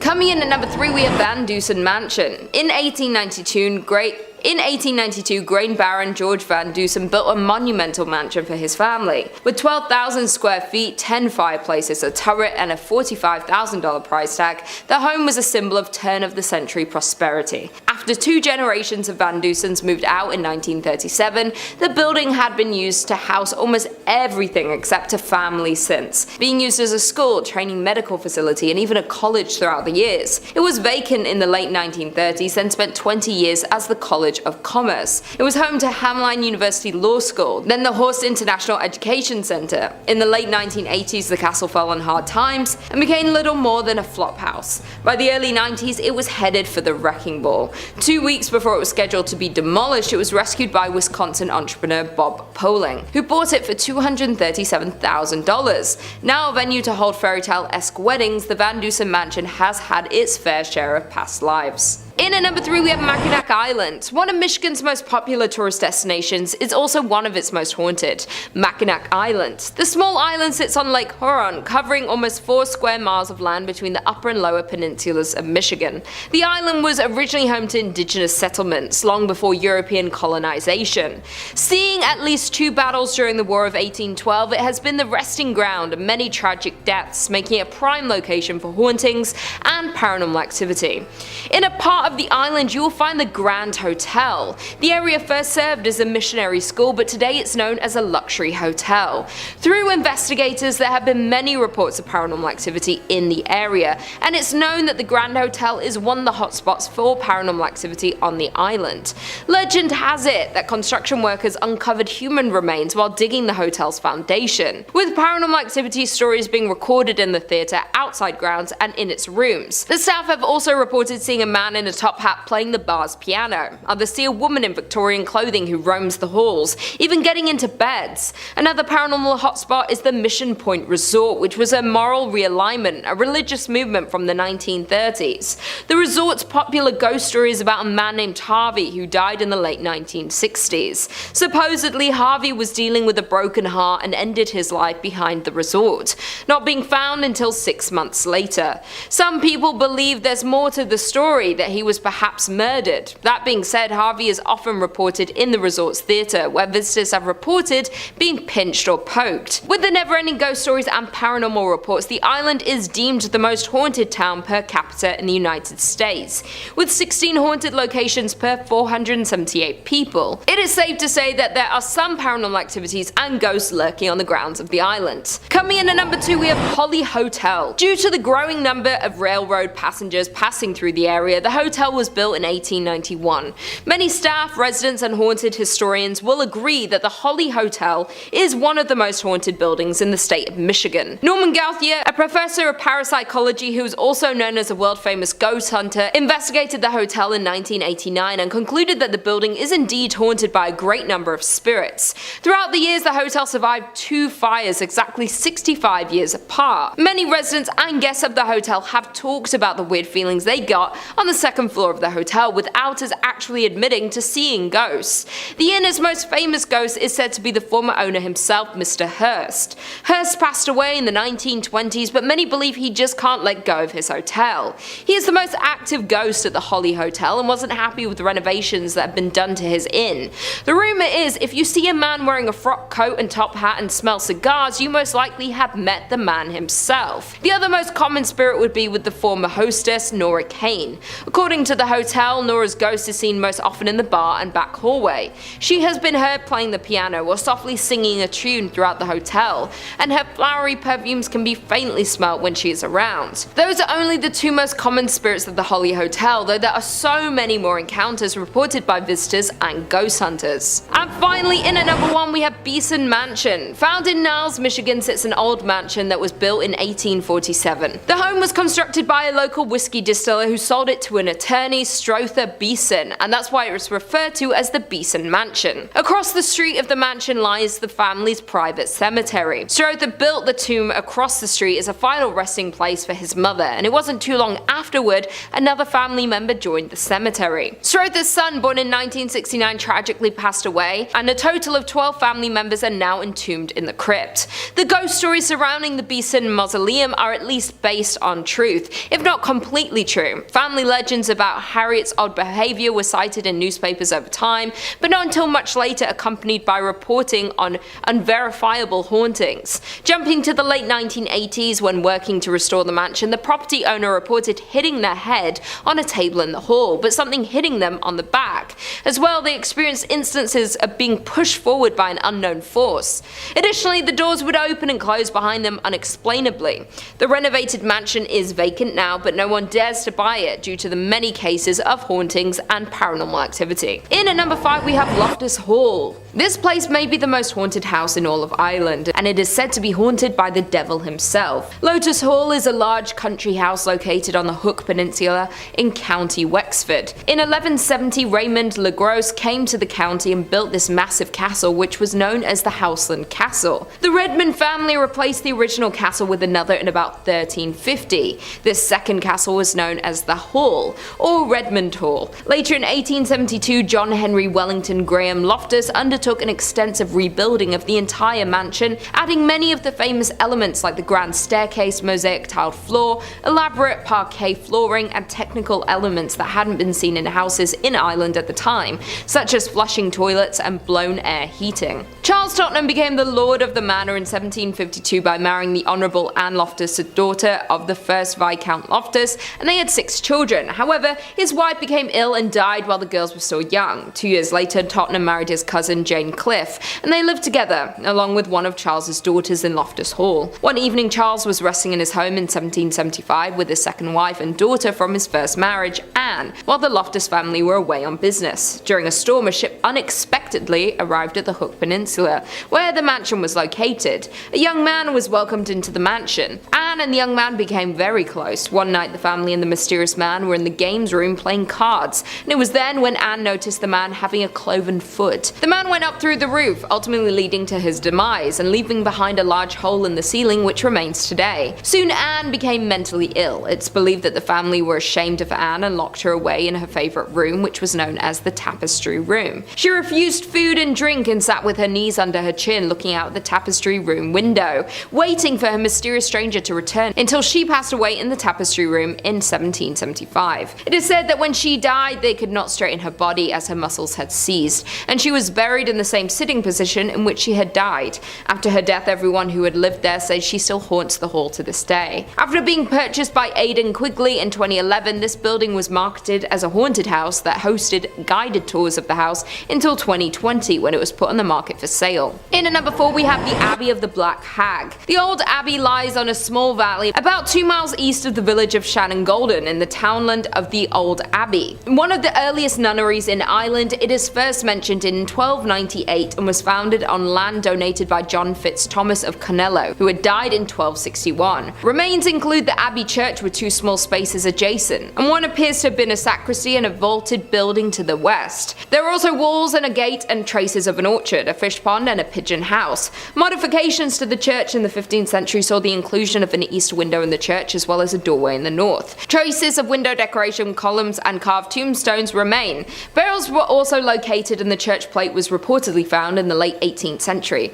It is said that the last abbess terrified the local population with her use of the black arts and sexual practices in a room to the south of the church, and is now called the Black Hag's Cell. After the closure of the abbey, the hag remained there and continued to perform her unholy acts, and it's believed she lived unusually long, which caused her ancient skin to become darker and darker over time. Another legend is regarding the Earl of Desmond, and that during his escape from one of the many battles between the Geraldines and the Butlers, the Countess was wounded by an arrow. The wound was so serious that the Earl believed the Countess had died and buried her beneath the altar in the main chapel. The Countess awoke to find herself buried alive, and when people would see a ghostly figure, they went to her gravesite and they had found her finger bones had been worn out from clawing at the coffin, and it's believed her screams can still be heard to this day. In at number 2, we have La Fonda Hotel. Standing in Santa Fe, New Mexico, there is the historic La Fonda Hotel. Over the years, the hotel was destroyed and rebuilt several times over. In 1821, when Captain William Becknell blazed the path of what would become known as the Santa Fe Trail, he stayed at a La Fonda where the trail terminated at the town central plaza. As more and more pioneers traveled the Santa Fe Trail, the La Fonda became a popular destination for trappers, traders, mountain men, soldiers, politicians, and the like. The current La Fonda was built in 1922 on the site of the previous inns. In 1925, it was acquired by the Atchison, Topeka Santa Fe Railroad, which leased it to Fred Harvey. For more than 40 years, from 1926 to 1968, La Fonda was one of the famous Harvey houses, a renowned chain of fine hotels. Today, the La Fonda Hotel is said to host not only travelers visiting Santa Fe, but also several ghosts. Some people believe that the Honorable Judge Slough continues to walk its hallways. However, more often reported is the ghost of the distraught salesman who jumped into the well after losing all of his company's money. The hotel's dining room, called the La Plazuela, is situated directly over the old well, and both guests and staff alike have reported the sight of a ghostly figure that walks to the center of the room, then seemingly jumps into the floor and disappears. Other reported phenomena include a ghost that haunts the Santa Fe room, as well as the spirit that walks the hallways near the La Terraza, a restaurant located on the east side of the hotel's 3rd floor. In the 1970s, a ghost reportedly called the front desk to complain that someone was walking up and down the hallway in front of his room. When an employee was sent to investigate, he saw a tall man in a long black coat disappear into a stairwell. However, when he followed him to the stairs, there was no sign of the mysterious visitor. And finally, in at number 1, we have the Luna Mansion. The Luna Mansion in Los Lunas, New Mexico is known for one thing, and it's its ghost stories. Over the years, the Luna Mansion in Los Lunas has gained a reputation as being haunted. Guests and staff alike have shared stories of unexplained activity, which some chalk up to the paranormal. Over the years, the mansion changed hands several times before it was purchased and renovated as a fine dining establishment in the 1970s. It was then that the ghost of Josephina began to appear. Perhaps she didn't like the renovations, or maybe she just wants to stick around to make sure they were doing a good job on the home that she had spent so many years looking after. Dressed in 1920s period clothing, she had been described by employees as appearing very real. Most often she is seen in 2 former bedrooms on the 2nd floor, an attic, storeroom, and at the top of the stairs leading to the 2nd floor bar. At the top of the stairs sits an old rocking chair, which she has often been seen sitting in and rocking slowly. On one occasion, when an employee approached the ghost, she simply stood up and then slowly vanished. More often she is seen walking up and down the stairs, a habit that has been so commonplace that employees barely notice anymore. Where there's one spirit, others seem to follow, and more ghostly apparitions have been seen at the mansion. One of these is a former servant named Cruz, who was thought to have been a groundskeeper. Most often seen on the main level, he is said to be particularly friendly to women and children and likes to play practical jokes on the employees and patrons. On one occasion, he was seen sitting on a sofa as if waiting to be served. Dressed in vintage attire, the man was relaxing patiently when a waitress asked another staff member why he hadn't been served. However, the response was, "What man?" And when the waitress looked back to the sofa, the vintage spirit faded away. Number 5 on this list is the Buda Labyrinth. Buda Labyrinth is a series of tunnels that are all connected under Budapest. It's a naturally forming system that humans have cultivated. They've used this place for many different purposes since ancient times. Storage and shelter are right up there as being some of the biggest. They've also, however, hosted some pretty dark and disturbing things here. These tunnels have been used as torture chambers before. They've been used as a prison before, and even a dungeon back in the day. Due to some of these darker times that the tunnels have seen, it's believed that there's some residual dark energy that resides here, and the tunnels themselves are ultimately haunted. Some of the most commonly spotted spirits in these tunnels are that of 3 women. A while back, 3 female skeletons were found in the depths here. The cause of death was never fully confirmed, but it was believed by how they found them that it would have been horribly brutal. These 3 ghosts haunt this place all the time, and there are even stories about how they used to take people. They would leave the confines of these tunnels and drag unsuspecting victims down here to die. That hasn't happened for several hundred years though, so I think that we're all pretty safe in that regard. They aren't alone down here though. The souls of those who were tortured to death still linger here and oftentimes make themselves known to visitors. Disembodied voices, screams, moans, the feeling of someone's hands grazing over you as you walk past. All of these are very common occurrences down here. We've just seen it time and time again where a place sees a little bit too much darkness and hate and then becomes haunted. The Buda Labyrinth is definitely one of those examples. Highly recommend keeping it off your itinerary if you're traveling to Hungary anytime soon. Number 4 on this list is Witch Island. Yeah, literally a place called Witch Island obviously is going to be making the list. There's an ancient legend that surrounds this island which has given it its name. It was a classic case where people were thought to be witches and were wrongly accused of such and then ultimately put to death. Let's Travel says, it might seem like a pleasant and relaxed place, but there is a creepy story following this place. Szeged was suffering from a serious drought and the locals were praying for that. Suddenly one day, rain starts with chunks of ice falling from the sky and many locals were convinced of witchcraft. For that reason, 12 people were caught believing that they were witches. They killed them, and since then, locals say that they hear desperate voices crying for help on the riverside. Apparitions are also seen super regularly. These are just normal people too, or at least that's what people think. It's pretty much common knowledge at this point that these women weren't witches at all, but just regular people.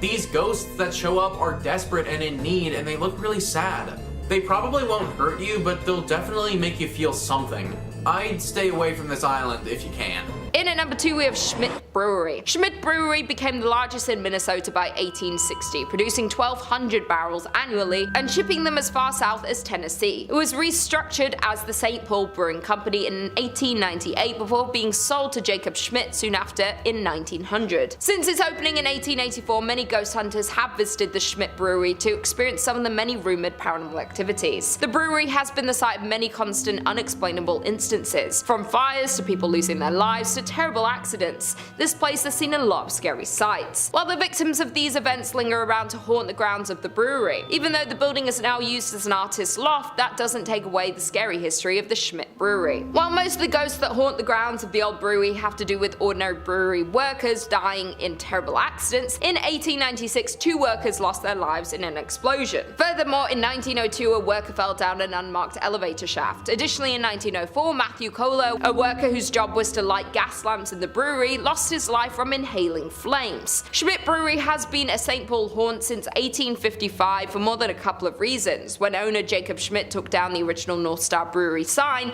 replacing it with his namesake, Jacob Schmidt Brewing Company. The entire brewery burned down a year later in 1900. Plenty of other bad luck would also follow on the grounds of the brewery, suspected due to the tragic death of many workers of the brewery. And finally, in at number 1 we have Four Pals restaurant. Known as the most haunted restaurant in Minnesota, the Four Pow has a tragic story. Located in St. Paul, Four Pow's was a high-end restaurant located in Irvine Park, and the restaurant is a beautiful Victorian mansion. Sadly though, the restaurant is now permanently closed. The dark stories about Four Pow's restaurant hint that the historic mansion is seriously haunted. As the story goes, back in the late 1800s, Joseph Four Pow had an affair with the mansion's maid, Molly. It was not long before his wife discovered this relationship and love for Mary. Therefore, the wife became extremely jealous of the servant and assigned Molly to do chores that would keep her away from the bedrooms and away from Joseph. Molly became pregnant and Joseph ended the affair, but Molly was so distraught about the whole situation that she ended her life. According to reports, she ended her life in the attic. Joseph was upset when he heard the news about Molly that he figured he could not stay in the house where his beloved died. One day he went out for a walk and ended his life as well. Since then, restaurant guests and employees have reported creepy sightings of a woman dressed in 1800s attire, lights turning off and on by themselves, and strange noises coming from the attic. In one case, the disturbances were so chaotic that it led to an investigation by the St. Paul police, whose canine dog refused to enter the attic. It is said that Joseph and Molly both haunt Four Pow's, but many guests have said Molly is more active spirit. People say they have seen the two walking around the dining area, but Molly bangs on walls and smashes glasses. Some people say they can smell her lavender perfume. That being said, Mr. Four Pow is also sometimes seen, and his ghost has been reported wearing a dark waistcoat, silk vest, pinstripe trousers, and a derby hat. He can be seen going to the basement, at which time the lights flicker and shuffling noises are heard. He roams the house and has been caught on film many times. The former staff of the restaurant have also reported on many occasions when they would go floor by floor turning off lights as they close down for the night. Then when the staff members get in their cars to leave, they'll notice the top floor light is on. Nevertheless, if the restaurant is haunted, the story of Mr. Four Pow and Molly is one of the most devastating to date. Number 5 on this list is Stivers School for the Arts. This is a high school that's attracted hundreds of artistic students from around the region for years. It's apparently a really good school, however, ever since a murder back in the 1920s, it's been deeply haunted. AGC writes, according to the online magazine Dayton Most Metro, a teacher named Mary Tyler was found dead in the pool with a locket in one hand and a broken pointer in the other. The teacher was reportedly involved with a senior student at the time of her death. He disappeared after her body was found and was never seen again. Officials believe the unnamed student tore his picture out of the teacher's locket so nobody would suspect him, according to the writer Julian Heisler. The school eventually covered over the pool, building a classroom on top of it. A trap door still leads down into the pool, which is used for storage now, Heisler said, but it seems Mary Tyler never left. Students and maintenance staff have reported Tyler's ghostly figure levitating in the abandoned pool and floating about the lower levels and the network of tunnels buried underneath the school, banging on pipes and wailing loudly wherever she goes, Dayton Most Metro reported. A floating dead body. Yeah, that sounds pretty haunted to me, guys. Ever since this ghostly incident, there have been tons of spooky moments reported by students. Lights flickering, temperature changes, items mysteriously moving around by themselves, and things of this nature happening regularly at this school. It's crazy that something that went down 100 years ago still has such a hold over this place, but literally a century later and we still haven't shaken the ghost of Mary Tyler. Hopefully the next century is a little bit less scary for the students at Stivers School for the Arts. Number 4 on this list is the Cleveland Federal Reserve. The Cleveland Federal Reserve is where the money is. Now this isn't a comment on people being haunted by crippling debt, even though that's probably the most realistic thing I've ever said on this channel. No, this place is haunted by an actual poltergeist that you don't want to mess with. Matilda is the name of our ghost in question, and she's said to haunt the vault down below. Now the good thing about this place is that you actually can't even get to the haunted area. So even for those of you who are feeling daring, you aren't going to be able to go and visit Matilda because it's off limits to the public. Matilda used to work here and was deeply involved in the stock market. That's why when the market suffered a horrible crash in 1929, Matilda felt trapped and saw no other way than to take her own life. She did so in this building, and now it is forever haunted by her spirit passing through the underground walls,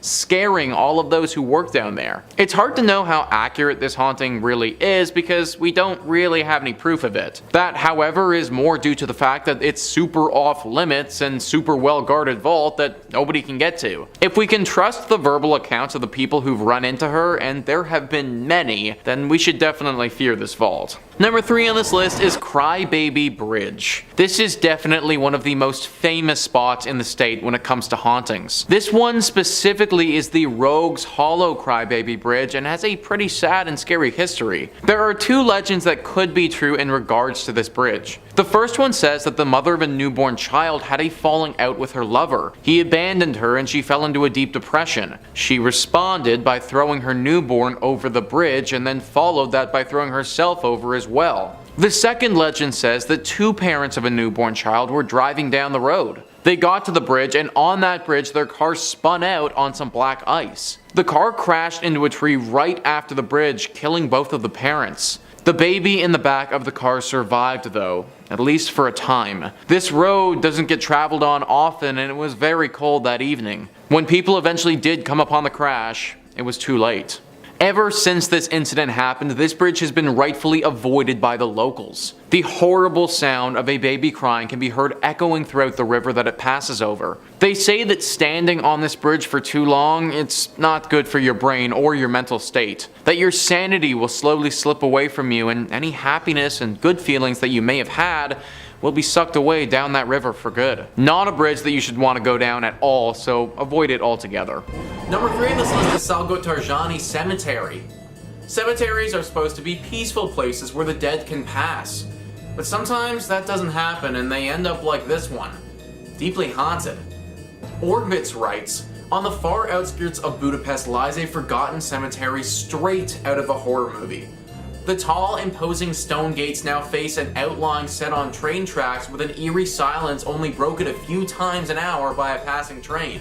A knock on the gates results in 2 large guard dogs rushing to the iron bars, jaws slapping as they attempt to ward off any unwelcome visitors. Inside the giant walls of the once magnificent cemetery are rows of impressive tombs of certainly important people of their time.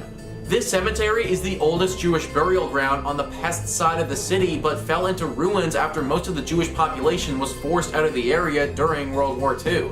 After a short stint as a Soviet military hangout, the forest is slowly trying to take back the land, gnawing around the massive stone and marble burial chambers. Over the years, many of the tombs have been opened and looted of anything of value. The disturbed and derelict cemetery is sure to have at least a few angered spirits still hanging around, making it a place that you may not want to visit after sunset. Angered spirits is right, guys. There are countless stories of people getting literally attacked by unknown entities that they can't defend themselves against. I imagine that these are the spirits of the individuals whose graves were robbed. That is just such a blatant act of darkness that it's bound to wake up the spirits of the dead and anger them. I'm also under the impression that some people were killed here during World War II, which most likely only adds to the haunting.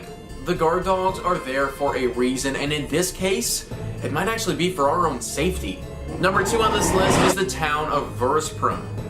This town is also known as the Soviet Ghost Town. Atlas Obscura says, the forest is slowly eating the crumbling buildings within the ghost town.